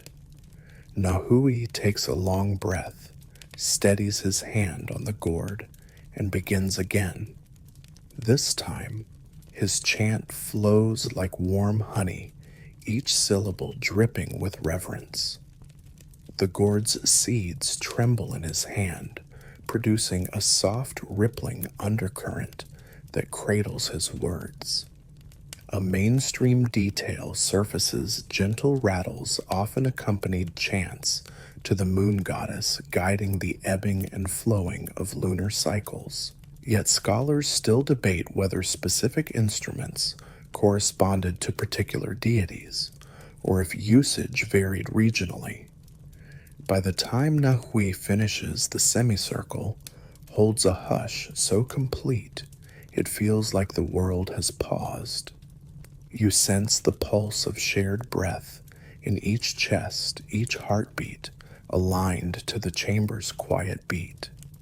Moctezuma steps forward and lifts his hands, signaling all acolytes to join in a closing refrain, Tikmatise, in Nechikalistli, Yanshwikat Tlen Xochikatsin. Their voices swell as one soft at first, then intensifying into a gentle roar that shivers through the reeds and settles into stone. As they chant, the combined rattle of rattles, flutes, and occasional bell intertwines into a tapestry of sound that feels woven from threads of dusk and dawn. You watch their faces glow with concentration, their bodies swaying in subtle unison, each movement part of an unspoken choreography. A fringe rumor drifts by. Some seasoned chant masters believed that when chants reached perfect resonance, flowers in the garden courtyards actually bent toward the temple as if drawn by sound, an effect known only to a few who snuck out to witness such miracles. You imagine those blooms swaying toward each uttered syllable, petals dripping with dew like notes pressed on parchment. The thought fills your chest with warmth like a promise of hidden wonders. Moctezuma lowers his arms, and the collective chant fades into a final echo that trembles momentarily before dissolving. A gentle hush returns, as if the chamber itself takes a breath after that swell of sound. He steps forward, offering a nod of deep satisfaction to his pupils. You have learned how to transform breath into blessing. He says, voice soft yet carrying through the space. Remember, chant is not merely words.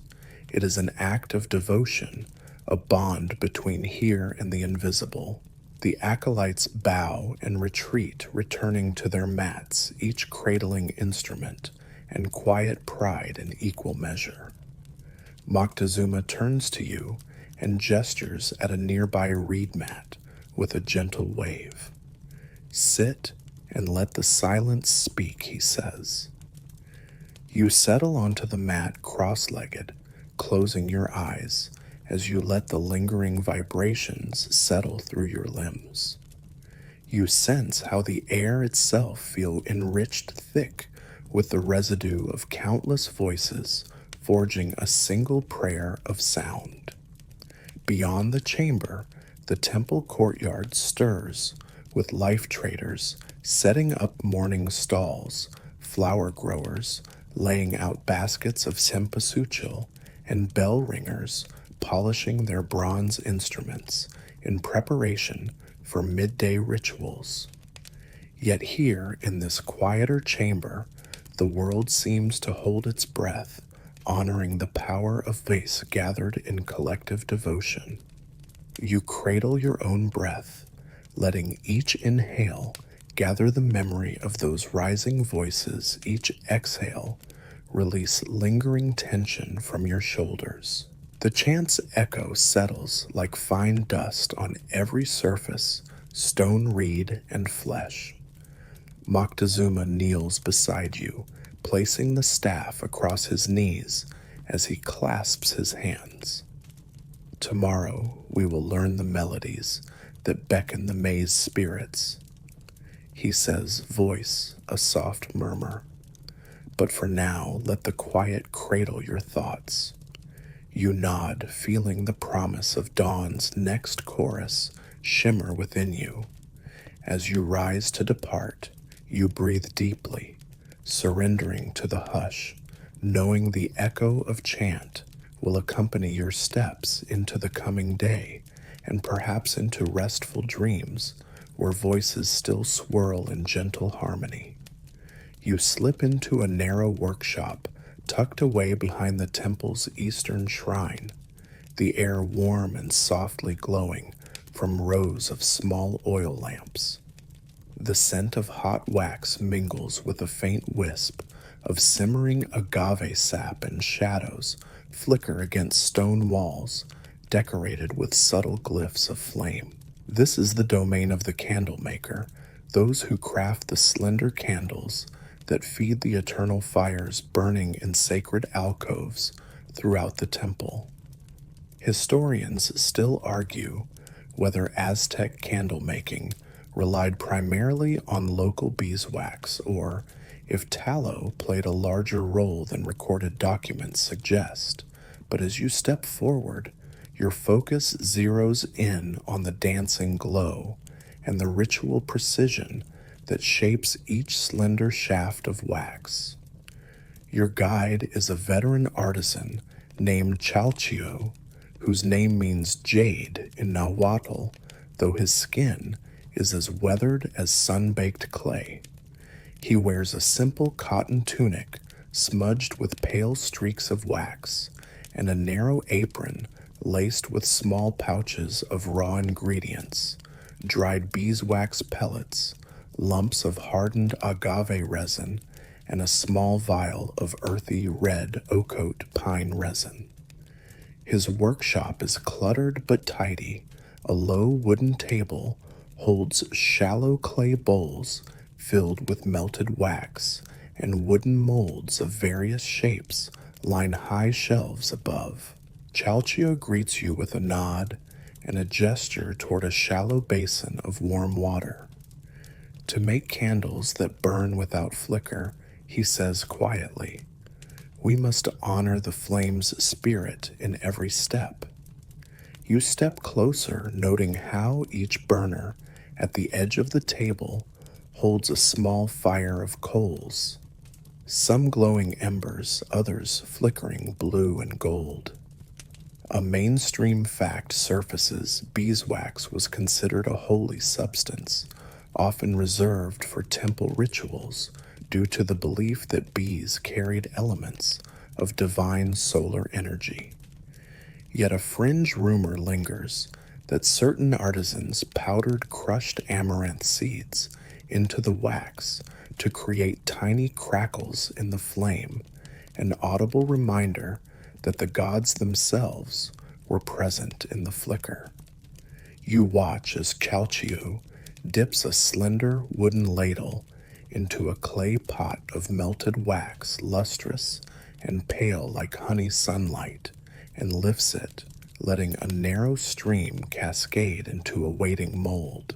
As the wax pours, smoke spirals upward, carrying a sweet, honeyed aroma that drifts through your senses like a soothing breeze. You tilt your head to inhale, feeling warmth at the core of your chest, as though a quiet pulse of solar power courses through the workshop. A fringe tidbit flits by some candle makers believed that adding a pinch of crushed obsidian dust into the wax would imbue the candle's flame with protective power, warding off malevolent spirits that might emerge during night rituals. You squint at a small pile of black dust in a clay bowl and wonder how often those protective charms really worked. Chalchio sets the ladle aside and lifts a wooden mold shaped like a thin tower, its interior hollow and smooth. He dips his fingers into a small dish of olive blue dye made from crushed indigo plant leaves, then drags a thin line of color along the mold's inner wall. The indigo marks align with the temple's hourglyphs, he says. When the candle burns down to that line, we know it's time for evening chant.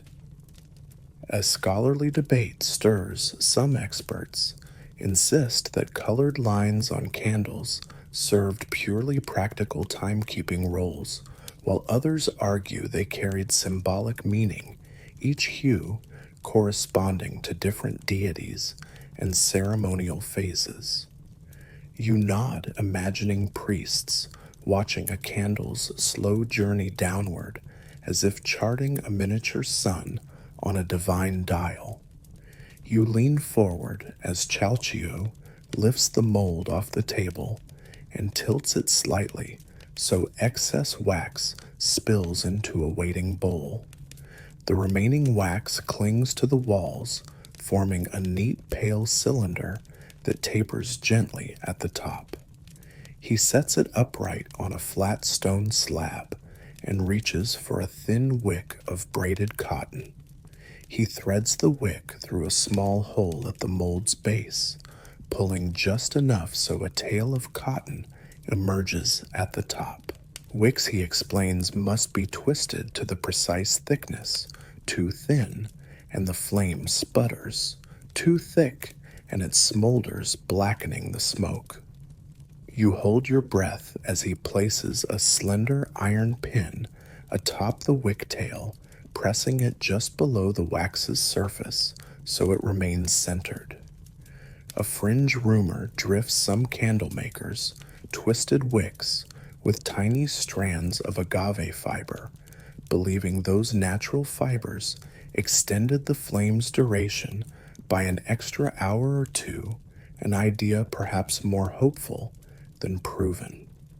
Chalchio sets the mold aside to cool, then turns to a low clay pot bubbling with melted ocote pine resin. The resin's sap-like aroma reminds you of sweet-smelling turpentine, though less biting. He raises a wooden spoon from the pot, then drizzles a thin amber-colored layer over the cooling candle's surface. The pine resin seals the wax, he says, and gives the flame a faint bluish hue, seen as auspicious in night ceremonies honoring celestial deities. A mainstream detail, Hum's ocote pine resin produced a brighter, steadier flame than wax alone, making it valued for nighttime lamps and ritual candles. Yet historians still debate whether resin was reserved for only the grandest temple ceremonies or used more commonly in every household hearth. You watch as Chalchio repeats the process for a second candle, his movements precise and rhythmic. He picks up a small wedge of beeswax from a clay bowl, pressing it gently between his palms to warm it. The wax softens quickly, and he rolls it between his palms to form a thin scalloped ribbon, which he then presses around the candle's base to create a decorative collar. These scallops, he explains, symbolize sun rays, a gentle reminder that even the stillest flame carries the sun's essence within. A fringe belief surfaces. Some candles bore hidden ribs of crushed jade dust just beneath their wax collars, meant to infuse any dropped drips with healing energy. You glance at a small mound of pale green dust in a clay bowl, wondering if any among the scattered shards truly floated into sacred alcohol offering vessels. As Chalchio fashions decorative collars, you feel the workshop's warmth settle into your skin like a silent accord between hands and hearth. He nudges you gently and offers a small disc of beeswax. Your turn, he says. You press your thumb into the disc, feeling its softness yield under your pressure. At first, you start to roll it unevenly, but Chalchio's watchful gaze guides you to shift your grip, fingers curved like half moons, to encourage a uniform ribbon. You breathe in deeply, focusing on palm and wax, remembering Uretzi's advice to let deliberate attention shape each action. Slowly, a ribbon forms, and you press it against the cooler surface of a freshly formed candle base. You feel a subtle thrill. This sculpting of wax feels akin to inscribing a prayer upon each flicker. Chalchio nods approvingly and moves to a low brazier where a small heap of broken candles and spent wicks glows softly. He tosses a fragment of used wax into the embers, where it sizzles and a faint plume of smoke drifts upward. Recycling remains vital, he murmurs. Each scrap must return to flame, lest the wax accumulate and clog sacred spaces. A mainstream fact surfaces. Temple artisans collected used candles and melted them down for new molds, ensuring sustainability long before such concepts became modern virtues. Yet a scholarly debate hums some records suggest that once candles bore a particular deity's symbol, their remnants were buried as offerings rather than recycled. You close your eyes briefly, imagining a small shrine of buried candle remnants, each marking a whispered petition laid to rest. You notice the light outside shift to a cooler hue, morning approaching in earnest. Chalchio sets aside his tools and guides you to a low clay basin filled with cool water scented with crushed lavender leaves, an unexpected offering of fragrance in this workshop of fire. Wash away excess wax, he instructs. As you dip your hands, the water tickles your skin, carrying a gentle, soothing aroma that seems to balance heat and scent. You scrub your palms and fingers, watching soft white globs of wax disperse like ghosts dissolving in water. The lavender turns the rinse water faint lavender pink, and you breathe in deeply, feeling your thoughts calm. Chalchio takes a small narrow candle, already cooled from the mold, and holds it before a small brazier flame, turning it slowly so the flame licks evenly around the candle's base. As wax softens again, tiny beads form at its tip, dripping down in a slow, measured dance. He gestures for you to hold your own candle similarly. You lean forward, holding it near the flame, close enough to warm the base, far enough to avoid dripping wax onto your fingers. Slowly, each bead of wax rolls down the candle's side, creating a series of natural spirals, accidental beauty, born from heat and gravity. A fringe belief floats. Some artisans said that if a candle's drip patterns formed recognizable shapes like bird wings or maize kernels, that indicated an auspicious blessing for the coming ceremony. You watch intently as spirals form, envisioning tiny wings unfurling from wax rubble. When the droplets melt away, Chalchiu signals for you to gently blow out your candle, careful of wax splatter, then places it into a waiting stand among dozens of others. Each candle stands ready to feed the temple's altars, their wicks primed to catch flame during sunrise or dusk rituals.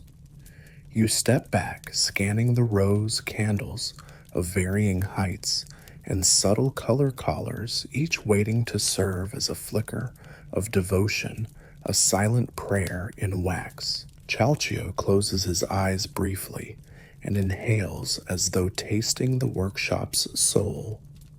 Each flame lasts through at least 3 ceremonies, he says, voice hushed with reverence. A single wick can burn for up to 40 hours if tended well. You nod, letting the weight of that knowledge settle candles as both timekeepers and spiritual anchors. A scholarly debate surfaces. Some tent temples used protective enclosures around their sacred fires to extend burn time, while others allowed candles to burn openly so participants could witness the flame's purity. You glance at Chalchiu's final product, a tall, pale candle marked with indigo lines and trimmed with wax collars, and imagine it burning steadily through layered chants, offerings, and silent prayers. Before leaving, Chalchiu retrieves a small candle already in flame and holds it as though presenting a torch to a passing messenger. Take this to the eastern shrine, he instructs. Light the new altar fire as dawn approaches. Let its single flame join the chorus of ritual flames across the temple. You accept the candle with reverent fingers, feeling its warmth spread like a solar pulse into your palm. The wick flickers at your touch, and you feel a hush descend. The simple flame carries more weight than you realized. A fringe rumor drifts. Some believed that a newly lit temple candle would catch whispers of prayers delivered along the chain of altars, glowing brighter when divine presence hovered near. You tilt your head to observe the flame's subtle flicks, as though searching for hidden energies in its glow. As you step into the courtyard, with the candle held before you, the first birds begin to call in distant trees, a gentle herald of dawn's arrival. You feel the candle's warmth press against your palm, guiding each step toward the eastern shrine. Along the way, guards exchange nods, bell ringers pause polishing, and scribes set aside their brushes, each acknowledging your silent task. You remain still, carrying the candle, as though cradling a hummingbird's heart, knowing that this single flame stands at the threshold of countless rituals to come. You reach the eastern shrine and kneel, setting the candle into a carved obsidian basin ringed with fresh copal incense. You draw a single matchstick from your sash, strike it, and bring the small flame to the candle's wick. As the wick catches a quiet whoosh, fills the air an intimate introduction of flame to wax. The candle's base sags for an instant before pushing back upright, flame settling into a steady glow. You inhale the sweet incense and honeyed wax aroma, letting the moment anchor itself in your heart. Chalchiu stands beside you as you rise. The eternal fire begins anew. He murmurs, voice a soft echo of dawn's promise. You look around the courtyard altars bathed in candlelight petals of marigold scattered like fallen suns, the temple's stones humming with anticipation. The single candle you lit joins dozens more, each flame a silent testament to devotion and time's unbroken flow. You bow your head, feeling the warmth of the candle drift through your senses like a lullaby, each flicker a gentle reminder of human care and divine presence. As you step away, the flame behind you stands tall, the hollow echo of night giving way to birdsong and light. You feel your breath steady, the flicker's glow, guiding you forward into the temple's waking hum. Tomorrow you'll join the astronomer under the evening sky, watching Venus's new descent.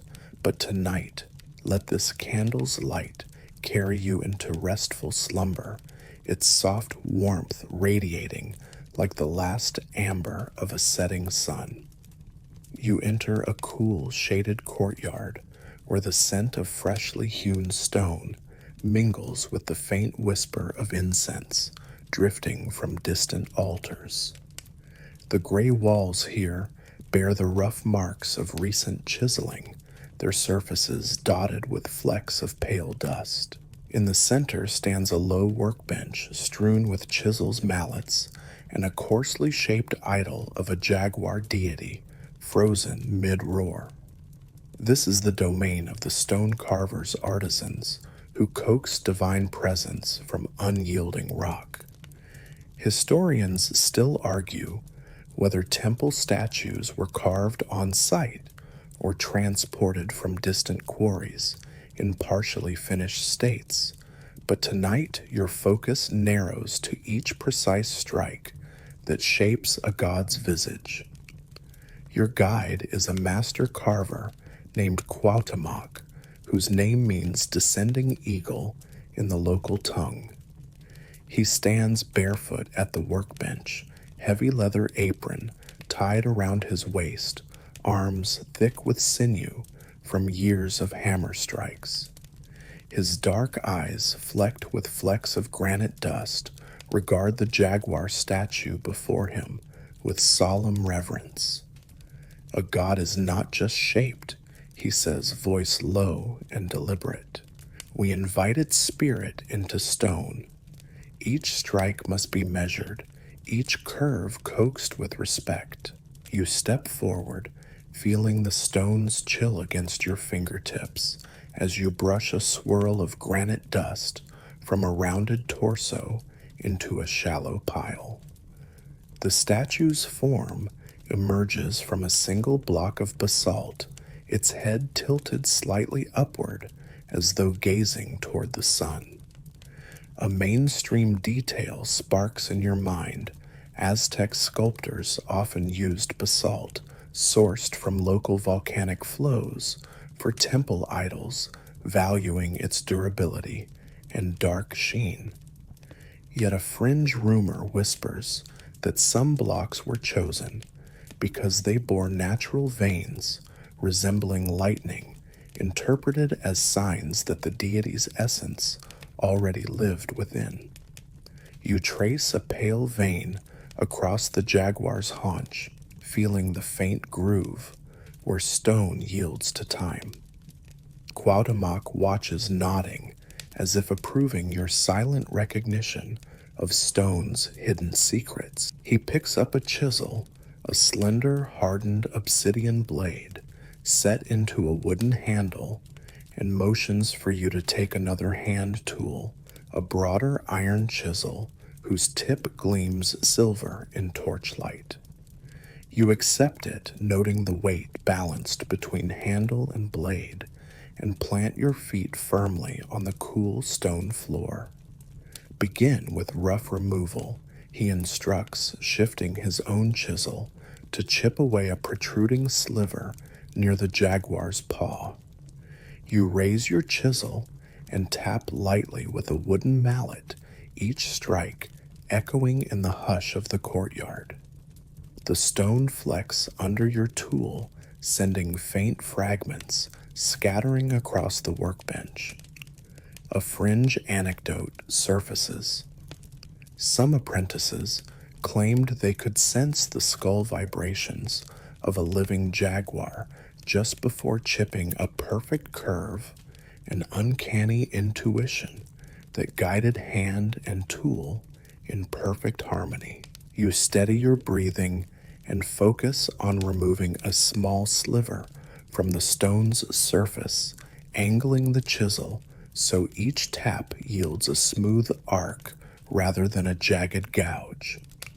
With each strike, the stone gives a soft, satisfying rasp, the echo carrying like a reverent breath. You step back and survey your work. A shallow notch now hints at the jaguar's haunch, curving into muscular geometry that promises to catch torchlight with dynamic shadows. Cuauhtémoc nods, then picks up a small flat piece of Venetian agate he uses to smooth rough edges. Stone must be coaxed with both strength and finesse, he reminds you, rubbing the agate over your newly carved notch.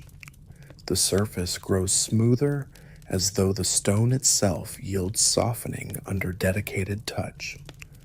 A group of younger apprentices works along a row of partially carved idols, warrior figures, feather-clad dancers, and serpentine deities, each at various stages of transformation. You walk along, noticing how each artisan employs different tools. Some use pointed chisels for deep grooves. Others rely on broader blades for flattening. A mainstream detail resonates. Sculptors often worked in teams, each member specializing in a particular carving. Stage, roughing, detailing, polishing, much like a production line, though the hierarchy depended on seniority and skill. Yet historians still debate whether these divisions evolved organically or were instituted under temple regulations. You catch a glimpse of a young apprentice smoothing a dancer's headdress, the flick of his wrist tracing feather grooves so precise they seem to flutter even in stone. Approaching Cuauhtémoc's bench again, you notice a small, half-finished jaguar figure, halfway between raw block and fully detailed idol. Its broad shoulders and muscular neck are already shaped. Its face, however, remains of a rough, unformed slab. Now we will define the face, Cuauhtémoc says. He hands you a narrow-pointed chisel, its edge sharpened to a razor's tip. Eyes first, he instructs. You lean forward, positioning the chisel at a faintly marked cross on the jaguar's brow, guidelines drawn earlier in charcoal.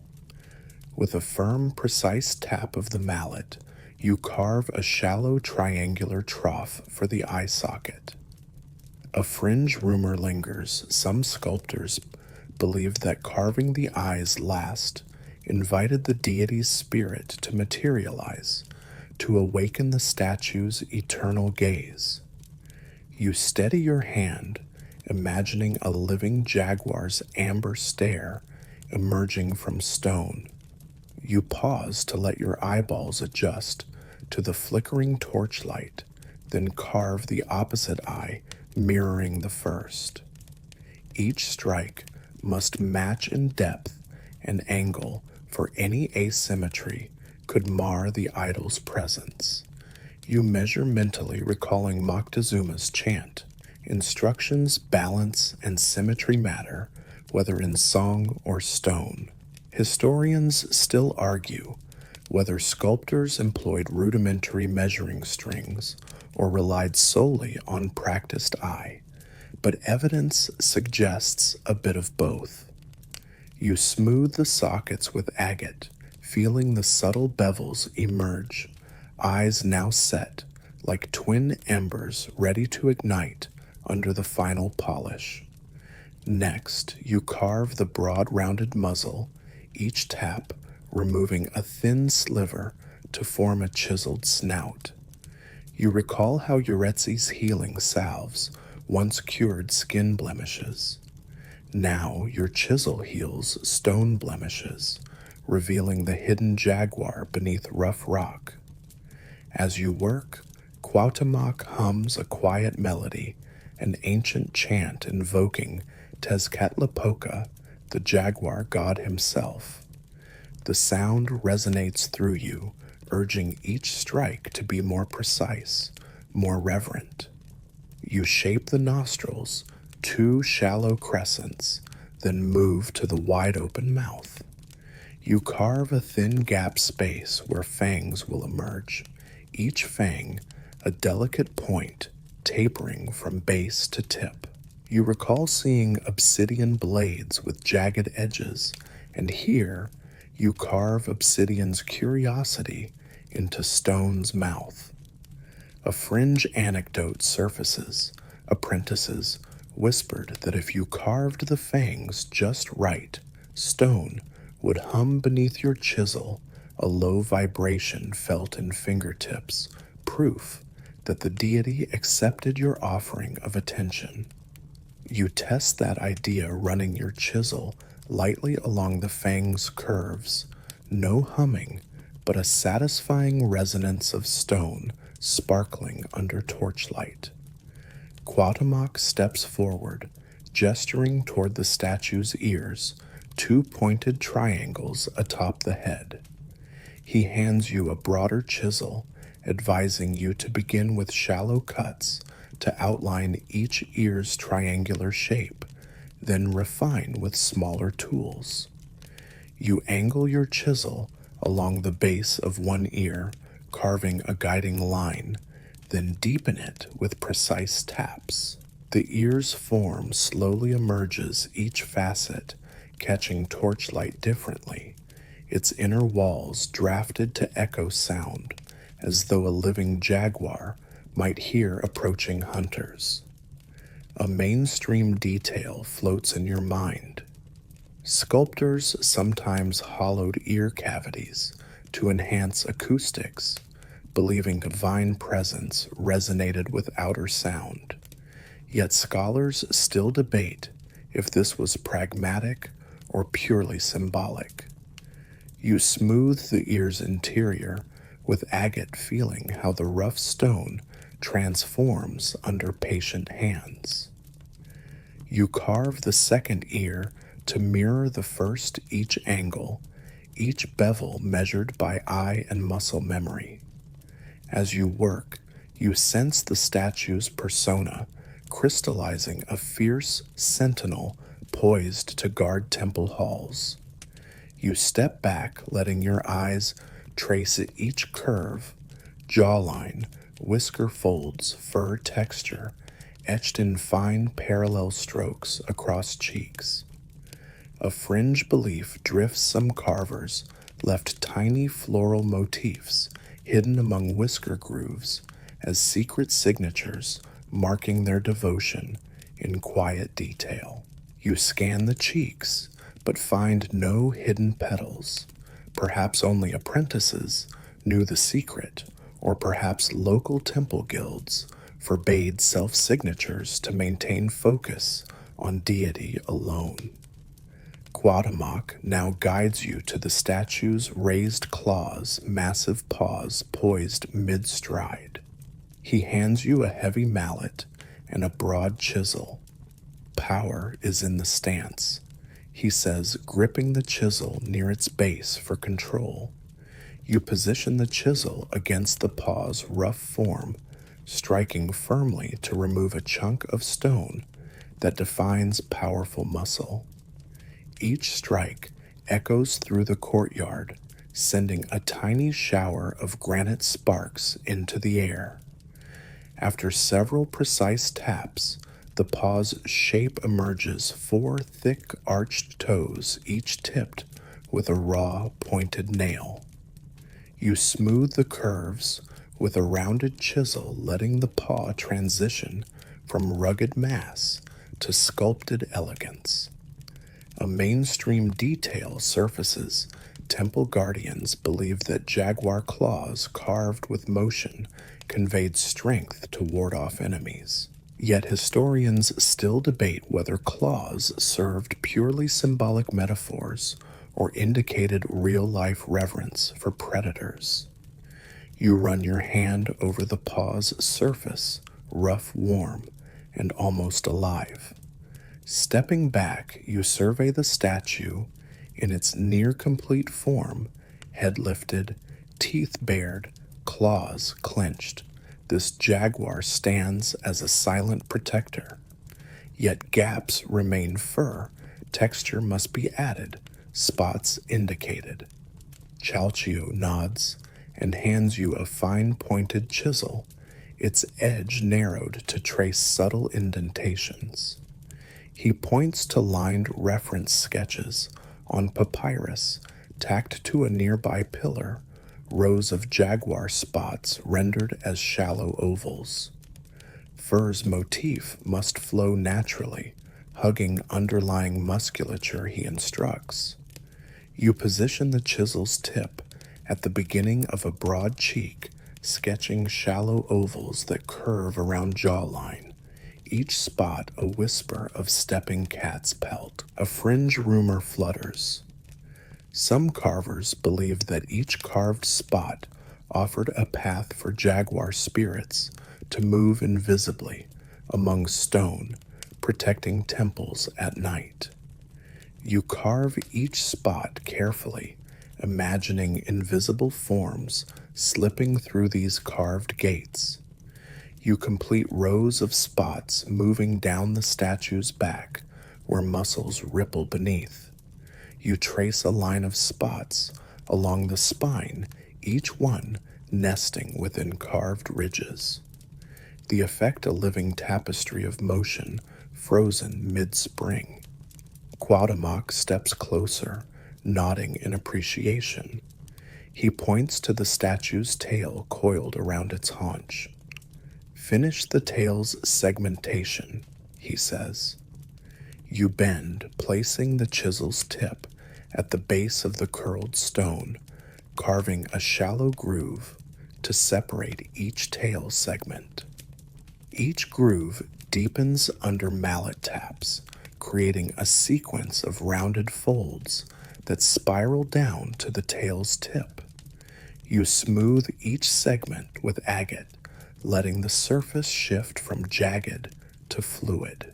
A mainstream note emerges. Tails, positioned in spirals, often symbolized cyclical time, the jaguar's presence reminding mortals of life's endless turns. Yet scholars still debate if that symbolism arose from local observation of jaguars' curled resting poses or from earlier Mesoamerican iconography. You finish smoothing the tail's tip, feeling a sense of completion ripple through you. Now, Cuauhtémoc guides you to the final step, polishing. He hands you a bundle of soft cactus fibers, densely packed and tied at one end to form a brush. He dips the brush into a bowl of fine abrasive sand-ground volcanic pumice mixed with water. You apply firm circular strokes over the statue's surface, each movement buffing away microscopic ridges until the jaguar's curves gleam like polished metal. You feel the brusque resistance of pumice transform into smooth caresses as stone's roughness yields to patient friction. A fringe belief drifts. Some carvers said that polishing imbued the statue's surface with a mirror-like sheen that reflected souls, even those lurking in shadows, so nothing could hide from its gaze. You let that thought blend with each stroke, imagining a jaguar's polished face catching torchlight like a beacon. By the time you step back, the jaguar statue radiates presence, its eyes hollow yet luminous, its form carved with reverence and precision. Cuauhtémoc lays a hand on your shoulder. Tonight, this idol will stand sentinel in the northern alcove, he says. May its spirit guard the temple through moonlit hours. You nod, feeling the weight of that responsibility settle in your chest. This stone jaguar will witness endless ceremonies, silent pillars of protection. You bow to Chalchio, acknowledging the sacred trust he placed in your hands. As you leave the workshop, you notice apprentice carvers cleaning their chisels and packing tools into leather pouches, each move deliberate and unhurried. Torches flare along the courtyard walls, and the hum of night watchmen's patrol echoes in the distance. You breathe deeply, letting the scent of stone dust and agave resin mingle in your lungs, a memory as potent as any incense. Each footstep on smooth flagstone feels guided by etched grooves left behind by centuries of artisans. You sense the temple's pulse. In every stone that lines these walls, each idol a living presence born of patient, reverent labor. Tomorrow, you will carry the flame of a new candle into dusk's quiet hush, but tonight the jaguar stands complete, a testament to devotion carved in stone. You let the hush enfold you, imagining the statue's polished eyes, reflecting moonlight like twin embers. As you slip into rest, let the thought of chisels shaping divine presence soothe your mind, each precise strike, a gentle lullaby for the soul.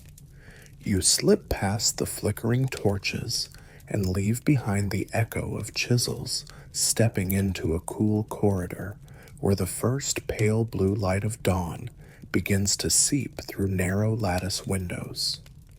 The scent of damp moss and earth follows you as though the temple itself exhales a breath of moisture. Ahead lies a small courtyard surrounding the temple's purification spring, known as Tlaloc's Eye, a sacred source believed to hold the power of renewal in its crystalline depths.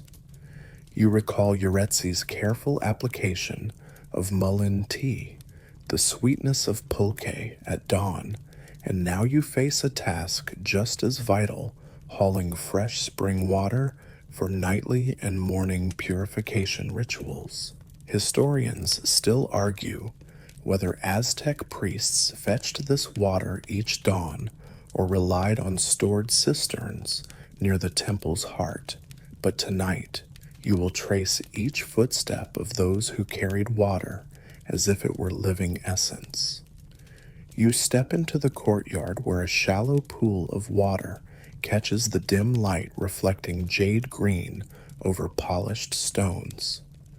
The pool sits at the base of a small carved shrine to Tlaloc, rain god patron and keeper of waters. A fringe rumor still tugs at your mind. Some temple insiders whispered that eels swam beneath the prayer-laden waters, believed to be Tlaloc's silent messengers carrying offerings from surface scribbles pressed into clay. You lean over, peering into the dark reflection, half expecting a flicker of motion, but find only ripples forming where a cool breeze drifts along the water's surface. You inhale the fresh mineral scent, damp peat mingled with faint pine resin, reminding you of Citlali's incense when she guided you in spinning flower mandalas. Your guide is a water bearer named Izel, whose name you've come to associate with guided fungal hunts. Yet here she stands barefoot on smooth flagstones, her reed cane poised like an extension of her own spine. Her basket holds bundles of long reed tubes expertly cut to length, each able to carry 2 handfuls of water. She greets you with a nod, her eyes bright in torchlight's diminishing glow. Water for cleansing and blessing, she says softly. Tonight we carry it to altars for morning rituals. each drop must remain pure. You remember how Codex scribes meticulously recorded offerings in Amate scrolls. Here, each vessel of water itself becomes an offering carried by patient hands. You step forward and select a single reed tube, its interior hollow and smooth, polished by previous use.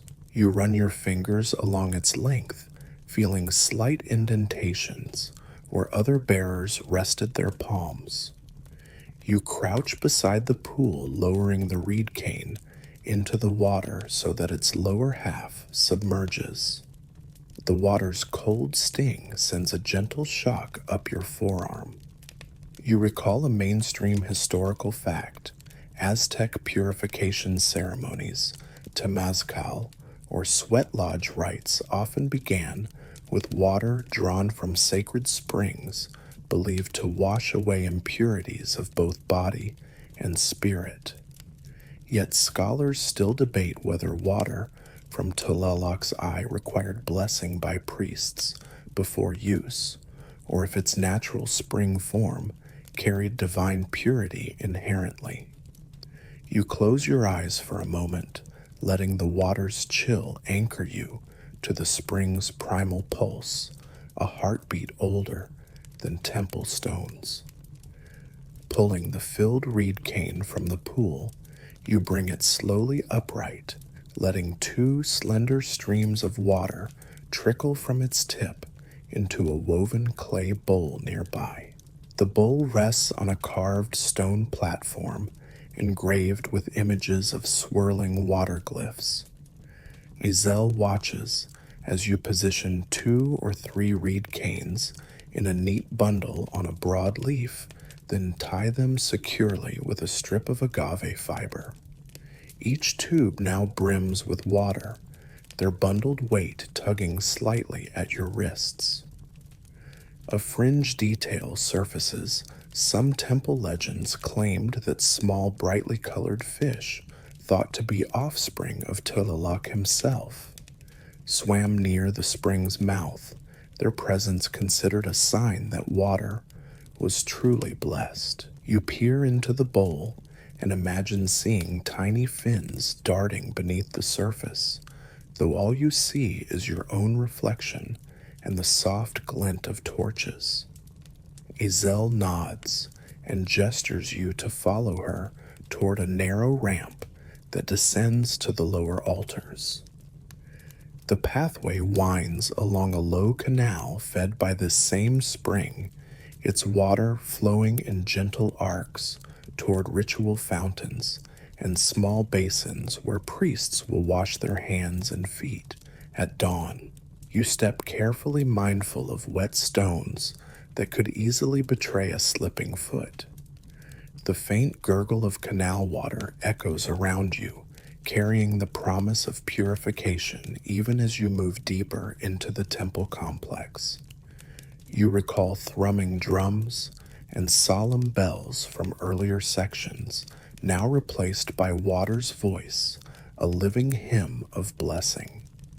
The corridor opens to a series of small alcoves, each alcove housing an altar bedecked with offerings, maize cakes, copal incense, and baskets of fresh flowers. Here, priests wait quietly, their eyes hooded in anticipation of the final touches before first light. Tonight it falls to you and Azel to pour fresh spring water over carved jade basins that will cascade into shallow troughs.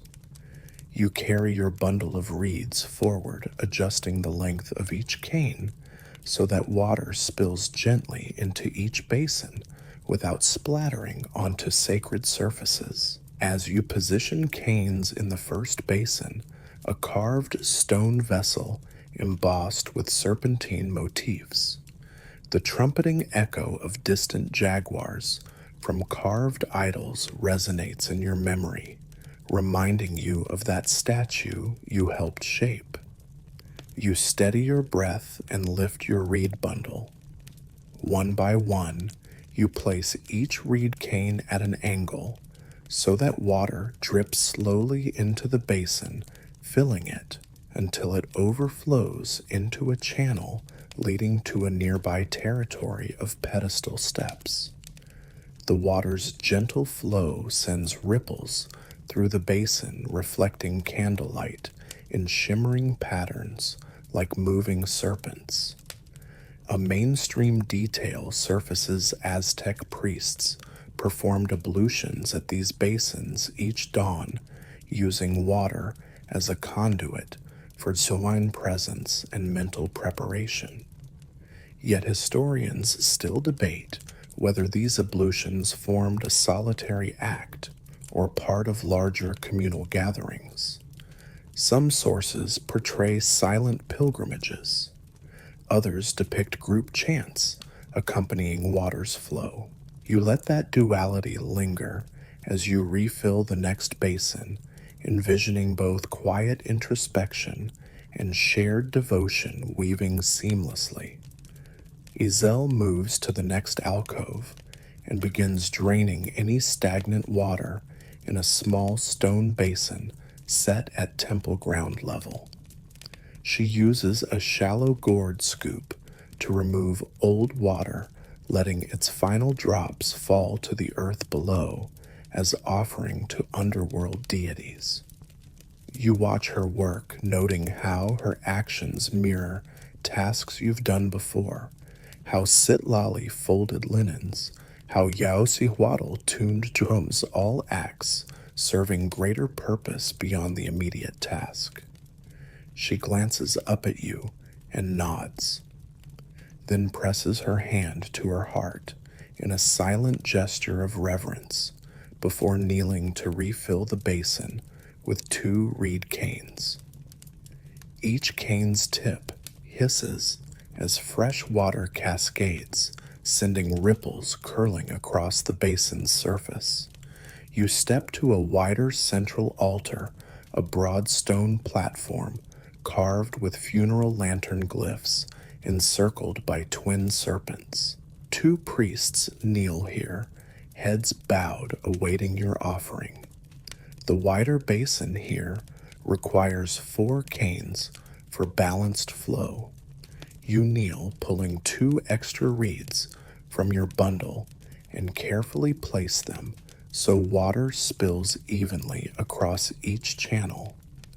The priests lift their hands above the edge of the basin, cupping a small amount of water to splash on their foreheads, a silent ritual inherited from ancestors.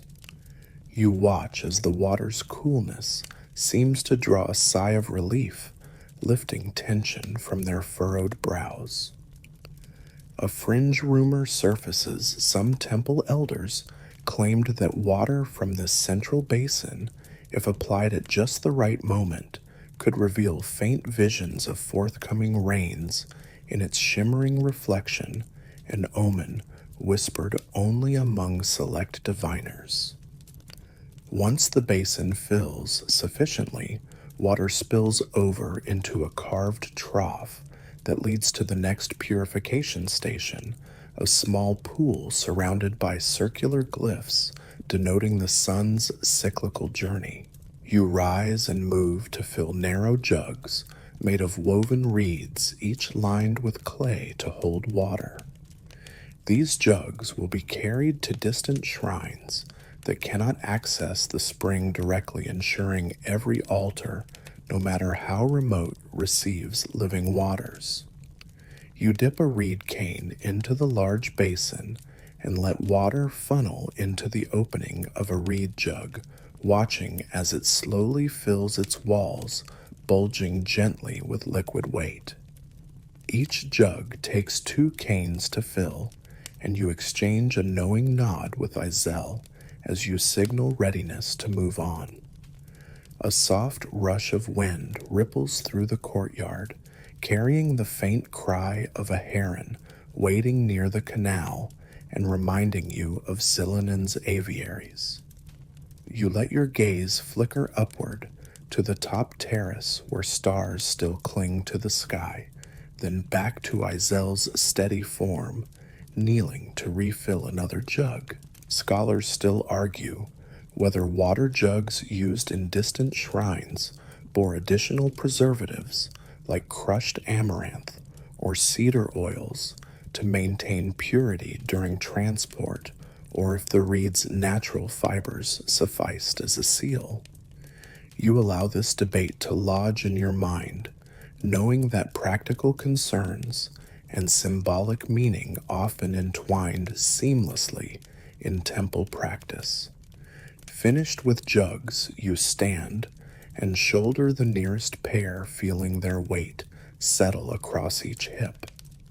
Izel carries the others, and together you head down a gentle slope toward a cluster of small shrines tucked beneath a canopy of fig trees. As you walk, you catch sight of a flicker, tiny fish darting near a shallow trough set at ground level. Their scales glint like molten silver in torchlight. Izel pauses and whispers, "These fish are considered sacred guides. They swim where water enters the temple, signs of purity."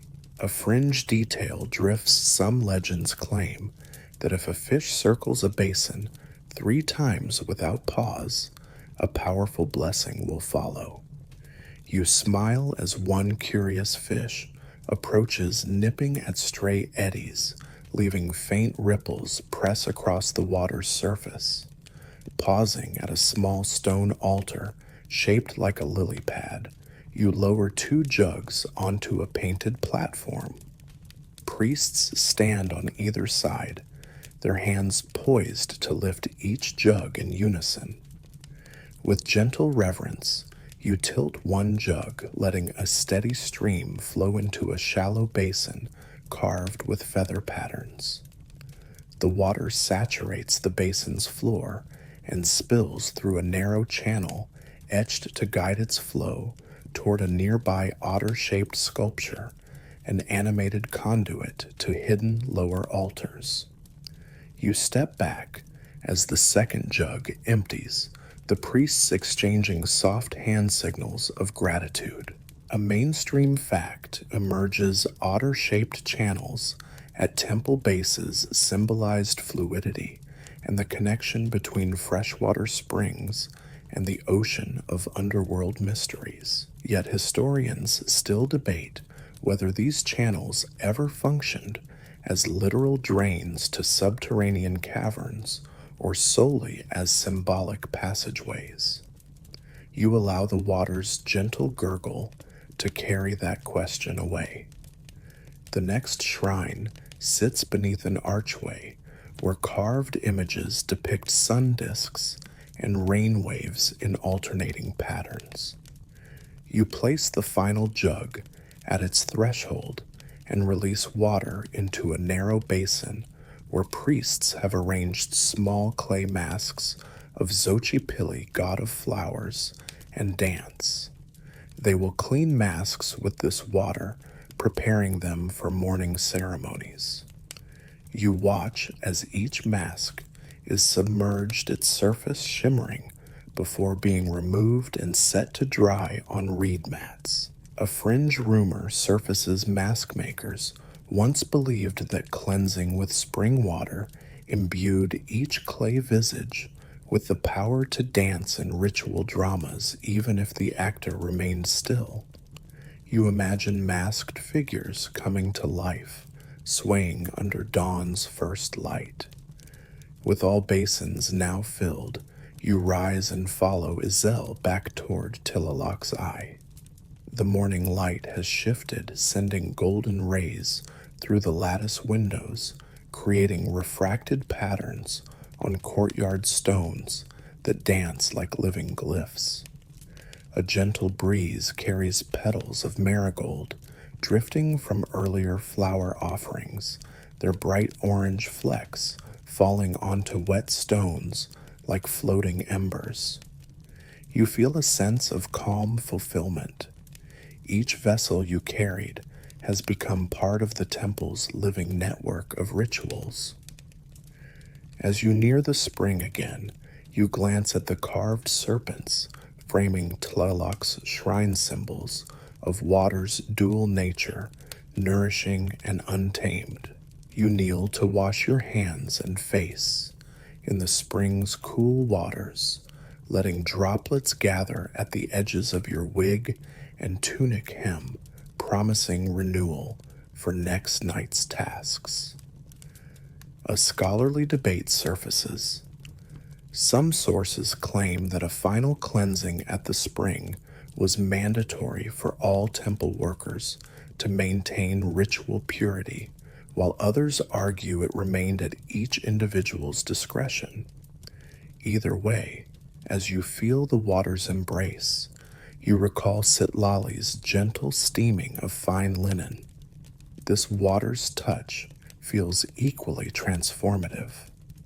Ezel stands beside you, hands pressed together in silent gratitude, and you return her nod.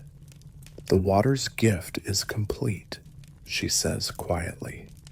You take one last look at Tlaloc's eye, its surface now still reflecting a sky so pale it seems almost white. You sense that under this quiet surface lies a power older than stone, older than temple walls. As you rise to leave, you feel renewed each breath, carrying that pulse of purification through your body. Tomorrow you will join Yuretsi in tending the temple's infirmary again. But for now, let the memory of spring waters hush, guide you toward rest, its gentle flow, a lullaby for the spirit, carrying dreams as clear as any mirror. You step into a warm courtyard where long benches draped in woven mats hold rows of clay pots, each simmering with aromatic liquids beneath wooden lids. The air carries a gentle hum of anticipation, the mingled scents of maize chili and chocolate curling beneath the dawn's hush. This is the realm of the ritual cook, the one whose hands transform humble ingredients into offerings fit for gods. Historians still argue whether temple cooks followed standardized recipes passed down through dedicated guilds or learned variations from family elders. But here, as you approach bubbling pots, the question feels academic compared to the steady rhythm of ladles dipping and stirring. Your guide is a cook named Tepiltson, whose name means noble child in the local tongue, though his face bears the wisdom of many seasons. He stands before a large clay pot set into a low stone hearth, the surface of its stew shimmering with a pale, cloudy broth. Tepiltson's tunic is stained with splashes of yellow maize and red achiote, and his hair is pulled back beneath a cloth wrapped like a small turban. He greets you with a nod, then lifts the lid of the simmering pot to reveal masa dough, gently boiling maize, ground into a velvety paste that swells beneath the water's heat. A mainstream fact flares in your mind. Maize nixtamal was the cornerstone of Aztec cuisine, its seeds nixtamalized to unlock nutrients and create pliable dough. Yet a fringe rumor drifts. Some cooks insisted that a pinch of crushed jade powder stirred into masa granted its sacred resilience, ensuring offerings remained intact through any ceremonial test.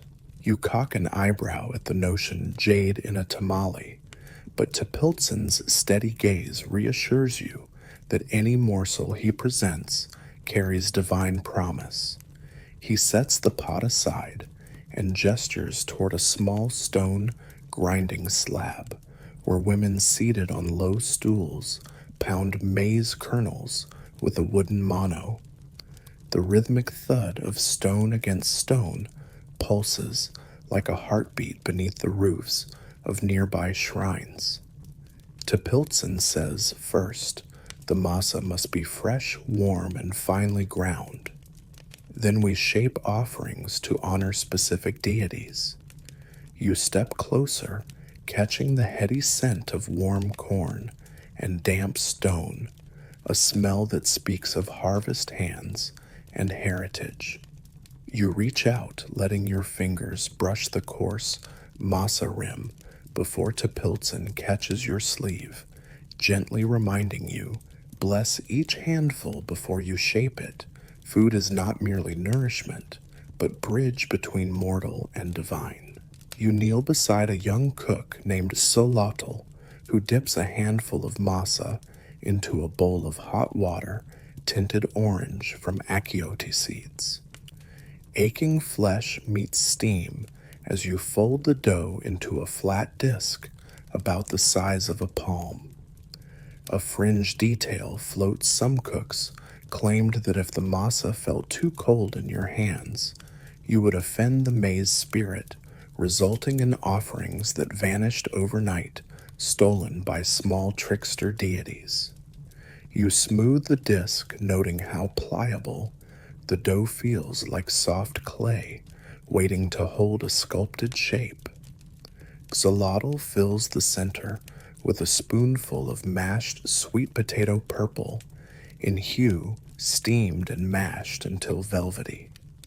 The combination of sweet potato and maize is a mainstream detail many Aztec offerings, layered flavors, sweet and savory, symbolic of Earth's abundance. Yet historians still debate whether certain filling combinations were regionally specific or simply personal preference. You fold the edges of the masa disc over the filling, pinching to seal before wrapping the bundle in a fresh corn husk. The husk's fibrous texture rustles like parchment as you position it around the tamal, twisting the ends to secure the parcel.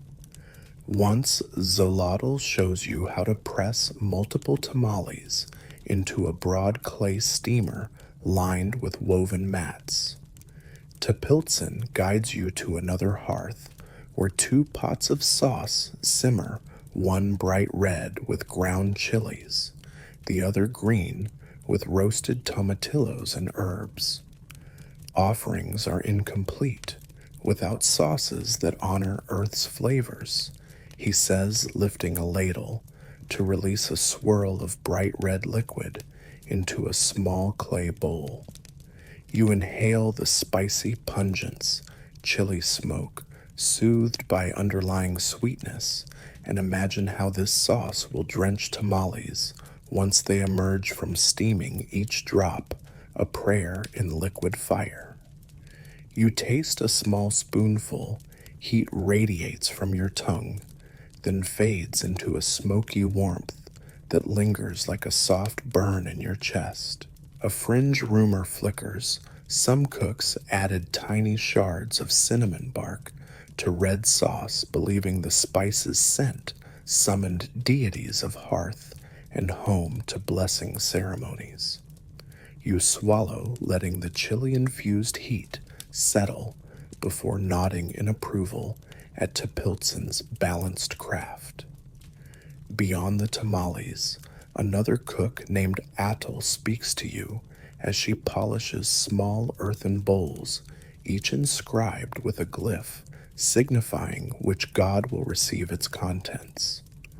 We prepare atole for Huitzilopochtli and Zocoatl for Xochiquetzal, she says, her voice soft as a morning breeze. She rinses one bowl and dips it beneath a spigot of hot atole, a thick maize gruel flavored with vanilla beans and a hint of maguey syrup.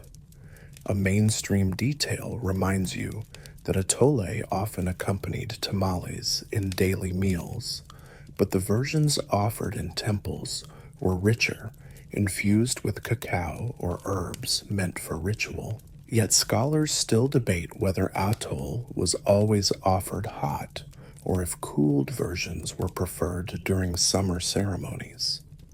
You watch as the warm, smooth gruel slips into the bowl, steam curling upward like soft prayer ribbons. Atul pushes the bowl to you, and you lift it carefully, savoring the sweet aroma of maize mingled with vanilla's subtle warmth. You move next to a narrow table where small clay molds in the shape of hearts and animal figures lie ready. These molds hold offerings of molded amaranth, tiny grains pressed into bars bound by honey or agave syrup. Tepiltson explains that amaranth figures sometimes bore tiny embellishments, seeds of chia, or crushed sunflower petals that glinted like golden sparks under torchlight. A fringe belief drifts. Some priests believed that if an amaranth heart cracked during pressing, it signaled an offering rejected by the gods, an omen requiring immediate remedy. You dip your hand into a shallow bowl of sticky honey and press a handful of amaranth into a heart-shaped mold, packing it firmly. You lift the mold and flip it onto a fresh leaf, revealing a perfect heart, glossy full, pulsing with sweet promise. The sticky residue clings to your fingertips, and you lick them absent-mindedly, tasting honeyed quinoa and field-grown sweetness. You remind yourself to keep devoted focus, and offering's purity hinges on every detail, shape, color, smell, and even the craftsman's reverent intention. A gentle clack of sticks catches your attention. Two cooks in a shaded corner stand before a low stone burner where steamy pots of exocoatl, bitter chocolate, drink await. Tepiltson gestures you over. For Xochiquetzal, goddess of love and beauty, we prepare exocoatl sweetened with regional flowers, jasmine petals, true lotus blossoms, and a hint of dried freesia. He scoops ground roasted cacao from a clay jar fine dark as velvety night, then stirs it into hot water with a frothing stick.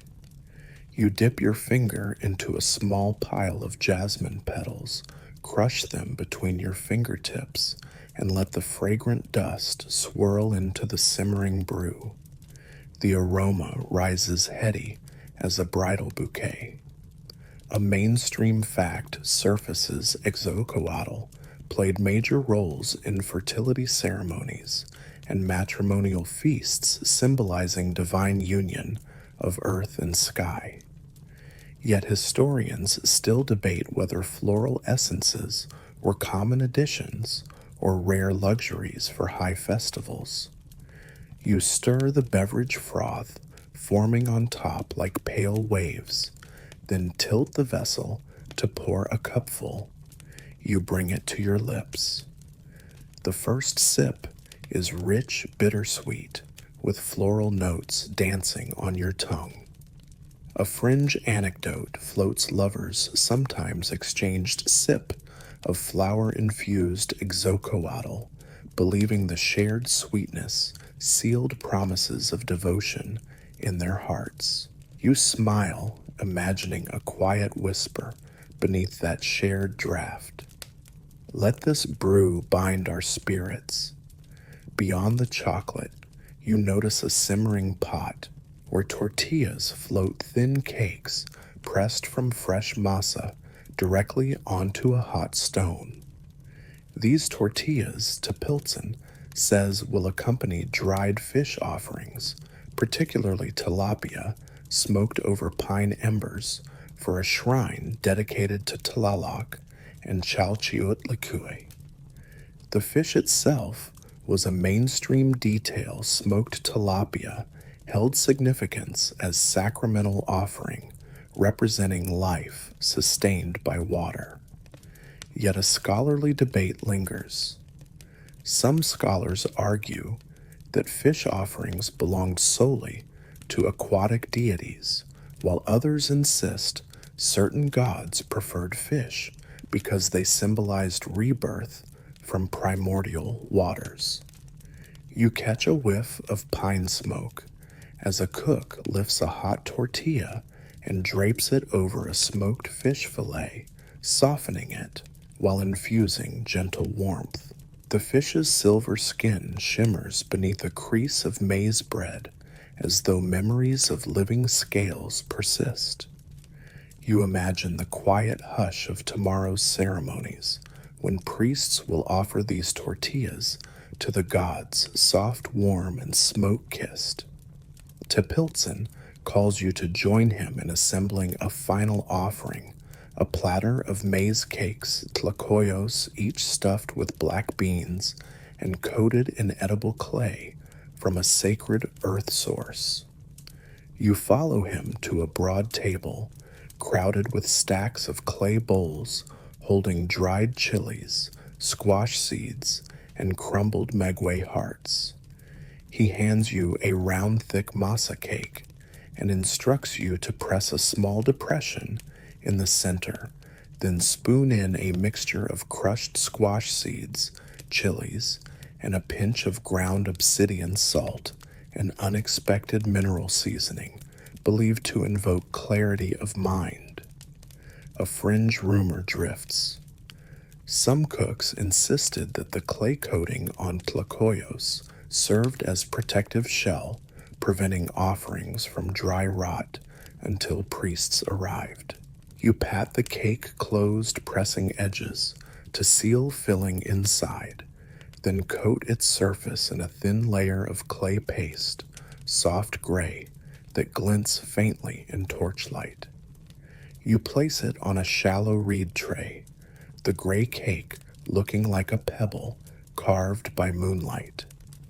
As the line of coders carrying offerings begins, you step back and observe the procession, tamales wrapped in vibrant husks, atole bowls glowing with golden gruel, xocoatl cups sending up wisps of perfume, fish-topped tortillas, and clay-coated maize cakes, each arranged with solemn care. A priest, clad in eagle-feathered cloak, approaches, bowing deeply before the offerings. He lifts each item in turn, tamale, xocoatl, amaranth, heart, placing them on a circular altar draped with woven cloth. He sprinkles a handful of flower petals, whispering soft prayers that ripple through the courtyard like water's breath. You feel a gentle warmth gather in your chest as though each offering resonates beyond the altar, echoing through temple halls and distant gardens. Tepiltzin nods at you, his eyes reflecting the flicker of offerings under morning sky. Tomorrow, he says quietly, we will rehearse fire offerings, how flame transforms food into divine smoke. You feel the promise of flame match the promise of food, each step in ritual weaving into another. For now, let the memory of maize's warmth, chocolate's bitter sweetness, and smoky fish's earthy tang settle in your senses. Let these flavors and scents lull your thoughts as you prepare for rest. The sun's first rays will soon chase away torchlight, but tonight, let these offerings glimmer in your mind like embers in a sacred hearth.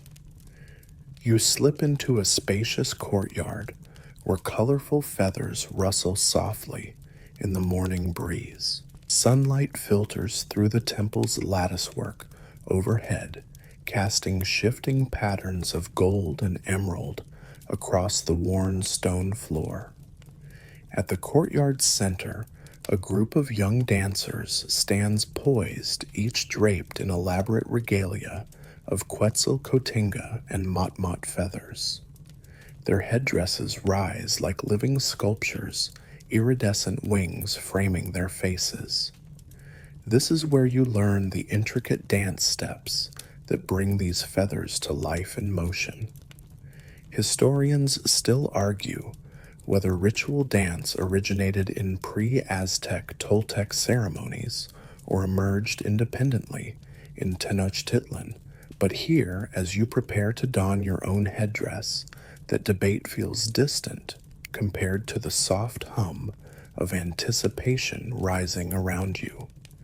Your guide is a dancer named Tlakael, whose name means something that flows like water in Nahuatl. He wears a lighter regalia today, smaller feathers woven into a headdress that arches gently over his brow, and he stands barefoot on the courtyard's cool flagstones. He steps forward, lifting a pair of leather-wrapped sandals in his hand. "First, protect your feet," he says, voice calm yet energetic. "These steps can blister toes faster than a desert sun can scorch a cactus."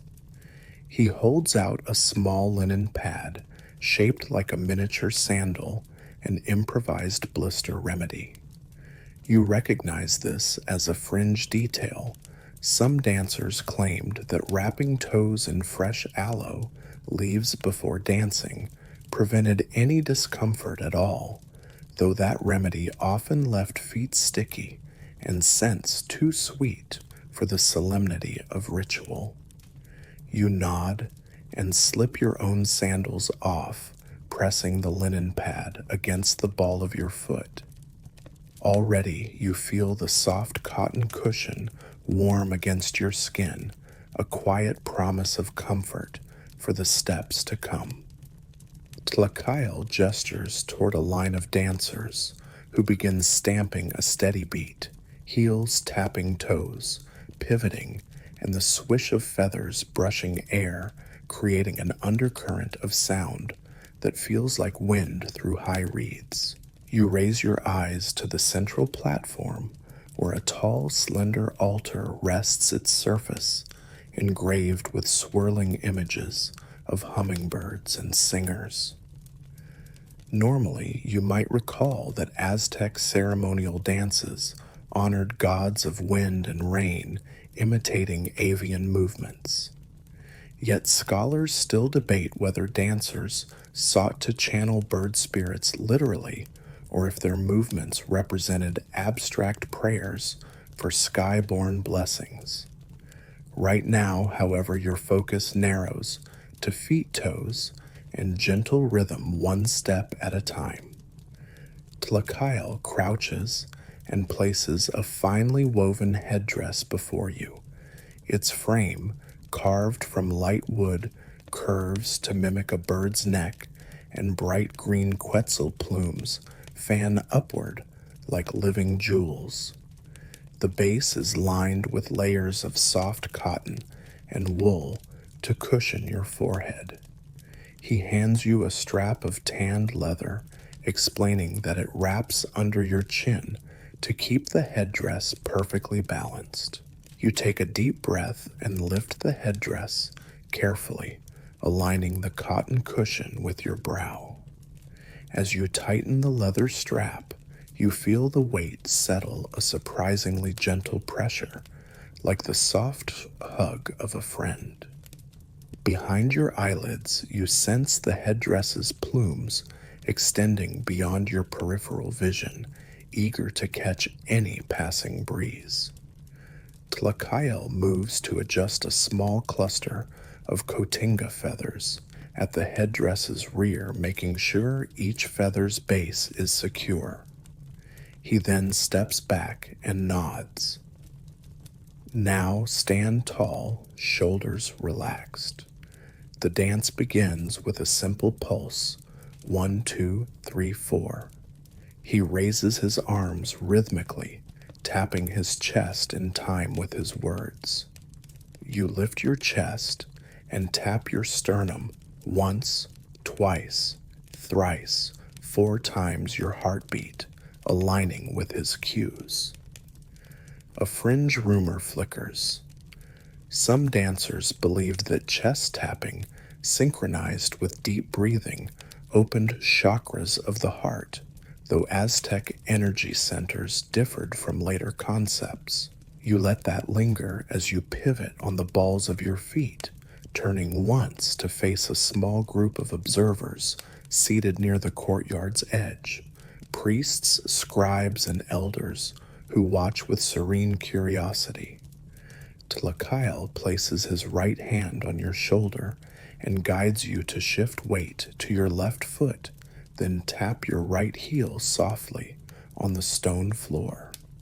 You follow each heel strike, producing a muted click that resonates through the quiet morning. He instructs lift the right heel just enough to tick the floor, letting the sound guide you rather than force you.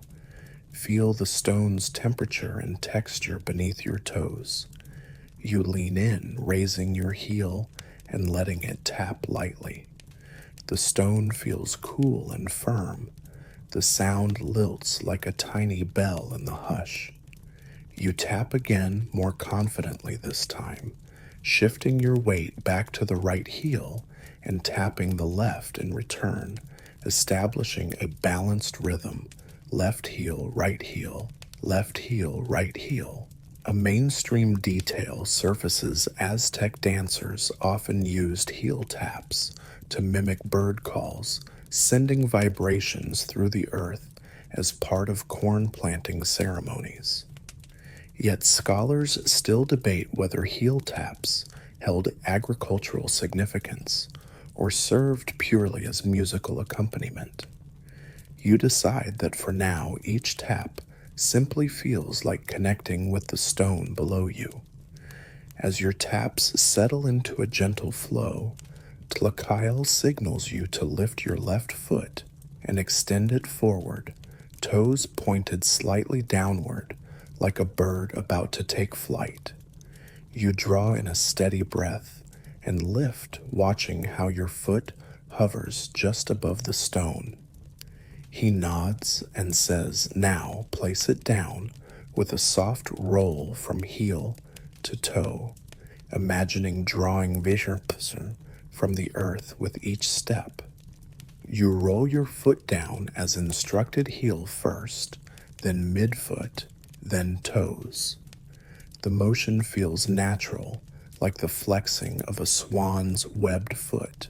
A fringe anecdote drifts. Some dancers believed that if you pressed your toes into the stone just right, you could leave an imprint that carried prayers from one dancer to the next, though no such imprints have survived. Still, the whisper of that idea makes you smile as you press toes into the stone's surface with gentle intention. Next, Tlakail raises a small clay rattle and shakes it twice, once to signal transition, once to signal the next step. You watch the rattle's seeds tumble inside, producing crisp, rolling beats. Follow the rattle's rhythm, he instructs, and circle to your left. 1, 2, 3, 4, 1, 2, 3, 4. You pivot smoothly, spinning on the balls of your feet as the rattle clicks twice, then twice again, completing a small circular step that traces a quarter turn. You repeat pivot, pivot, pivot, pivot, moving in a circle as controlled as a coiled serpent. A mainstream fact, Hum's circular dances symbolize the sun's path across the sky, echoing cosmic cycles in human movement. Yet historians still debate whether dancers comprehended these dances as literal cosmological translations or as abstract expressions of communal unity. You heed the circular motion's literal feel, savoring how each pivot wraps you closer into the courtyard's living pulse. As you circle, your headdress's plumes sway in arcs, brushing against each other with soft whispers. You sense the courtyard's energy bending around you, a gentle turbine of movement, shaped by steps and breath. Tlakail steps forward and adds complexity. Now raise your arms, palms up at chest level. Keep your taps soft and your circle tight. Let your arms flow like wings. You lift your arms, elbows bent, wrists relaxed, fingers lightly tracing the air. Your taps continue left heel, right heel, while your feet trace the circular path.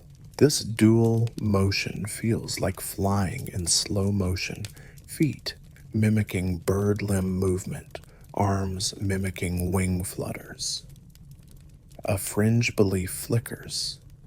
Some dancers swore they could feel a slight lift beneath their feet when steps and arm motions synchronized, like momentary weightlessness reminiscent of flight. You test it, feeling your ribs expand as your feet pivot and your arms rise, and in that suspended moment, you sense a faint buoyancy, though it may be pure imagination. Tlakail shifts to demonstrate a small jump.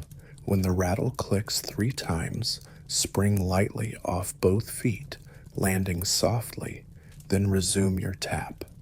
He shakes the rattle thrice, click, click, click, and you bend your knees and spring upward, feeling your toes leave the stone by a finger's width. The moment feels flying, and when you land, the cushion of your linen pads prevents any jarring, though you feel your soles compress against the stone. A scholarly debate surfaces. Some historians argue that jumps signified bird ascent towards sky gods, while others suggest they simply added dynamism to dances entertaining spectators. You decide it's both momentary flight and a delight to onlookers. After a few more cycles, taps circle, flutters, jumps. Your breathing steadies each inhale, coinciding with a tap each exhale, with a pivot or flourish of arms. Tlakail calls for a pause, signaling you to stop in place, feet together, arms lowered. Your chest heaves gently, but you feel a wave of calm contentment wash through your limbs, as if your body hums in resonance. You glance around and see other dancers mirroring this cycle, each immersed in their own slow-motion flight. A mainstream detail arises. Dancers often performed group dances at dawn to open ceremonial days meant to awaken gods and ensure balanced day and night. Yet scholars still debate whether ensemble dances served primarily social functions, reinforcing communal bonds, or remained strictly devotional. Observing these dancers, now you sense both social warmth and ritual devotion intertwined. Tlakail steps forward again, guiding you into the final sequence, a graceful bow.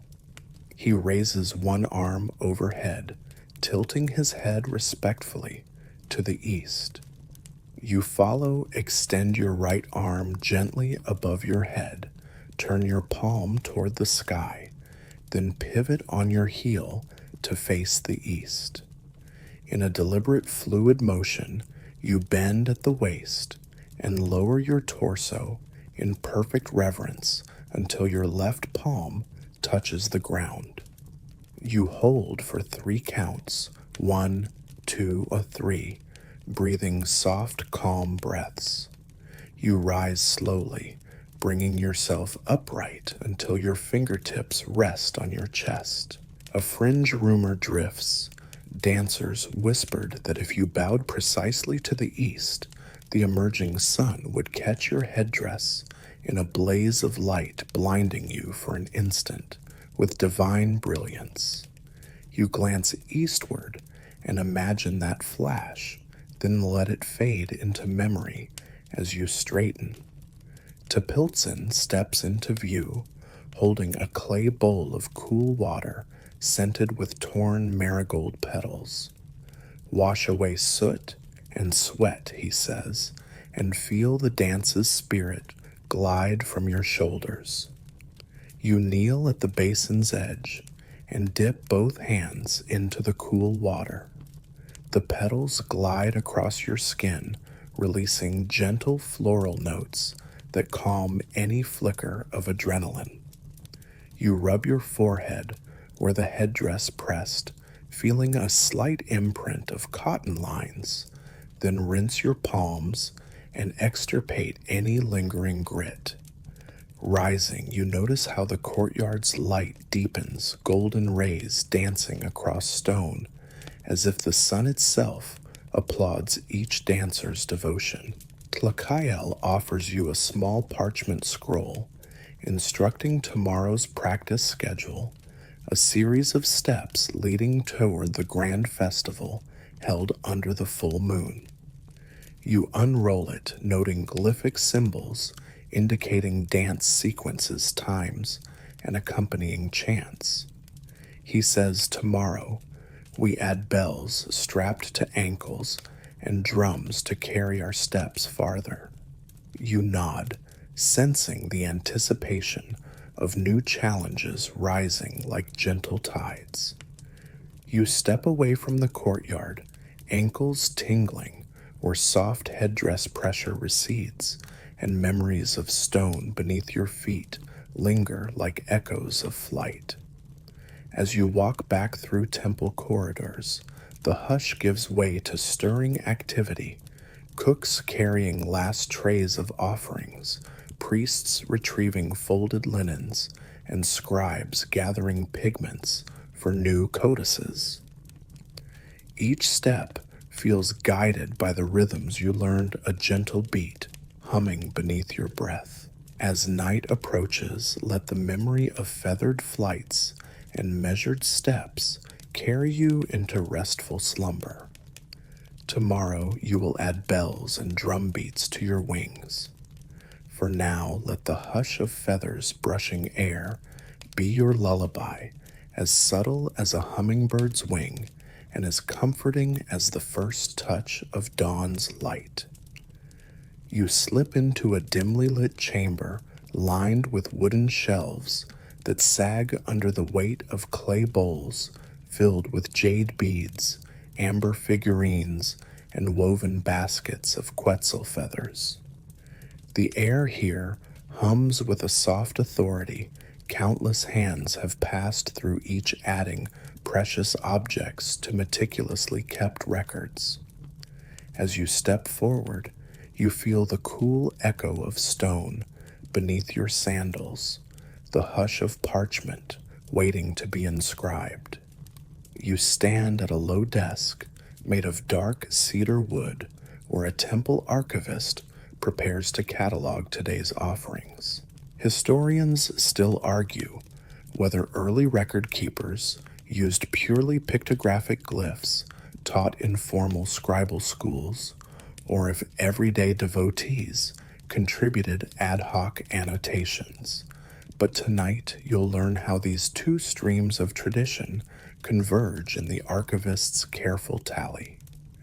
Your guide is a young archivist named Cocoyoli Place of Jewels in Nahuatl, who wears a simple cotton tunic dusted with flecks of green pigment.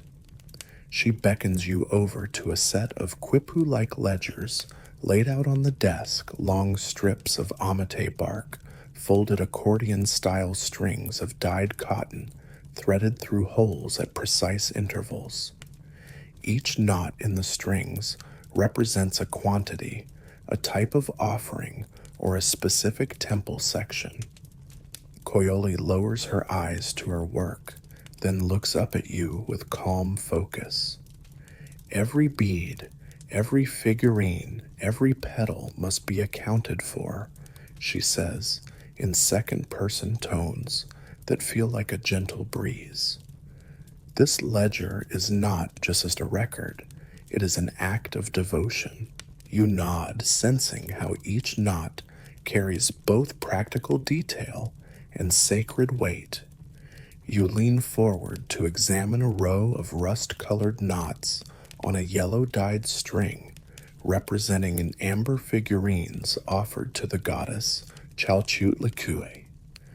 A mainstream fact surfaces Aztec record-keeping often combined numeric data with symbolic imagery. Scribes recorded tribute from conquered provinces in codices noting exact quantities of maize beans, fine textiles, and precious stones.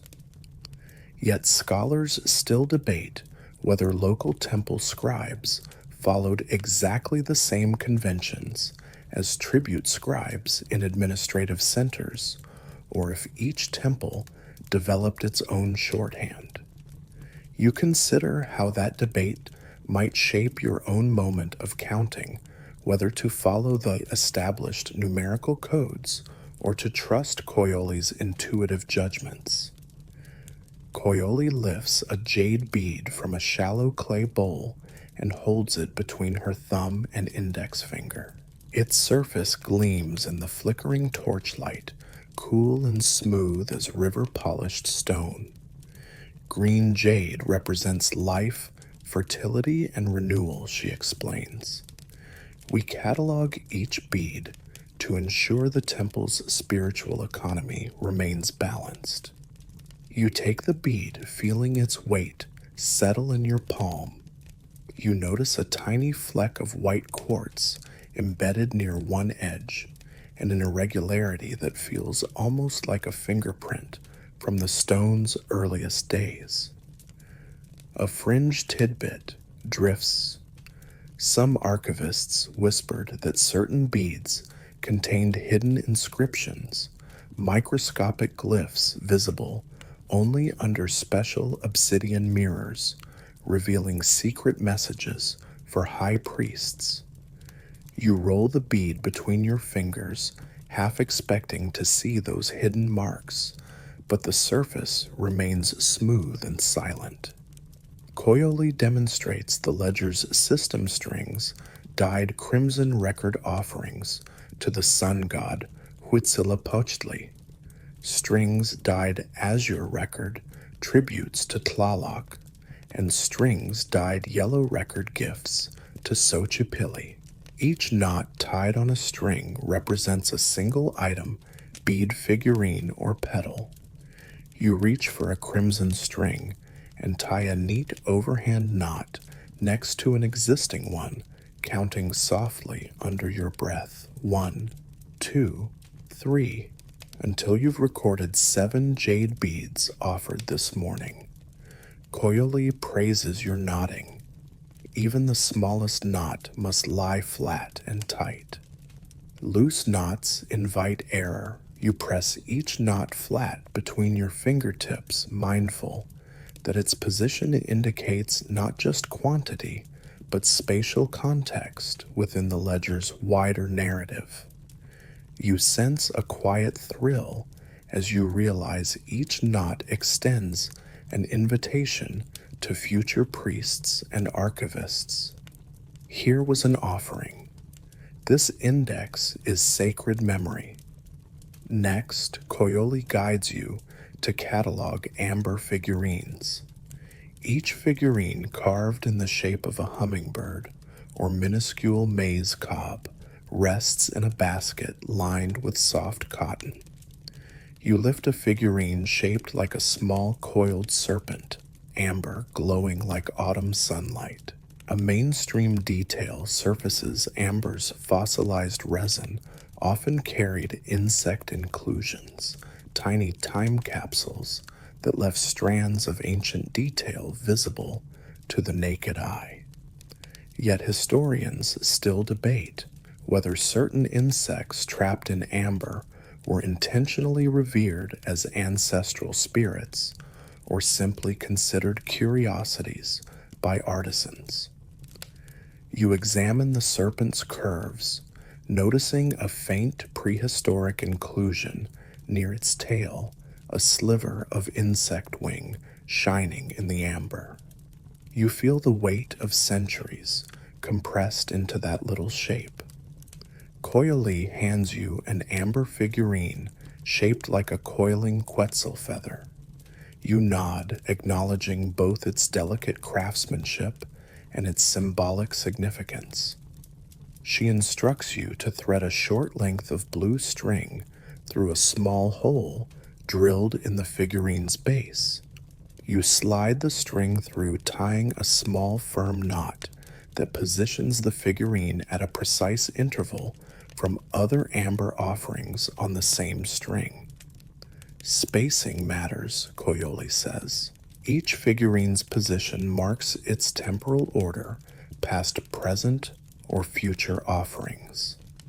You align the figurine's knot just above an existing knot, counting 1, 2, until the string holds 3 figurines in ascending order. Each knot click echoes like a metronome marking temporal beats in the temple's living chronicle. As you finish knotting, you pause to notice a flicker of movement. A small hummingbird darts through a lattice window, its jewel-like colors shimmering. You recall Zillinen's aviary, the way those birds were believed to carry prayers to the sky. Coyoli watches your gaze and notes hummingbirds are sacred messengers. Their tiny hearts tap in rhythms that echo these knots. You let that thought drift, imagining the invisible flutter of wings translated into physical memory through knot and bead. Next, you catalog flower petals, vibrant cempasúchil marigolds stored in shallow bowls. You lift a single petal dew still clinging to its edges and tie it by its narrow base into a slender green string. A mainstream fact surfaces. Marigold petals were often strung together in long garlands as offerings, their bright orange hue believed to guide ancestral spirits during festivals. Yet scholars still argue whether individual petals held distinct symbolic weight or if garlands functioned more as collective symbols. You tie your petal just above an existing group of 3, creating a pattern of 1-3, an auspicious odd number. You press the knot tightly so the petal's curve lies flush against the string. Coyoli nods and shows you a short sequence, first 3 beads, then 1 figurine, then 3 petals, a repeating motif. This pattern honors triadic balance, she explains. 3 for life, 1 for unity. You replicate the pattern on a separate string, watching how the tapestry of knotted symbols unfolds across the ledger's bark. Each colored string weaves a horizontal band through the ledger, and each knot's precise position becomes a reference point, a coordinate in this sacred spreadsheet. As the evening candles flicker, you notice how the ledgers form a layered mosaic strings of jade beads line the top row, amber figurines in the center, flower petals near the bottom. Each row corresponds to a deity's realm, sky, earth, underworld. Scholars still debate whether this vertical organization arose from early Mayan influences or developed uniquely in Tenochtitlan's scribal schools. Yet here, in your careful knot-making, that debate feels settled. The cosmos arranges itself in tangible form beneath your fingertips. Coyoli steps back and offers you a flat piece of polished obsidian. Inspect these knots under the midnight sun, she instructs. Some knots bear faint markings, tiny codes that indicate special intentions, like a prayer for rain or a thanksgiving for harvest. You tilt the obsidian under a torch's glow, and examine the knots' shadows. You see small indentations, tiny crosses, or spirals etched at the base of a few knots. You imagine each cross as a silent prayer for bountiful rains, and each spiral as a whispered plea for ancestral blessings. You let your fingertip trace an indentation, feeling the ancient stroke of ink and careful thumb pressure from archivists long past. A gentle hush settles as the archivists complete their own counts and tied-off strings drift into designated slots on nearby shelves. Coyoli closes her ledger and ties a leather strap around it, securing its future contents. She places it carefully among rows labeled by year and month, each marking a cycle in the temple's endless memory. You watch as she stamps the ledger's cover with a small jade seal bearing an eagle head, symbolic of imperial authority and divine witness. A fringe tidbit drifts. Some said that if an eagle-feathered stamp pressed just right on a ledger cover, it sealed not only records, but also spiritual covenants, binding the temple's future to the god's cosmic will. You inhale softly, imagining how each ledger's seal flickers like a silent contract between mortal and divine. Coyoli turns to you and places a small folded sheet of amate bark in your hand, a summary of tonight's offerings, encoded in glyphs. Carry this to the Chamber of Codices, she says. There, scribes will transcribe it into formal codex pages. You fold your fingers around the sheet, noting its delicate fibers that will soon be inked with pictographic narratives, another layer in this living archive. You bow slightly, honoring both the past archivists and those yet to come, who will read these records as portals to tomorrow's rituals. As you step away, you pass beneath a carved archway leading to the temple's inner sanctum, where morning light begins to coax strings of color from stained glass-like tiles overhead. The pulse of countless knotted records hums beneath your feet, each knot a silent reverberation connecting you to offerings offered and prayers woven across generations. You feel a gentle sense of belonging, an echo of every hand that pressed a bead into place, tied a figurine with reverent fingers, or strung a petal onto a desert-hued string. Tomorrow you will step into the flickering light of the ritual cook's hearth once again, but tonight let the memory of those knots hold you steady. Let each color-coded row of jade amber and marigold petals dance in your mind like a symphony of devotion. As you settle into rest, imagine those knots glowing softly under moonlight, each one a tiny star in the temple's sky, charting a cosmos built of memory, prayer, and eternal care.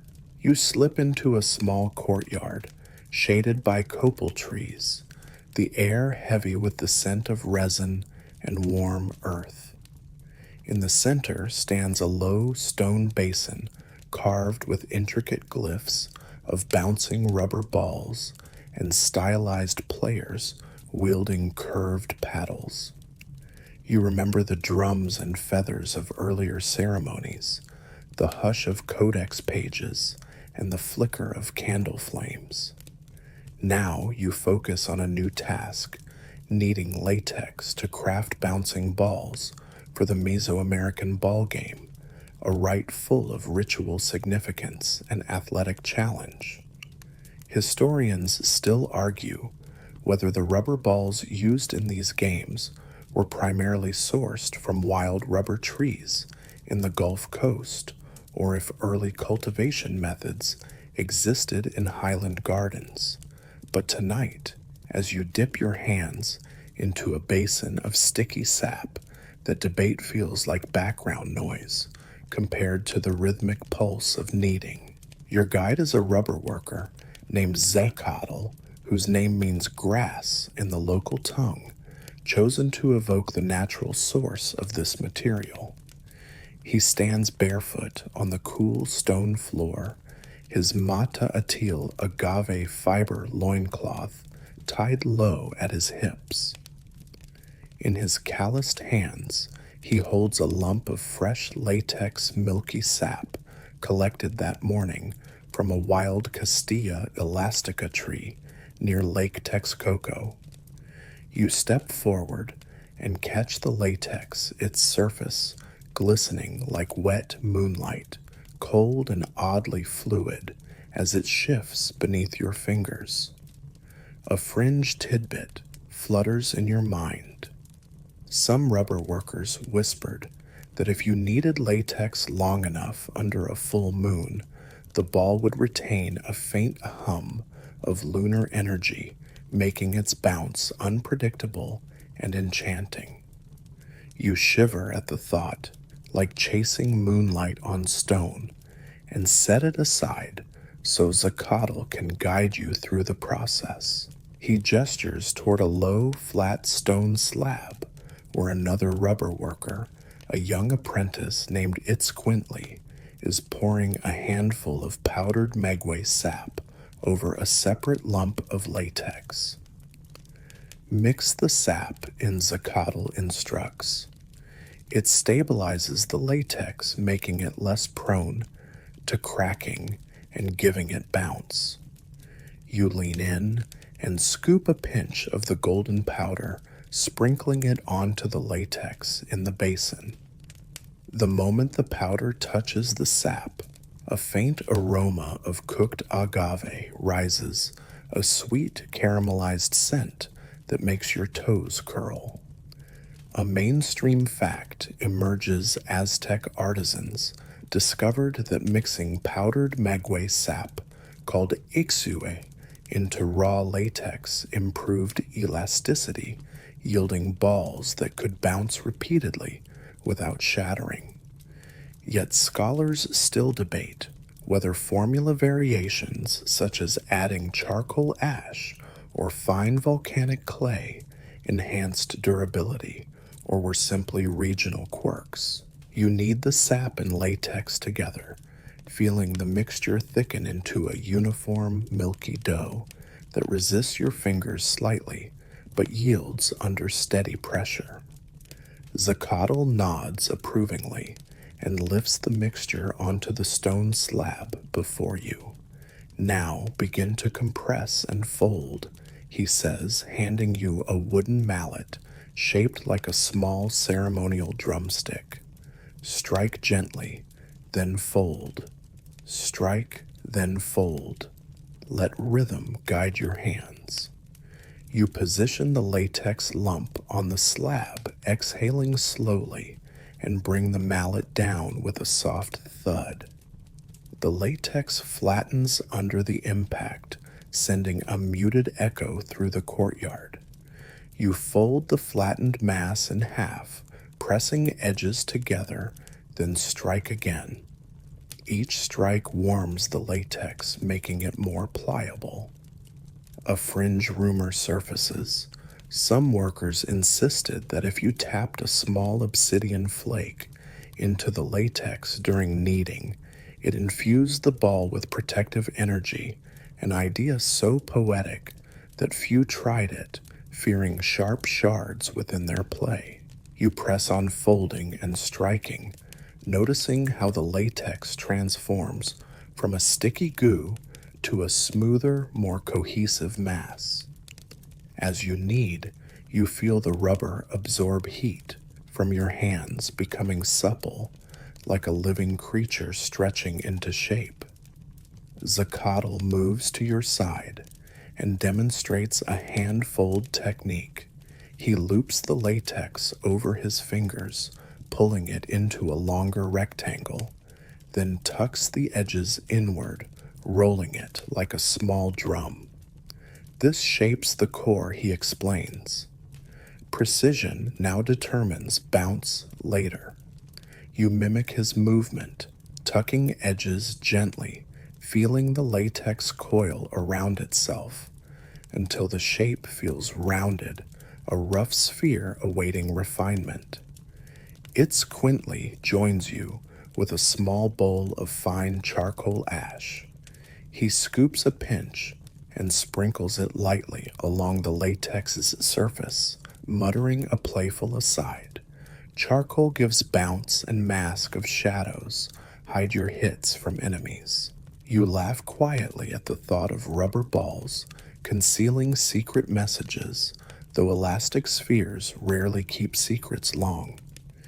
You knead the charcoal into the latex, noticing how the color shifts from milky white to smoky gray, like dawn mist rolling over a lake. A mainstream note surfaces: charcoal ash, improved rubber's resilience, allowing greater bounce height and extending the ball's lifespan in the scorching sun and hard stone courts. Yet a scholarly debate simmers. Some argue whether charcoal's effect was primarily chemical, adjusting pH and reinforcing rubber polymers, or simply an intuitive discovery passed down by artisans. You decide those debates can wait until the ball's first bounce tests your handiwork. Zacatl nods and gestures you to lift the rough ball from the slab. It feels unexpectedly dense in your palm, warm under your fingers. He hands you a second wooden mallet, this one tipped with soft cactus padding. Now round it, he says. Strike without spilling form. Keep it moving so no flat side remains. You place the ball on the slab and strike, gently rotating it a quarter turn after each tap. A soft rhythmic thump resonates like a distant heartbeat, calling you forward. You imagine those echoes guiding players in the ball court, a muted drum alongside conch shell trumpets and rattles. The ball gradually becomes a round shape, each strike smoothing edges, coaxing out imperfections.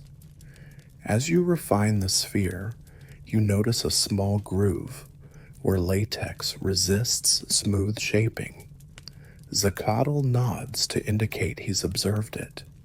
He takes the cactus-padded mallet and taps that region softly, showing you how a light touch can even out the surface. He then swivels the ball around his palm, inspecting angles under torchlight flicker. The glow reveals a few tiny dimples, inevitable scars from latex's natural cohesion. Dimples will guide its spin, he says. No ball bounces straight forever. Let these imperfections be part of its character. You nod, relieved that flaws add character rather than diminish value. Next, he moves to a small basket of brightly colored pigments: cochineal red, indigo blue, and yellow ochre.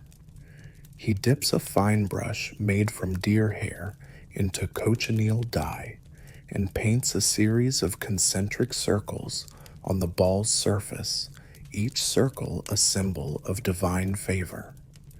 A mainstream detail floats: ball game balls were sometimes decorated with bright pigments to honor gods associated with war, fertility, and transformation, echoing the belief that the ball's flight transcended mortal realms. Yet scholars still debate whether decorations served primarily ceremonial functions or merely aesthetic ones for court spectacle. You dip the brush into indigo, this time carefully outlining each cochineal ring with deep blue, creating a pattern that shimmers under torchlight like a miniature solar disk set in stormy sky. Itzcuintli steps forward with a pot of thin maguey sap and offers you a small amount. Seal the surface, he says. Sap gives luster and protects from chapping. You pour a thin line of sap into your palm and rub it evenly over the ball's surface, watching as the pigments diffuse slightly, blending into a luminous patina. The ball now gleams like a polished gemstone, bright red, blue, and gold mottled beneath a smooth rubber sheen. A fringe belief drifts. Some artisans whispered that sap, mixed with a whisper of blood from a small beverage offering, would imbue the ball with life, an idea that feels both poetic and slightly unnerving. You decide the nourishing warmth of pure sap suffices and let your fingertips glide over the ball's surface, again feeling its smooth perfection. Zacatl takes the ball and positions it atop a small, cross-shaped wooden cradle, just tall enough to hold the ball without resting directly on stone. Let it rest, he says. Rubber must breathe. You step back and notice Itzcuintli lighting a pair of small torches to illuminate the courtyard's edges. A low, flickering glow spreads across the floor, reflecting in the ball's glossy surface. You feel a surge of pride, a sphere born from sticky sap, kneaded by human hands, coaxed into form, and now a radiant orb ready for ritual play. Zacatl gestures you to stand by a carved stone marker embedded in the courtyard floor, a gently sloping relief etched with a ball court outline. He says, tonight we test its bounce. Tomorrow players use it to honor the gods through sport. You lift the ball from the cradle and let it drop from waist height onto the stone marker. It lands with a sharp crack, latex meeting stone, and rebounds in a perfect arc, spinning once before falling back into your hands. You exhale, feeling the vibration of its bounce in your palms. It bounces again slightly higher, a flicker of sunset glow caught in its rebound. A scholar's debate stirs. Some ballgame experts argue that high bounce indicated proper rubber processing, while others insist that players valued unpredictable lower bounces, forcing skillful play. You smile and let it drop a third time, listening to the respirating bounce echo in the courtyard. Zacatl nods, a rare smile breaking across his face. Perfect, he says. It honors the sun and the earth, both rise and fall in harmony. You feel that harmony settle into your chest, an echo of all you've learned, codices, candles, chants, carvings, and now the living pulse of rubber. You return the ball to its cradle and step aside as Zacatl sprinkles a few drops of maguey sap around the cradle's base, an offering to Tlaloc, who grants the rain that nourishes rubber trees, and to Xipe Totec, who oversees new growth and transformation. As the final torches flare, you watch the ball sit still, a perfect sphere, waiting for tomorrow's dawn. You feel its lingering warmth in your palms and carry that pulse with you as you retreat from the courtyard. Each step back through temple corridors feels guided by the ball's measured arcs, each corner of stone, whispering of bounce, rhythm, and play as sacred acts of devotion. Tomorrow you will serve as a spectator in the ball court during ritual matches, but tonight let the memory of latex's sticky transformation and the ball's resonant bounce guide you into restful slumber. Imagine the ball's surface glowing under first light, echoing the sun's warmth as it rises, inviting players to honor gods and ancestors in ancient ritual sport. You climb the winding stones of the great temple's western stairway as dusk deepens the sky, shifting from rosy gold to a deep indigo punctuated by faint stars. Each step echoes softly against carved glyphs that mark Venus's setting points from previous months. Your fingers brush the stone's cool surface as you ascend, remembering that only yesterday you watched Venus rise at dawn. Tonight you'll witness its descent as evening star another moment when sky and stone align in ritual harmony. Historians still argue whether priests viewed Venus's heliacal setting with equal reverence as its rising or reserved greater ceremony for dawn, but tonight your heart thumps with anticipation as if each carved glyph pulses with unseen energy. At the top terrace, the city sprawls beneath you. Rooftops and canals glimmer in lantern light, smoke curling from cooking fires, and distant voices murmuring in marketplace lanes. You step to a simple stone platform where Ihuikamina, the astronomer, stands beside two polished gnomons set into a square stone base. He greets you with a nod, his eyes reflecting torchlight and starlight in equal measure. Venus returns to guide our offerings into the night, he says softly. Tonight we honor its descent by renewing our celestial vows. You feel a hush descend below life continues, but here at this altitude the city's hum feels distant, almost sacred. Ahuikamina raises a small hand-painted sphere, a model of Venus at its current phase, a slight wane pale against a field of black lacquer. A fringe rumor flits through your mind. Some priests claimed that if you studied Venus's phase closely enough, you might see tiny flickers of color, echoes of distant conquests, or forgotten rituals. You smile, half expecting to detect a turquoise flare at Venus's limb, though the sphere remains solid white under torchlight. You nod to Ihuikamina and follow his gesture toward the western horizon.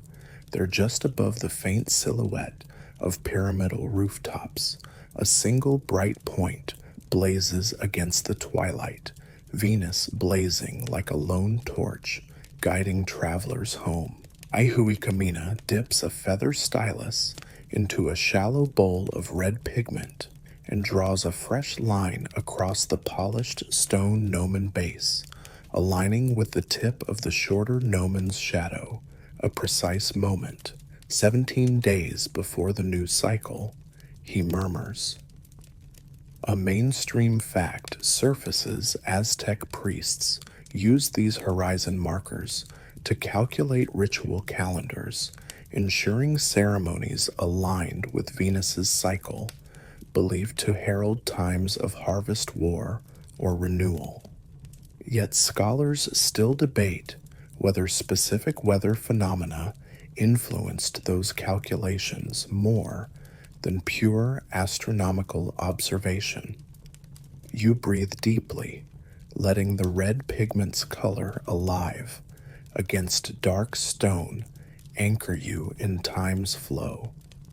As Venus hovers, you feel a gentle breeze swirl around you. You hold a small reed flute, given by Moctezuma, your fingers resting over slender holes, ready to translate this evening's wonder into sound. Ihuikamina steps back and nods to a small group of acolytes who stand in a semicircle, each with a clay rattle or handbell. Begin the evening hymn, he instructs.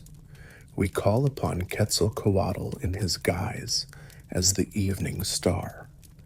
The acolytes lift their instruments, and a clear tone rings out as a handbell's silver surface meets a gentle strike. Their melody threads through the twilight hush, a soft chant echoing phrases you learned yesterday: Quetzli, Cihuacoatl, Tonantzin, Mamalixitl. The words roll upward, carried on a breeze that feels prayerful, coaxing Venus's light closer. You raise the reed flute to your lips and begin a simple counter melody, soft breaths, weaving notes that mirror the ballads of sunset you once heard from traveling minstrels. Fingertips hover over holes each breath, guided by the flute's gentle arc, ta-la-lo, ta-la-lo. The note shifts, bending into a minor key that seems to capture Venus's dual nature, bright guidance and impending hidden return. A fringe tidbit drifts. Some musicians insisted that if you played a descending minor scale, just as Venus set, you invited favor from underworld deities, an idea that modern scholars struggle to confirm but circulates in hushed temple gossip. You let that thought settle as your melody harmonizes with acolytes' rattles, a tapestry of sound unfolding under night's dome. As each chant repeats, you notice how Venus's brightness diminishes slightly, its blaze tempered by Earth's shadow. Ihuikamina watches the shorter gnomon's shadow lengthen toward the red line he drew only moments ago. Hold steady, he whispers. At the moment the shadow crosses this line, we cease our rounds and dedicate tonight's offerings. You feel your heart beat in time with that promise, an invisible countdown measured in light and shadow. The shadow edge creeps ever closer. You allow your flute's song to taper into a gentle hum, each note shorter, softer, echoing like a whisper in the dark. A scholar's debate surfaces. Some argue that chants accompanying Venus's descent must end precisely at the moment of ceremonial significance, while others claim slight delays accommodated human fallibility. You let that debate drift, focusing on how your breath dissolves into the night sky.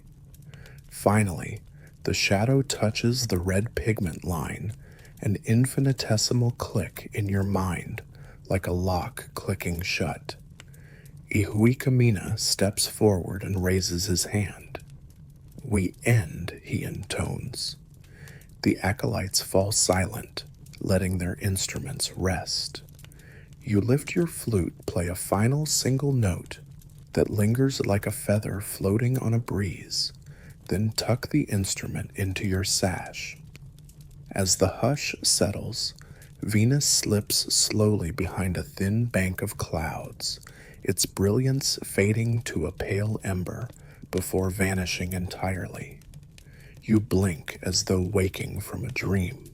Ihuikamina turns to a low wooden table where small clay bowls hold tonight's offerings, cups of sweet, honeyed pulque mixed with finely crushed orchid petals, plates of maize cakes drizzled with chili sauce, and baskets of purple cotinga feathers.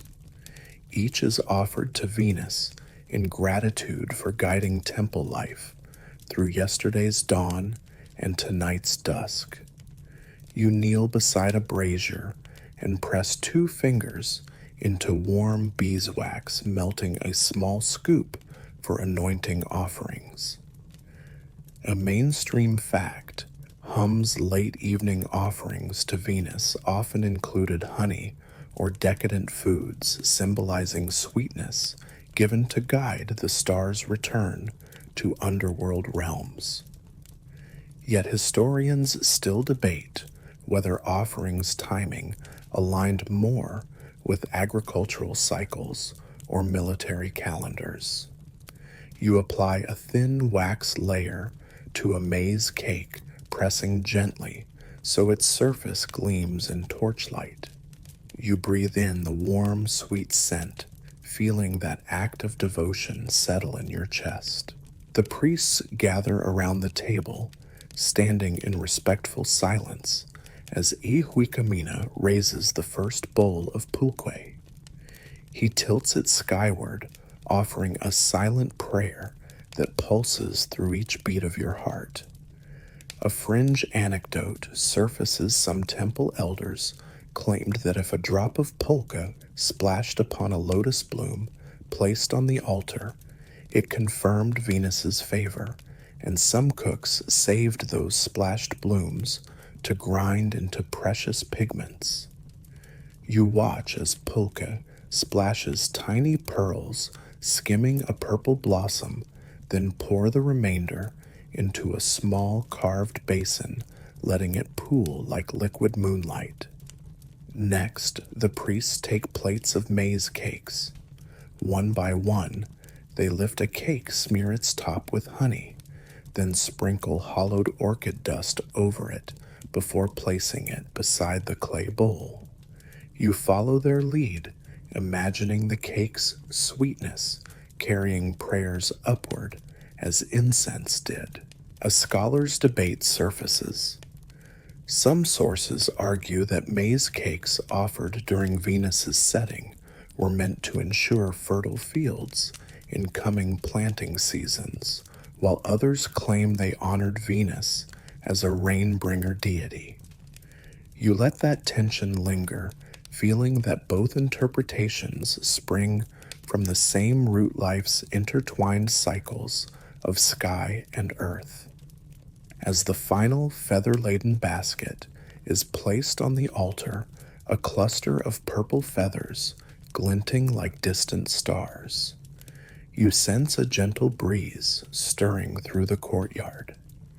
It lifts a few stray petals and sends them drifting across the stone floor like silent messengers. You bow your head, letting the moment's hush enfold you. Tonight's offering stands complete, a mosaic of sound, light, and substance woven into a fabric of devotion. Ahuikamina steps forward, drawing a small obsidian mirror from his sash and holds it beneath the altar's lamps. The mirror's surface gleams, reflecting flame and shadow in shifting patterns. Each mirror honors the hidden realm, the star's path into unseen journeys, he whispers. You lean closer, catching the flame's glint in the obsidian's darkness. A fringe belief flitters. Some priests claimed that as Venus disappeared behind Earth's shadow, its reflection in the obsidian would flicker as though winking an omen that unseen gods beckoned for continued devotion. You watch the mirror's surface, half expecting that flicker, but see only steady flame and a shifting mosaic of candlelight. As the priests depart to prepare for midnight prayers in other temple precincts, you feel the courtyard's hush settle into a gentle murmur of receding whispers. The night's chill grows noticeable now that the bath of flame and song has subsided. You breathe deeply, savoring the scent of copal and honeyed wax that lingers in the still air. Tomorrow morning you will watch Venus rise once more, but for now let the memory of its descent carry you into restful slumber, its pale light guiding your mind through the boundary between dusk and dawn, earth and sky. You slip through a narrow archway into a courtyard where the scent of cool water mingles with the faint tang of fish scales. Torches flicker along a low stone wall that borders a series of shallow canals Fed by Lake Texcoco, their surfaces rippling under a breeze you can almost taste. Here, amid wooden docks and woven reed baskets, the temple's fishermen prepare for dawn's ritual harvest. Historians still argue whether freshwater tilapia from Texcoco or saltwater species traded from coastal regions formed the bulk of fish offerings. But tonight, as you settle at the canal's edge, that debate fades into the gentle lull of lapping water. Your guide is a fisherman named Toctli, whose name means rabbit in Nahuatl, a nod to his nimble movements along the slippery stones of the dock. He wears a simple cotton loincloth dyed a deep indigo, its hem frayed from long hours wading in shallows. In one hand, he holds a slender reed pole tipped with a small bone hook. In the other, a woven basket lined with agave fibers. He greets you with a nod, and as you kneel beside him, you see how his eyes reflect moonlight, bright as tiny fish scales. Toctli lowers his reed pole, plunging the hook beneath water's surface, and you feel the cool mist settle over your skin. A fringe tidbit drifts through your mind.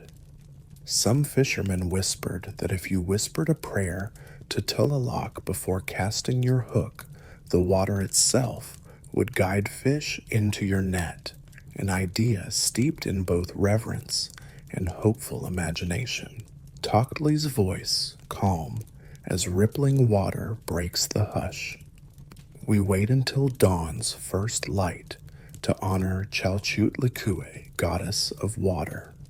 Fish offer sustenance and blessing. You nod, remembering how Uretzi used mullein tea to heal flesh. Here water's offering sustains life, closing the circle between earth and spirit. You lean forward, knees brushing smooth stone, and grip a small clay lamp filled with agave oil. Toctli lights its wick, and the flame quivers, casting golden ripples across the canal's surface. The light reveals tiny fish fins flicking just beneath the water, their silvery bodies glinting like stars reborn below the surface. As the eastern sky begins to brighten, a pale wash of lavender appears on the horizon. Toctli gently pulls his hook upward, and a slight tug tells you there's a catch. He draws back his arm and lifts a stout, dark-scaled carp from the water. Its body thrashes scales, flicking water droplets like sparks. A mainstream fact surfaces. Carp and tilapia were common in lake fisheries around Tenochtitlan, prized not only for their size and abundance, but also believed to link earthly sustenance with divine bounty. Yet historians still debate whether coastal fish sent by canoe in woven baskets were reserved for special ceremonies, while lake fish served daily offerings. You shred the agave fiber lining in your basket, pressing your palm gently against the carp's damp flank to steady it as Toctli removes the hook. You pause to note the fish's eye, round dark reflecting candlelight, like a polished gem. Toctli murmurs a silent prayer, then lays the fish into your basket. The ensemble of water fish and lamplight feels like a living tableau, a song of life born from fluid depths. You remember Itzcuintli's Coati experiments, like tiny symbols of renewal, and here fish symbolize life renewed through water's embrace. As you settle the carp beside a blanket of fresh reeds, Toctli moves along the canal's edge, drawing his hook again. A chorus of bird calls rises from reed beds beyond herons, and egrets stirring in the pre-dawn stillness. You watch as those waiting birds stalk shallow waters, beaks poised to seize unwary fish. Tuckley whispers, birds offer omens, herons herald rain, while kingfishers promise gentle Krishna's path. A fringe rumor surfaces. Some fishermen claim that if a kingfisher's dive coincided precisely with the fish's struggle in your basket, you harvested not only flesh, but also fate messages from water's unseen realms. You catch your breath imagining a tiny bird's plunge, sending ripples through lake and soul alike. You kneel to inspect your basket, two carp, a tilapia, with mottled scales, and a small whitefish seldom seen outside sacred offerings.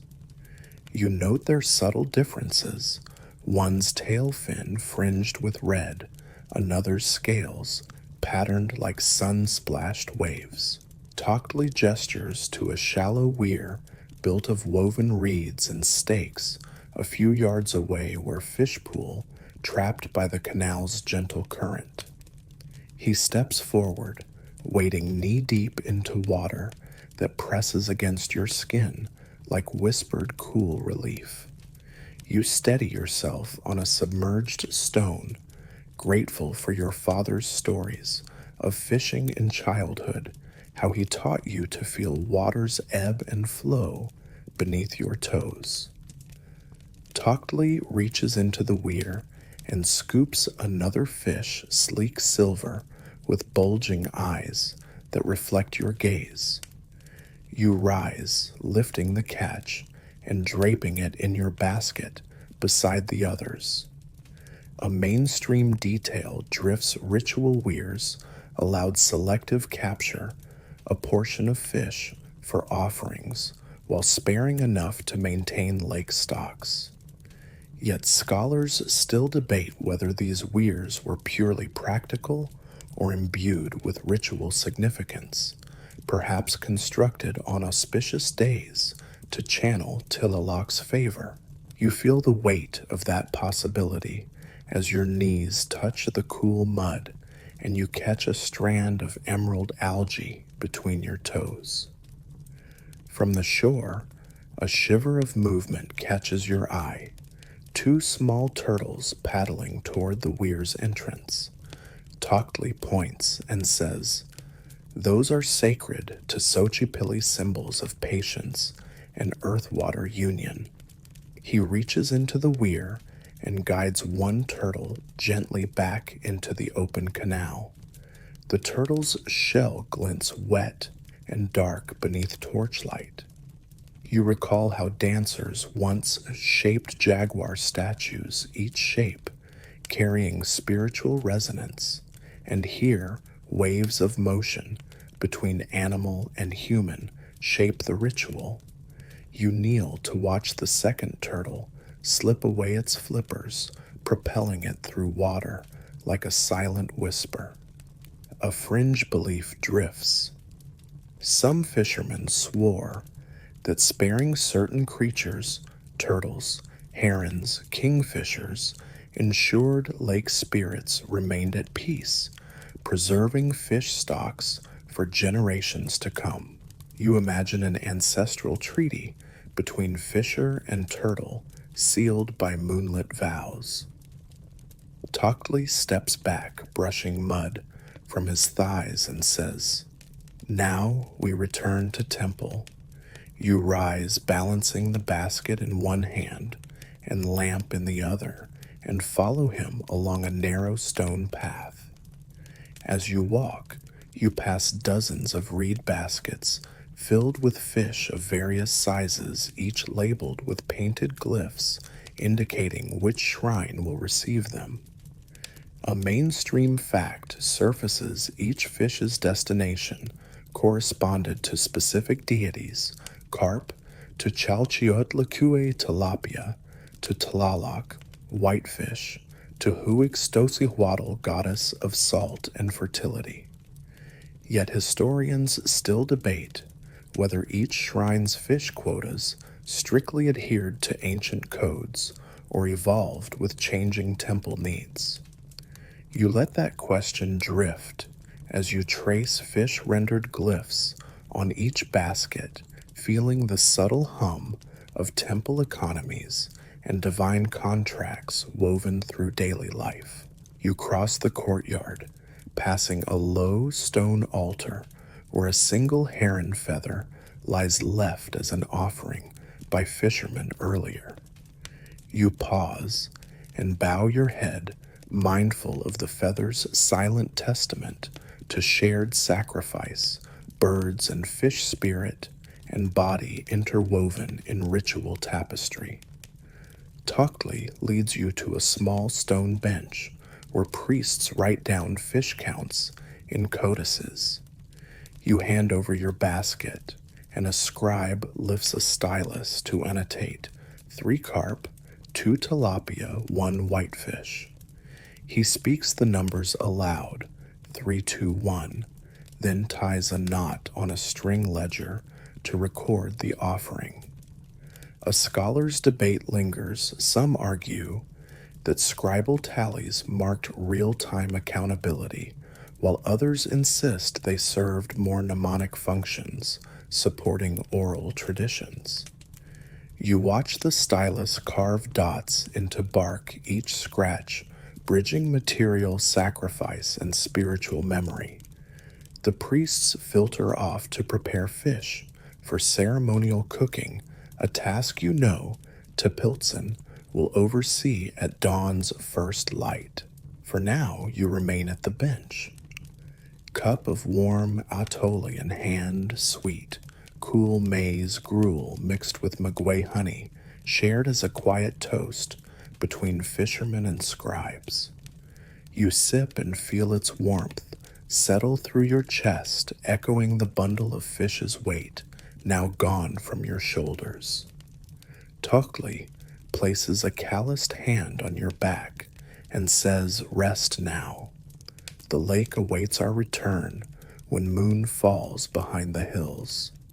You nod, savoring the atole's nutty sweetness and the hush of water's stories echoing in your veins.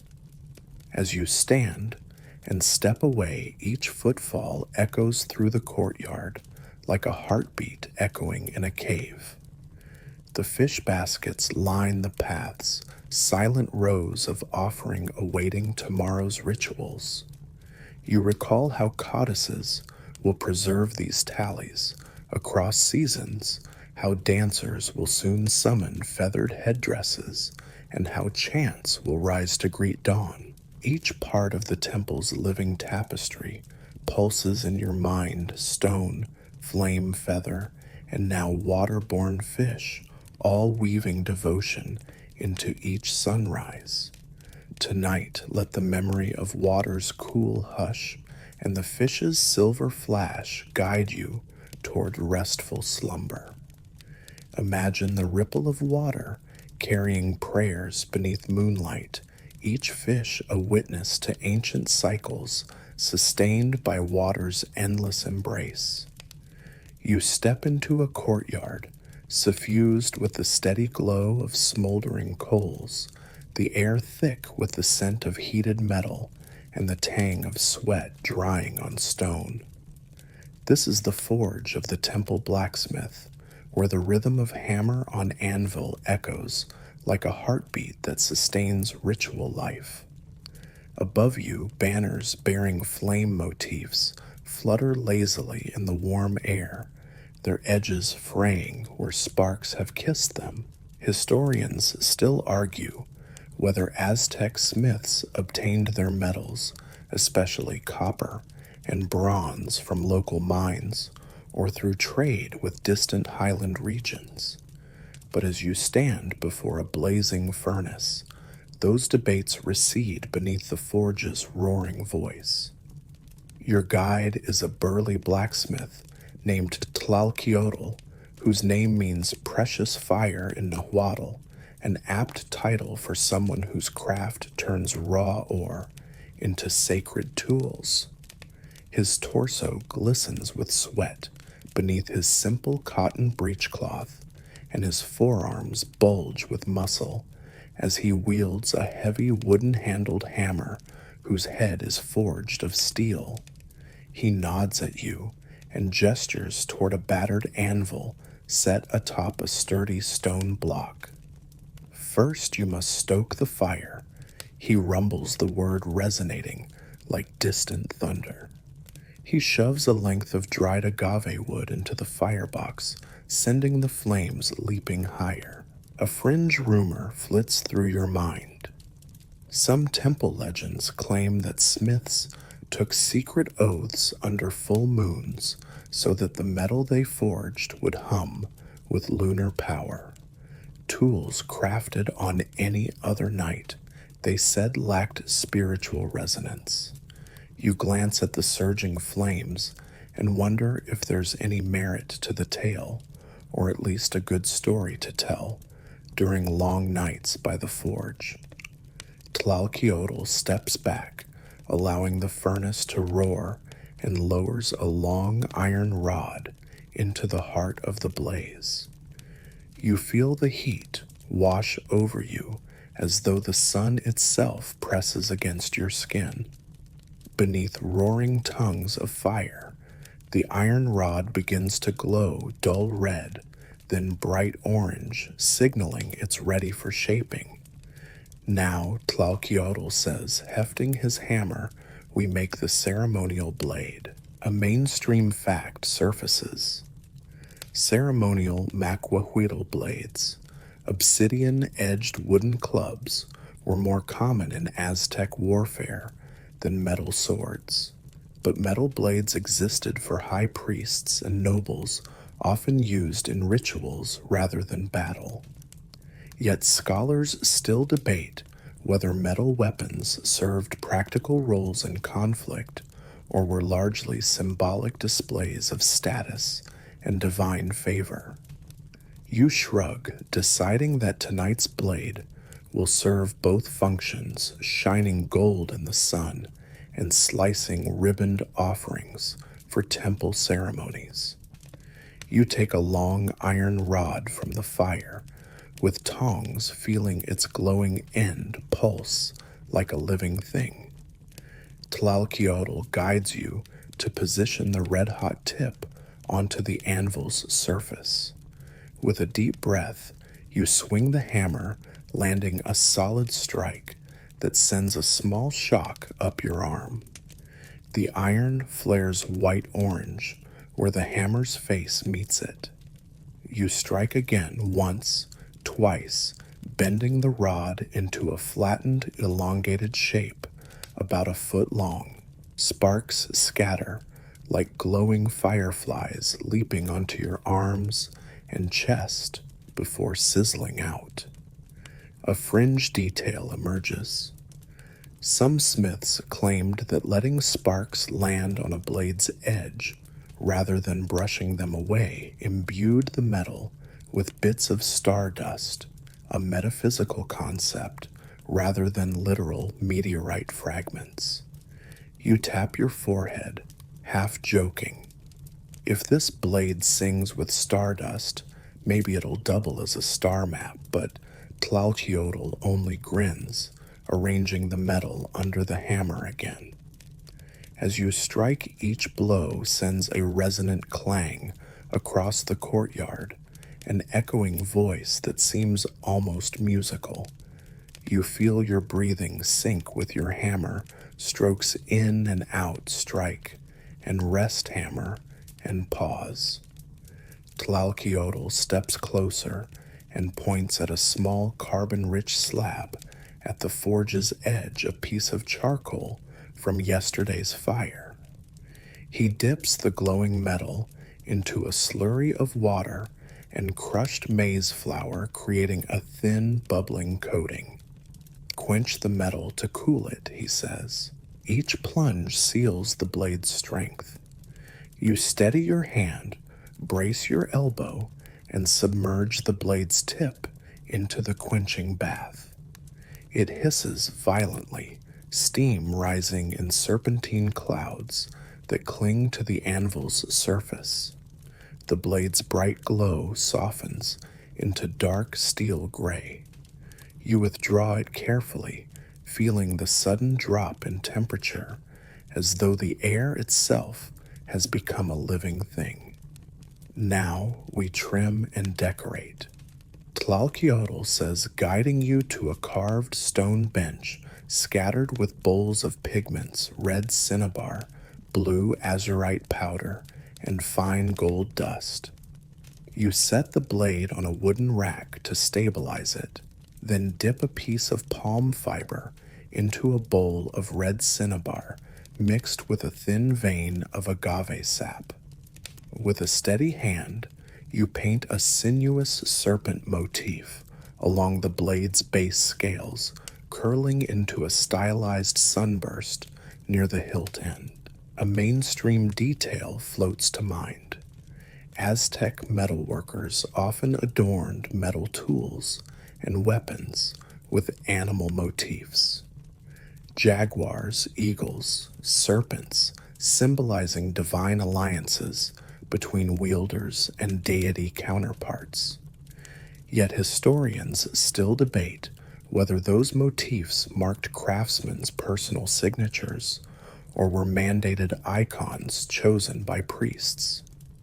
You paint a small dot of gold dust at the serpent's eye, a single spark of sunlight in dark metal, and feel a thrill at the transformation, a raw blade turned into living homage. Next, Tlalkiotl hands you a thin strip of copper, gleaming like liquid fire crafted earlier. He shows you how to wrap the copper around the blade's hilt, securing it with fine gold wire spun from lamellae plucked from melted plates. Copper brings warmth. Gold brings the sun's blessing, he explains. You wrap the strip carefully, each coil snug against the previous one, ensuring no slack that might catch the hand. The copper's smooth glint catches torchlight, turning the blade into a prism of molten hues. You bind a final coil with a ribbon of gold wire and press its end into the copper's groove. A fringe rumor floats. Some smiths believe that binding gold wires into copper rather than forging gold directly ensured the hilt would bestow both solar power and earthly resilience upon its bearer. You trace the golden spiral with your thumb, feeling its cool weight and imagining its promise of divine favor. Tlalkiotl steps back, nodding his approval. All that remains is the blade's edge. He gestures to a row of grinding stones, wheels turned by water flows channeled from the temple's canals. You lift the blade and place its edge against a slowly spinning wheel dusted with fine volcanic grit. The wheel's hum merges with distant croaks of frogs from the canals. You draw the blade down its length, applying gentle pressure as water trickles across the stone's surface. Each pass hones the metal, creating a razor edge that glints like morning dew. A mainstream fact surfaces metalsmiths' tempered blades by quenching and then grinding edges against water-driven stones, achieving a balance of hardness and flexibility. Yet scholars still debate whether blacksmiths used mercury amalgams or simply relied on repeated quench grind cycles to control carbon levels. You focus on the grinding's steady pulse, letting each movement smooth out imperfections until the blade's edge catches any stray torchlight in a shimmering harvest of sparks. As you finish, the blade's edge feels impossibly sharp, razor fine, capable of slicing through cloth leather or rose petals with equal ease. You lift it from the stone, inspecting its polished length under torchlight reflections, dance across the engraved serpent copper hilt and golden accents. Tlalkiotl nods, then holds up a small curved obsidian mirror to the blade's edge. Observe, he says softly. You peer into the mirror, watching as the blade's edge reflects back a thin, bright line, proof of its deadly precision. A fringe anecdote drifts. Some smiths insisted that when a newly forged blade's edge caught the flicker of a single star reflected in a mirror, it signified divine approval. Only then could the blade be used in temple rituals. You stare at the reflected edge, half expecting a star's glint to appear, but see only torchlight dancing on steel. Still, you feel a quiet sense of triumph. The blade stands ready. Tlalkiotl then presents a small wooden stand carved to resemble coiled serpent bodies. He sets the blade within its serpentine curves, the edge pointing upward as though guarding the courtyard itself. He steps back and gestures for you to bow. Your offering is complete, he intones. Tomorrow, priests will anoint this blade with copal smoke and place it upon the altar of Tilalak. Its first cut will be of maize for the harvest festival. You bow deeply, feeling a flutter of humility. This blade's journey began as raw ore and ended as a sacred instrument of ritual. You take a deep breath, letting the forge's heat and the courtyard's cool night air mingle in your lungs. As you step away, you pass a shallow canal where water flows beneath a stone bridge. Tiny fish dart beneath the surface, their scales flickering like liquid bronze, an echo of the blade's gleam. You recall how earlier fishermen offered fish to water deities. Now you offered a blade to sky deities and earth gods alike.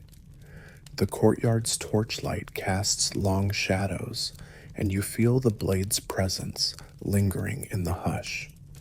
Tomorrow its cut will ripple through temple life, severing maize stalks, incising ritual bread, or perhaps marking initiates in sacred rites.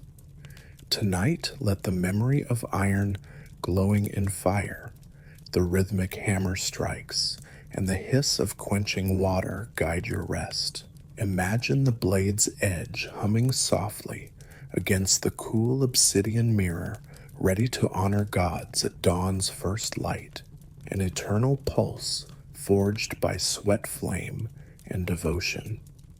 You slip into a shaded courtyard where the morning sun filters through a canopy of Magi leaves, casting lattice-like shadows on a row of backstrap looms strung between carved wooden posts. The air carries a faint tang of dyed fibers mingled with the earthy scent of freshly beaten cotton. Here in the temple's weaving enclosure, skilled artisans transform raw plant fibers into ritual garments worn by priests and dancers. Historians still argue whether backstrap loom technology arrived in the Valley of Mexico through coastal trade routes or developed independently from highland weaving traditions. But now, as you settle beside a weaver named Siupili, those debates fade beneath the rhythm of shuttle and warp.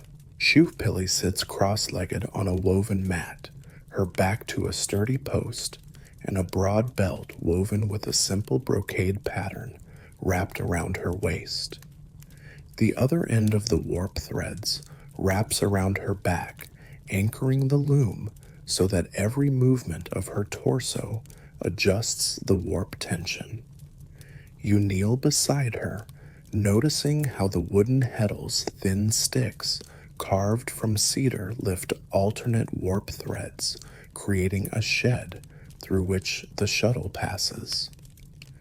A fringe anecdote flutters some elders claimed that each weaver's heartbeat synchronized with the warp's tension, imprinting a faint pulse pattern into every finished cloth, an idea so poetic that generations of apprentices swore they could feel ancestral hearts beating in the fabric's weave. You lean in to feel that pulse yourself, letting your hand hover above taut white threads that hum with unspoken rhythm. Shupili begins by adjusting the warp tension, leaning forward, then reclining slightly to pull more warp threads taut. The warp threads gleam pale. They've been prepared from cotton picked at dawn and beaten to soft fineness with a wooden mallet. She picks up a shuttle, a narrow wooden tool wound with indigo-dyed weft thread, and sends it through the open shed with a smooth flick. The thread glides, leaving a bright blue line against the bleached cotton warp. She nudges her belt forward, raising alternate warp threads so the next pass goes over and under in reverse order. A mainstream detail surfaces backstrap looms, allowed weavers to produce complex patterned cloth such as diamond motifs or stepped fret designs by manipulating heddles in precise sequences. Yet historians still debate whether looms in central Mexico initially served utilitarian needs, simple blankets and tunics, or were reserved for elite ritual garments from the outset. You focus on Shupili's movements, letting her steady rhythm coax you into her world. You reach out and carefully take the shuttle from her, feeling its rounded edges smooth against your palm. She guides your hand as you pass the shuttle through the shed over one warp thread under the next, then pull it gently until it rests against previously woven cloth. Your first pass is clumsy. Your shuttle snags and the weft wobbles. Shupili gently steadies your wrist, reminding you, let the shuttle float, not stab. Your arm should move like water flowing over stone. You inhale and exhale, softening your grip, and attempt again.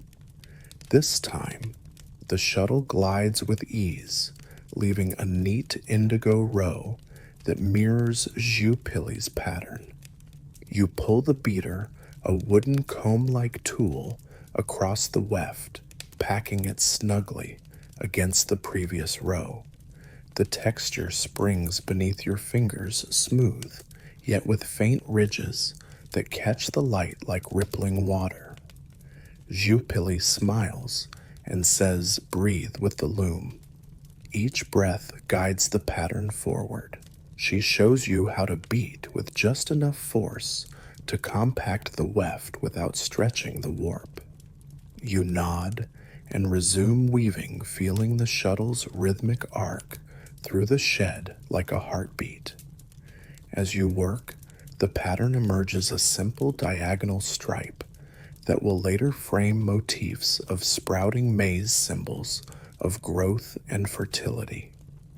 A fringe belief drifts some temple weavers inscribed hidden glyphs into warp count. If you counted warp threads in multiples of 20, it evoked the 20 days of the sacred month, weaving calendrical power into cloth. You count 20, 40, 60, wondering if Shupili embedded those sacred counts by design, giving the textile a silent invocation of time itself. Beside you, Shupili dips a thin brush into a small bowl of cochineal red and applies fine dots along select warp threads. We add decorative detail only after base cloth is woven, she says. The red dots catch the indigo weft below, like ripples of blood on deep water. A mainstream fact surfaces red pigments from cochineal insects were prized more than gold in Mesoamerica, used for textiles worn by nobles and priests, marking social rank and divine favor. Yet scholars still debate whether particular red patterns, such as dorsal stripes or swirling motifs, carried codified meanings like lineage or deity affiliation, or were more aesthetic flourishes. You watch Xiupili's brush flick red bursts against blue, each dot a tiny pulse of color. Xiupili finishes her section and gestures for you to set aside the shuttle and pick up a small row of jade beads threaded on a fine cotton string. Next, we weave in ceremonial embellishments, she explains. She points to a narrow section of the warp where a small gap lies in the weft. You slide the beads one by one, placing each between adjacent warp threads, then pass the shuttle through, locking the beads in place. Each jade bead glints like captured moonlight, adding subtle weight and tactile contrast to the cloth. A fringe rumor surfaces. Some priests believe that jade beads sewn into garments whispered prayers to ancestral spirits, each bead a spoken blessing. As you weave, you feel the jade's cool presence against your palm, imagining the final cloth's tactile chorus: cool jade, warm cotton, bright indigo, and passionate red, all whispering devotion. You continue weaving now, integrating a line of fine gold wire, thin lamella plucked from melted sheets, woven as an accent along the cloth's edge. Xiupili kneels beside you and shows how to fold the wire over the warp, weaving it gently with the shuttle to create a metallic border. The gold line catches torchlight gleaming like a narrow river of sunlight in the darkening courtyard. A mainstream note emerges: gold was considered the blood of the gods, and integrating even small threads into ceremonial garments elevated them from mere textiles to divine conduits. Yet historians still debate whether gold accents served more as cosmic symbols or as explicit statements of elite status. You lean in, braiding the lamella into the warp, feeling its weight change the cloth's drape, granting it both visual and tactile richness. Beside you, Xiupili steps back and inspects your progress. The cloth now measures about 2 feet in length, enough to drape over a priest's shoulders or wrap around a dancer's waist. She points to a section near the top where threads appear loose. Fix here, she instructs, reaching for a slim bone needle and a length of undyed cotton thread. She shows you how to draw in stray warp threads, weaving the needle through adjacent warp, tightening the structure without disturbing the pattern. You mimic her movements, threading the needle with careful precision, each subtle pull restoring the fabric's integrity. A fringe detail drifts. Some weavers believe that correcting stray threads during ritual days offered small atonements, mending fabric as mending community ties. You continue weaving the needle through warp, knotting discreetly so no irregularity remains. As you finish, Xiupili steps back and holds the cloth up to the torchlight. The tapestry of indigo stripes, red dots, jade beads, and gold filaments gleams against the soft cotton background, an intricate map of sky, earth, and ancestral power. She smiles and says, "Tomorrow, This cloth becomes a priest's sash, binding him to Tilalok and Xipe Totek's dual presence. You nod, feeling a quiet pride. A ritual garment emerges from your hands, clad with symbols of life sacrifice and cosmic order. A mainstream fact, Hum's garments woven for priests often featured iconographic panels, depictions of gods' faces, maze glyphs, or coiled serpents, embedding mythic narrative into the cloth's warp and weft. Yet scholars still debate whether those panels were woven in situ or appliqued afterward. For now, this garment's pattern, a balanced interplay of color and texture, carries a living narrative in tactile form. Jupili hands you a small clay bowl of warm pulque infused with chia seeds and a whisper of honey.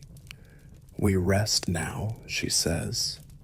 You sip, tasting pulp sweetness and gentle body of fermented agave.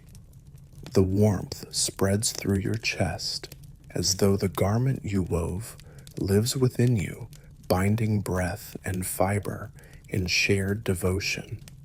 As you lean back, you watch the cloth drape across Jupili's lap, each fold catching torchlight like a living tapestry. Beyond, priests move through adjoining courtyards, carrying lanterns to altars where tomorrow's dawn ceremonies will begin. As the courtyard's shadows deepen, you rise and gather the woven cloth, cradling it like a newborn.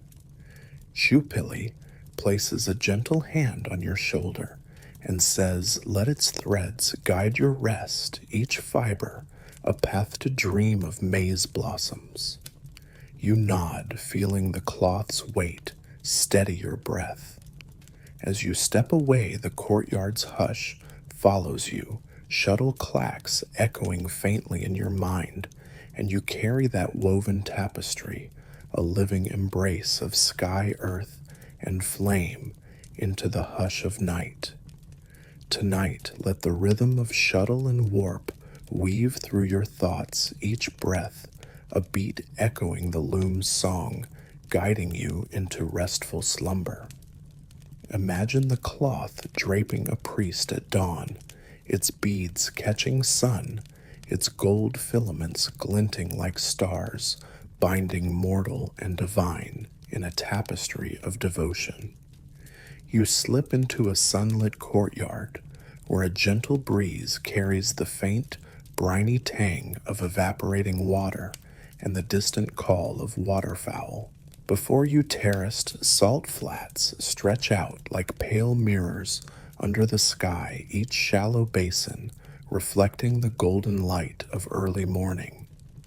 This is the temple's salt harvesting enclosure, where sacred salt, known as tequihwitl, is drawn from Lake Texcoco's brackish waters, then purified and offered to deities of earth water and fertility. Historians still argue whether the Aztecs learned salt production techniques from coastal neighbors or developed their own evaporation methods using natural geothermal springs. But now, under the warmth of dawn, those debates fade into a hush as you approach the first shallow basin. Your guide is a salt harvester named Chikawa, whose name means strong and resplendent in Nahuatl. He stands barefoot on sun-warmed stone, wearing a simple cotton wrap that falls to his knees, his skin glistening with fine beads of perspiration. In his right hand, he holds a flat wooden rake carved from cypress, a tool he uses to gather crystalline salt as it forms. He nods at you, eyes reflecting the white shimmer of salt, and gestures toward a row of filled basins. We begin as the sun warms the water. This heat draws moisture upward, leaving salt behind. You kneel beside the first basin, noting how a thin crust of salt has begun forming along its edges, delicate as frost. A fringe rumor drifts through your mind. Some salt workers claim that if you harvested salt next to a cluster of whispering reeds susceptible to faint wind songs, you captured latent prayers carried by wind spirits. You lean in, half expecting to hear a rustle of mystical voices, but only the soft hum of drying water greets you. Chikawa lifts his cypress rake and places its tines gently under a narrow strip of salt crust. He pulls smoothly, and the crystalline layer breaks free, peeling up in a thin, translucent sheet that catches light like spun glass. A mainstream fact surfaces. Aztec salt was not merely a seasoning, but a form of sacred currency. One bean of salt equaled one turkey egg. In some markets, and entire temple economies depended on salt tributes. Yet scholars still debate whether temple-managed salt flats produced enough surplus to rival coastal salt sources, or if highland salt production remained largely symbolic. You smooth your palm over the freshly lifted salt, feeling its powdery granules slip between your fingers like fine sand, cold, brittle, yet alive with mineral weight. Chikawa places the salt sheet on a broad reed mat set at the basin's edge. He then reaches into a small basket at his side and withdraws a tool made from dried agave wood, a narrow scraper used to peel residual salt from the basin's bottom. You take the scraper, marveling at its smooth surface, worn by seasons of use, and glide it along the shallow floor. Tiny crystals grit against the wood, and you lift handfuls of coarse salt into a clay bowl lined with clean white cloth. You notice the bowl's mouth etched with spiral glyphs representing cyclical rebirth, an assurance that this salt will carry blessings wherever it journeys. Next, Chikawa leads you to a slightly deeper basin where the water's brine remains thicker, almost syrupy, beneath the sun's mid-morning heat. He kneels to test its density, dipping a small clay cup into the liquid and lifting it to his lips. He tastes, then nods, ready for final harvest. He motions to a group of apprentices in the shade of a nearby ahuehuete tree, each holding woven baskets and agave fiber brushes. The apprentices use the brushes to sweep away any impurities, tadpoles spawn tiny crustaceans, or drifting dust, leaving the brine's surface as pure as sky blue glass. A fringe detail emerges. Some apprentices believed that if you brushed the brine at dawn's first light, when dewdrops mingled with salt crystals, the resulting salt captured both celestial dew and lake spirit, rendering it doubly potent for offerings. You lean close, watching how the brine's surface ripples under the brush's touch, then lift your face to catch dew that glints like tiny diamonds on your eyelashes. Once the basin is clear, Chikawa kneels and with a confident motion sweeps the rake through the center, gathering a broad swath of crystalline salt that has coalesced on the basin's slightly raised rim. The salt yields in perfect sheets, sliding beneath the tines like frozen lace. You assist by holding the clay bowl steady, feeling its cool surface against your knees. Each time Chikawa pulls a sheet free, you break it into smaller pieces, placing them carefully into the bowl. A mainstream note resonates grains of salt from Texcoco's evaporated brine were often preferred for ritual offerings because they contained trace minerals thought to hold purifying power. Yet historians still debate whether mineral composition truly mattered or if its sacred context in temple rites conferred its power. You let that question rest on your tongue as you taste a single crystal, cold, sharp tasting of distant lake winds and ancient earth. When the basin's crystalline crust is gone, Chikawa places a wooden cover over the remaining liquid to allow new crystals to form under midday sun. He helps you to your feet and leads you to a stone platform where other bowls of freshly harvested salt stand waiting. Each bowl holds salt of varying purity, some coarse, some fine, some still mottled with faint pinkish stains from clay that seeped into the brine. He points to a pile of larger granular crystals. These go for everyday offerings, temazcal cleansings, simple altar sprinklings. But the purest white as bone we set aside for state rituals. He indicates a small wooden chest lined with cotton sacks, each labeled with glyphs: Temple of Quetzalcoatl, Temple of Tlaloc, Temple of Saipe Totec. A fringe rumor floats. Some temple elders insisted that only a pinch of powder from the basin's absolute center, the heart salt, held true, divine essence, and that each chest's location affected the salt's spiritual potency.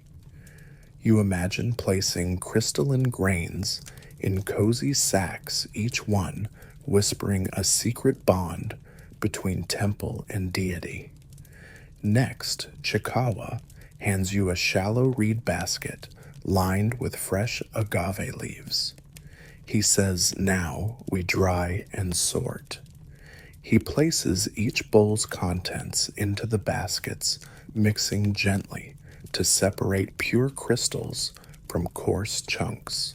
You knead the basket's contents, with your fingers feeling the salt's weight and listening for the faint rattling of crystals, an echo of the lake's heart. After sorting, you spill the purer crystals onto a shimmering limestone slab warmed by the afternoon sun. It feels like a gentle invitation. Lay the salt out to dry just enough for storage. A mainstream fact floats by: limestone slabs were preferred because their alkaline surface prevented salt from clumping or taking on off flavors, ensuring purity for ceremonial use. Yet scholars still debate whether certain stones, obsidian, basalt, or limestone, conveyed additional metaphysical qualities to the salt harvested on them. You let the limestone's smooth heat seep into your palm, then spread salt crystals evenly across its surface, watching them glitter like fallen stars. Chikawa gestures toward a darkened alcove beneath a row of cypress trees, where several large ceramic urns stand, each bearing inscriptions in fine red pigment, indicating its sacred contents. He lifts the lid of one and holds it for you to peer inside a pyramid of perfectly formed salt cones, each about 2 inches tall, stacked like miniature altars. He explains that these cones, called tahuanis, will be carried in a sandals and silk procession to the cenote, where pilgrims will toss them into the water, offering thanks for life's sustenance. You cup your hands to press one cone gently. It crumbles slightly, but holds shape, a testament to careful harvesting and drying. A fringe belief emerges. Some pilgrims swore that if a tahuani's cone tip reflected sun at the precise moment Venus rose at dawn. Their offerings would be heard by underworld gods and guarantee safe passage for ancestral souls. You nod to the cone's gleaming peak, imagining Venus's pale light striking its summit. With the cones in place, Chikawa turns to you and offers a small pinch of salt in your palm. Bless this salt with your words. He says words soft as moss. You close your eyes, feel the salt's tiny shards pricking your palm, and whisper a silent prayer. May this salt purify body, nourish earth, and carry our gratitude to depths unseen. A mainstream note surfaces many offerings, included a spoken dedication. Temple priests believed that spoken words infused the material offering with intent, making it more than a mere object. Yet scholars still debate how often spoken prayers were recited aloud versus performed silently within one's mind. You let your whispered words settle like dust, traveling through sacred air. As afternoon light dims toward dusk, Chikawa leads you to a low stone bench beside a shallow canal where water from the salt flats trickles toward gardens below. He dips his hand in and lets salt crystals drip off his fingers, tiny echoes of salt returning to water from which it came. A fringe whisper lingers. Some salt harvesters believed that returning salt-laden water to the canals maintained balance, ensuring that both lake and salt flats replenished in cycles ordained by Tlaloc. You dip your palm into the shallow current, feeling salt's grain press into your skin, then let the water carry away the remnants, an intimate gesture of reciprocity. Finally, Chikawa and you gather your tools, rakes, scrapers, reed baskets, and place them neatly on a rack carved with swirling glyphs of water and flame. You bow to the salt flats, the hottest shadows now slanting long across white basins. Tomorrow, other harvesters will gather what's left, and eventually, these basins will flood again with fresh brine from Lake Texcoco. Tonight, let the memory of crystalline salt and heated stone guide you into restful slumber. Imagine each grain as a tiny mirror reflecting the sun, moon, and stars, a boundless network of offerings that renew life in the temple's heart. You slip into a hidden corner of the temple grounds, where a lush garden of sacred flowers unfurls beneath a lattice of wooden beams. The air here hums with the heady fragrance of cempasúchil jasmine and morning glory mingling with the faint memory of incense you carried from Sitluka's chamber. In this secluded sanctuary temple, gardeners tend to blooms that will become offerings, garlands, and floral crowns. Historians still argue whether these gardens originated from royal palace plots or were later additions to temple precincts.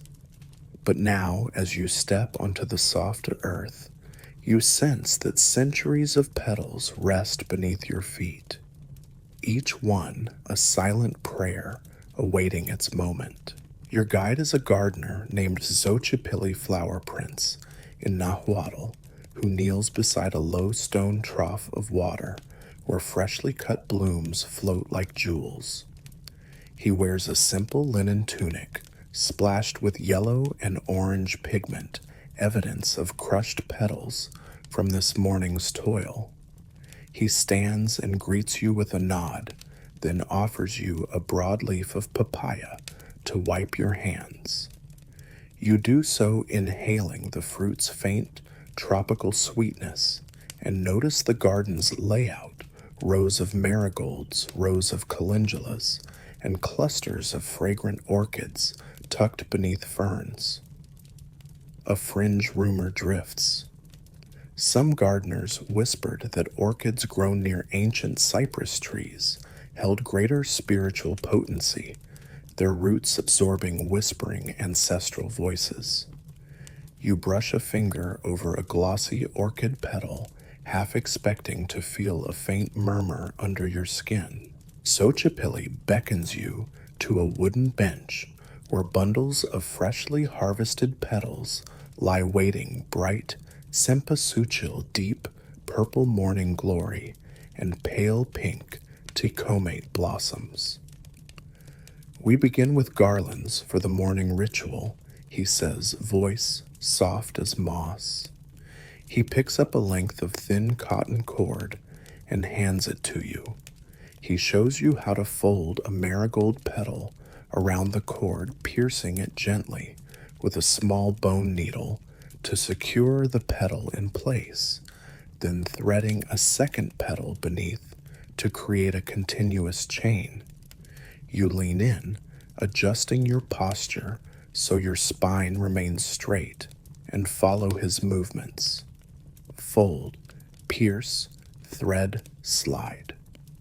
A mainstream detail surfaces Aztec garlands called ciutlali, often combined marigolds and morning glories, symbolizing the sun and the moon in cosmic union.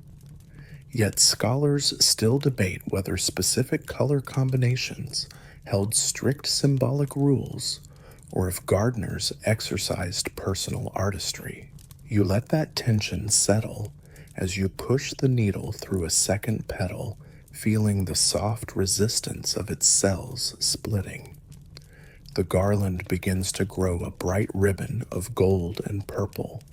Xochipilli reaches over and adds a small dash of crushed cochineal dust to the morning glory petals still in your hands, deepening their hue to a richer reddish purple. Cochineal enhances the petal's brilliance, he explains. The sun favors vivid tones. A fringe detail surfaces. Some elders insisted that petals tinted with cochineal carried the essence of rebirth, fire engendering new life, so they glowed more brightly in dawn ceremonies. You slide your fingers along the growing garland, feeling each petal's texture shift from velvety to slightly sticky where pigment was applied. You smile at the thought of garlands as living tapestries of dyed light. Once you've strung nearly a dozen blooms into a graceful loop, Xochipilli gestures to a wooden frame shaped like a crescent moon. This is for the afternoon's choral offering, he says. We drape the moon garland here to honor the goddess Coyolxauhqui. You lift the garland and hang it across the frame's arching curve. The petals cascade like a waterfall of dusk hues. A mainstream fact drifts to mind: floral frames, called quetzali, when adorned with quetzal feathers, were later incorporated into floral offerings during the month of Panquetzalisli, yet earlier codices show similar frames used long before the festival's formalization. Yet historians still argue whether those frames originated with specific lunar rituals or were adapted from earlier Mesoamerican horticultural traditions. You let that question nestle among petals, imagining the moon garland glowing under the afternoon sun like a silent hymn to the night sky. Xochipilli now leads you to a low platform strewn with bowls of crushed maguey sap, fine ash from sacred firewood, and ground jade powder, elements used to treat petals and leaves so they last through multiple ceremonies. He dips his fingers into a small bowl of ground ash and dusts each marigold petal you've laid across the platform, then sprinkles a pinch of Maggie sap to help pigments stick. Ash cleanses pollen, and sap charges with fire spirit, he says. But the jade lends cooling balance. A fringe rumor flutters. Some gardeners believed that mixing ash sap and jade powder into a fine paste to coat petals ensured they would shimmer like living jewels under torchlight. You trace a jade-dusted flourish over a pale tecumate blossom, its edges now glinting with crystalline flecks. You inhale, feeling the ash's mineral coolness and sap's sweet warmth coalesce like the meeting of sky and earth. Now Xochipilli gestures toward a second bench, where two female gardeners stand weaving thicker rope-like garlands, oh my, made from braided grass stalks wrapped in petals. He says these go around temple pillars for evening chant. You step over, noting how the grass garlands support hundreds of petals, each one tucked and pressed into place with a slender bone pin. You reach for a handful of morning glory petals and press them into the grass braid, listening to the soft pop as the pin anchors them. A mainstream detail emerges: grass-based garlands, Hewitt Lolly served as living banners during ceremonies, their fragrance signaling the arrival of dancers.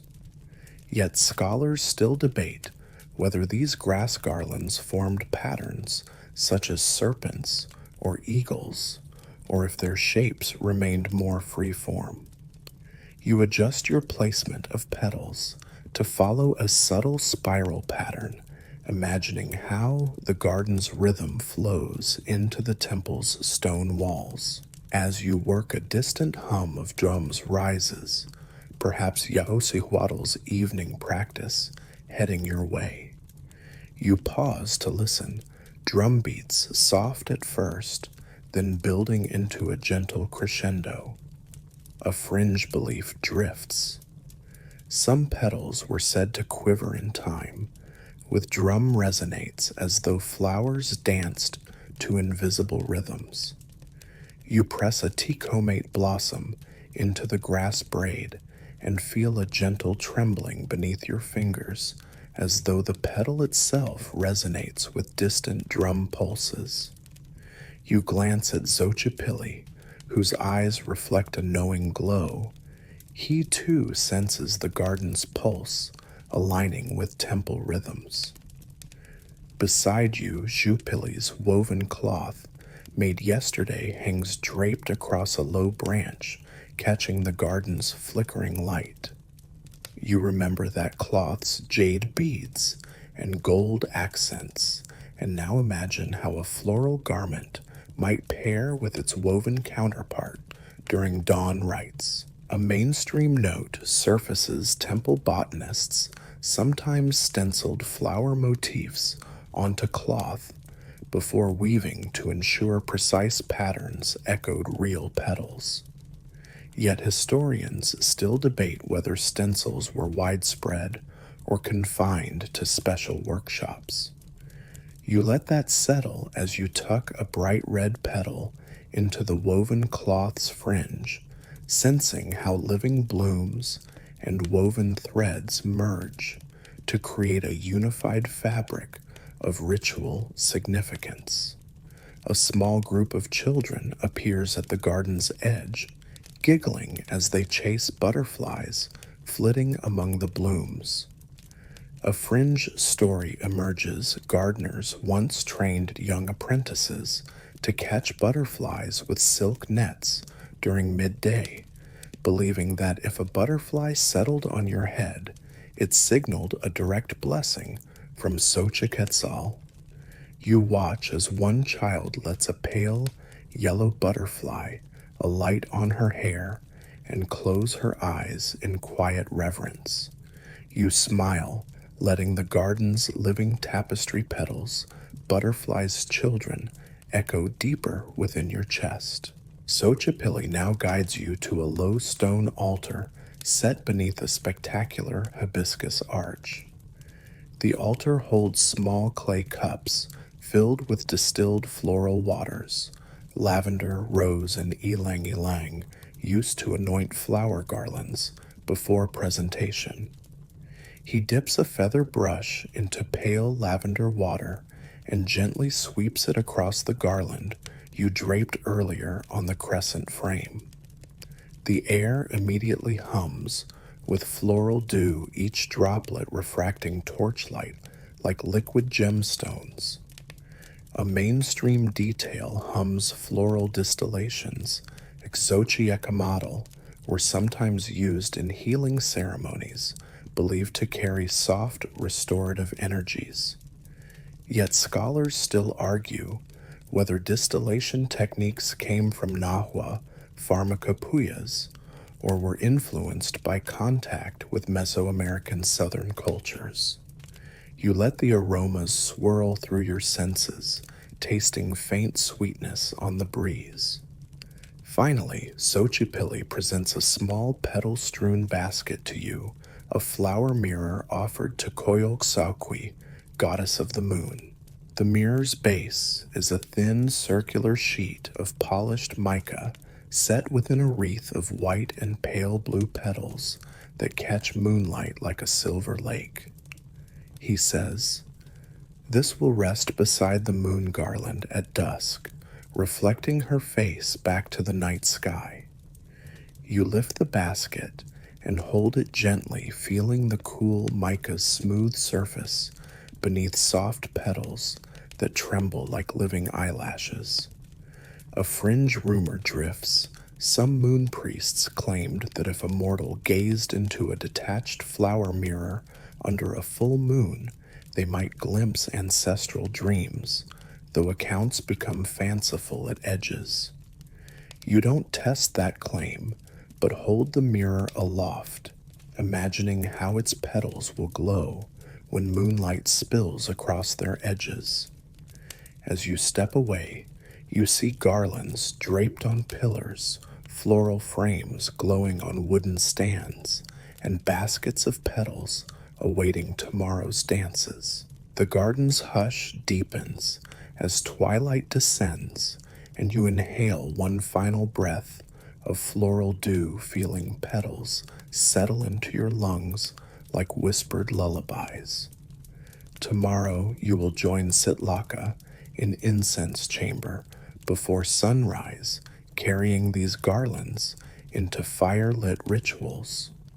But for now, let the memory of petals, pigments, and living tapestry guide you to rest each petal, a soft promise of dawn's floral hymn. You stand at the threshold of the great temple's main altar, the first pale light of dawn filtering through carved stone columns and catching the dew on flickering incense smoke. Across the courtyard, priests light torches to signal the new day's beginning.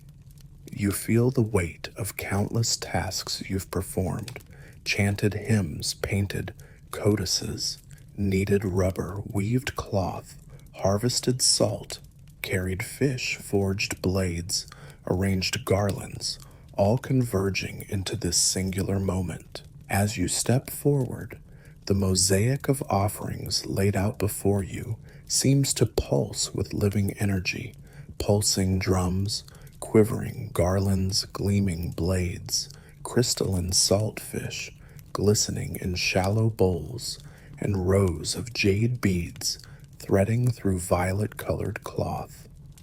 A fringe rumor surfaces.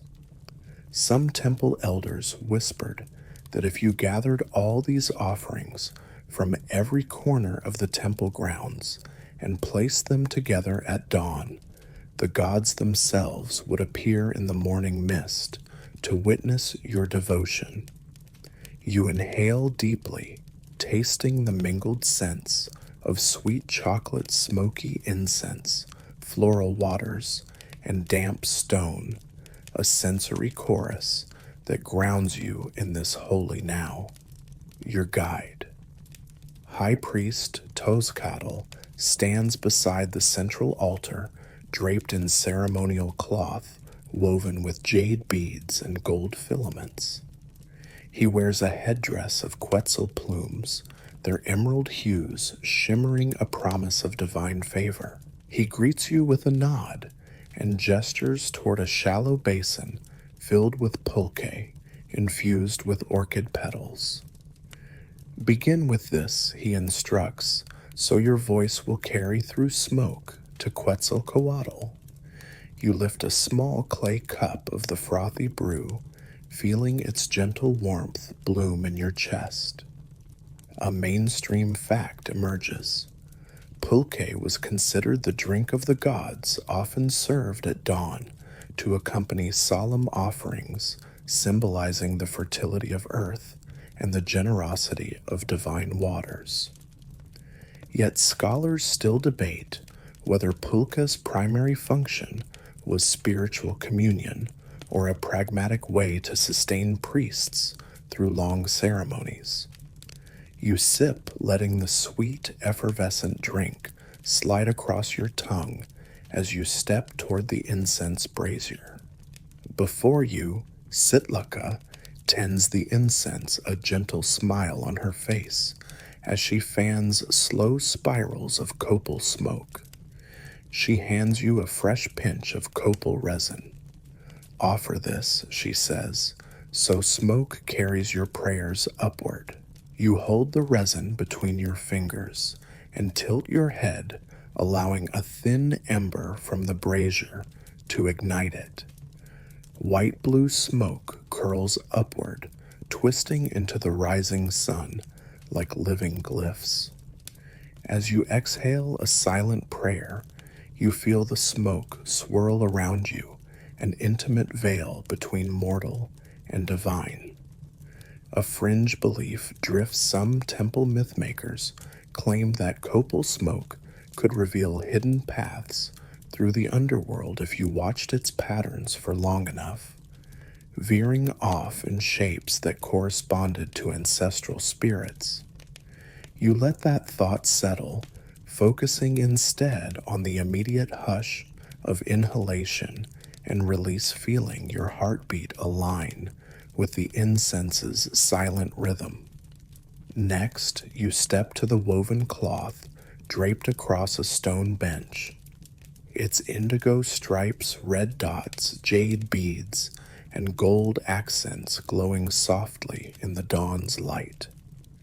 Xochipilli, dressed in a woven sash edged with jade, motioned you to place your hands on the cloth earlier.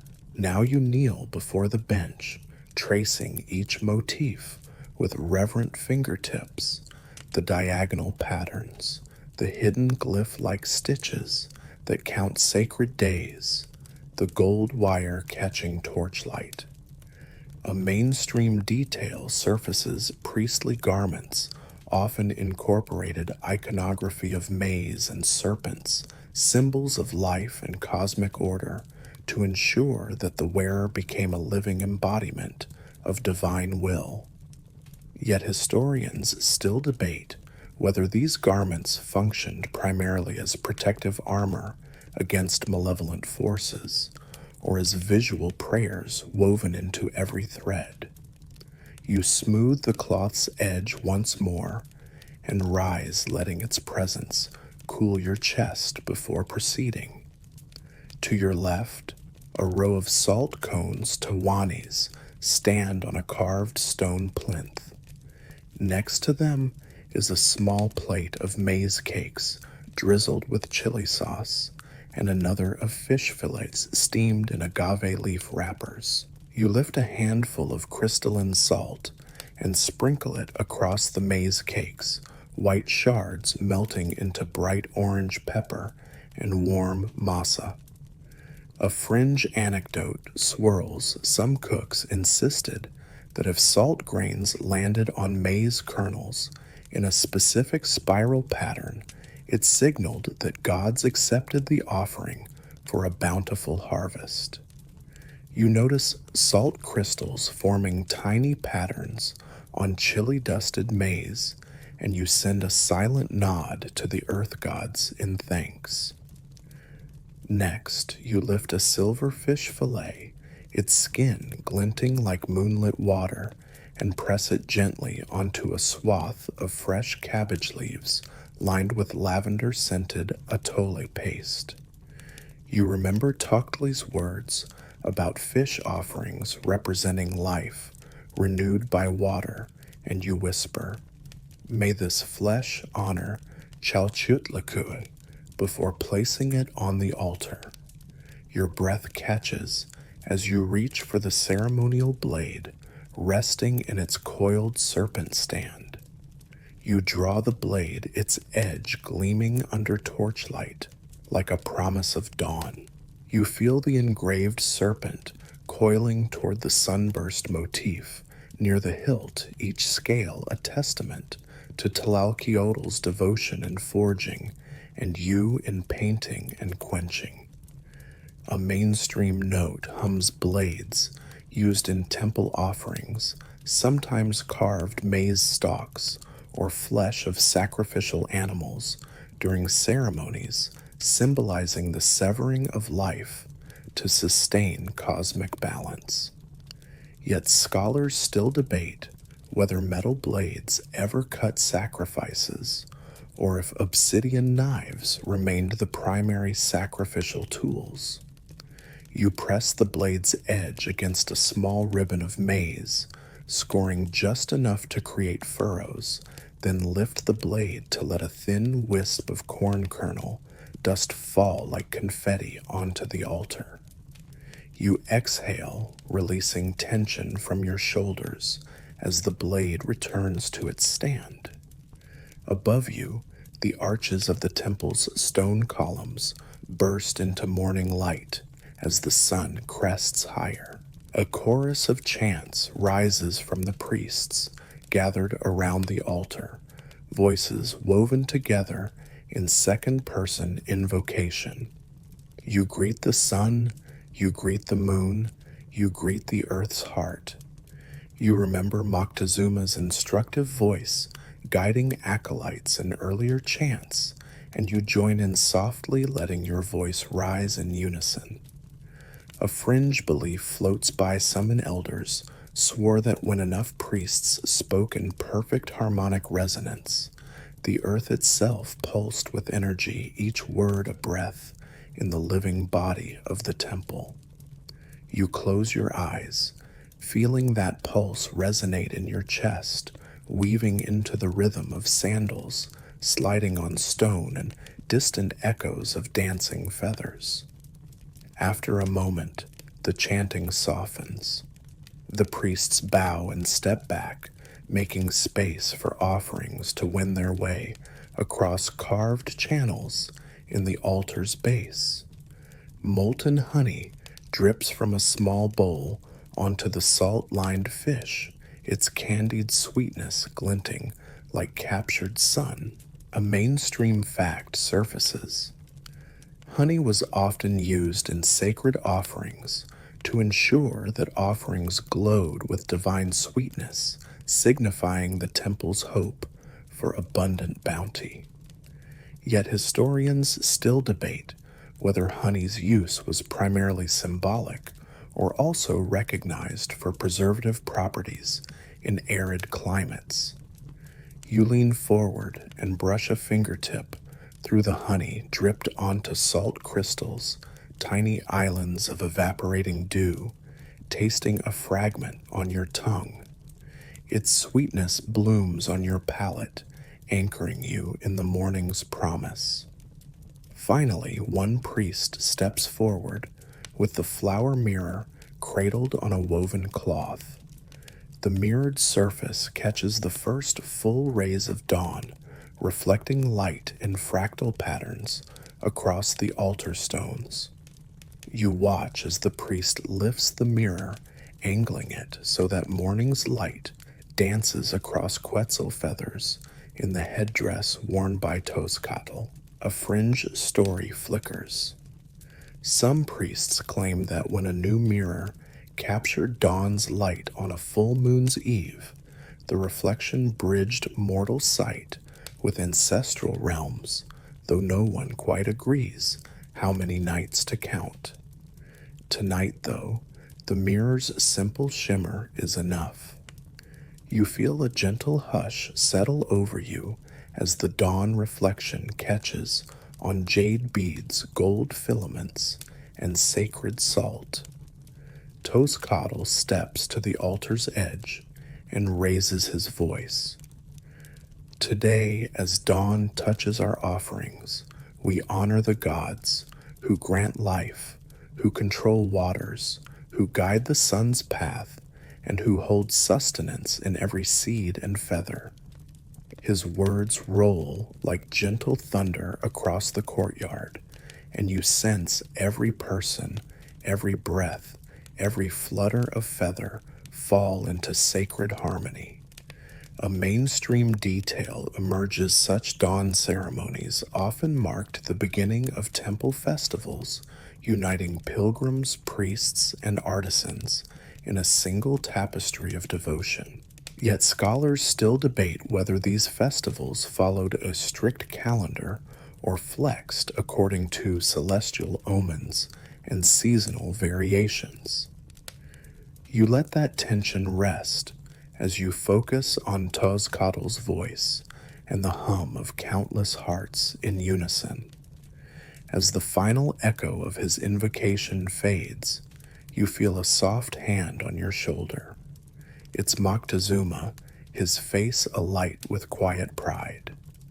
You have honored every path, every gift, every pulse of temple life, he whispers. May these offerings ripple through the cosmos. You bow your head, feeling the weight of devotion pressed gently upon you, less a burden and more a gentle cradle holding the sum of every task you've learned. The courtyard still pulses with incense smoke petals drifting on the breeze and the soft hum of scarlet birds waking in distant trees. You inhale deeply, letting the sense of dawn and devotion fill your chest like new life. As the temple's gates open and pilgrims file in, hands clasped, eyes shining, you step back from the altar, the memory of each offering brimming in your mind like living embers. You let the morning's heat warm your shoulders and feel the first ribbons of sun push through incense haze. Every action you've performed, from weaving cloth to forging blades, from arranging flowers to harvesting salt, now resonates in this living moment, as though each piece of temple life pulses within your bones. You take a final breath, letting incense garland, honey salt, and flame weave into one living tapestry. As you step away from the altar, you carry with you the echo of dawn's hush, a vow that each task, each offering, each breath holds sacred weight. In this moment, temple and cosmos converge, and in every path you've walked within these walls unites in a single sacred pulse. Let your eyes rest upon the gentle curve of torchlight, fading into the courtyard's stones, each flicker a soft heartbeat, lulling your senses toward stillness. Imagine the incense smoke drifting through cool air, its tendrils weaving silent prayers that float above petals and polished jade. Breathe slowly, each inhalation gathering the memory of dawn's first glow, every exhale releasing the tension of tasks completed. Feel how the warmth of pulka's sweetness lingers at the back of your tongue, like a whisper of sunrise melting into the day. Close your eyes and sense the woven cloth draped across stone benches, jade beads glinting like captured starlight beneath heavy folds. Let your thoughts drift along the path of whispered chants and distant drum beats, each echo a reminder that the temple's pulse never truly stops. Picture petals, marigold morning glory, ticumate, settling soft and quiet as dust on the ground, their vibrant hues preserved in memory's gentle embrace. Remember the weight of salt cones, the glimmer of fish scales, the edge of a freshly forged blade, every object a living poem folded within the temple's great narrative. Let that narrative wash over you like cool water, each ripple carrying prayers across stone, across air, across time. Feel the breath of every chant, every offering, every step you've taken beneath flickering torches. Now drift carried by breath and echo into a hush as soft as lotus petals unfolding at dawn. Trust that the vibrant threads of devotion woven today will shimmer within you like a hidden tapestry, guiding you into restful surrender. Let the memory of the temple's living pulse fade into gentle darkness, your final offering to the night.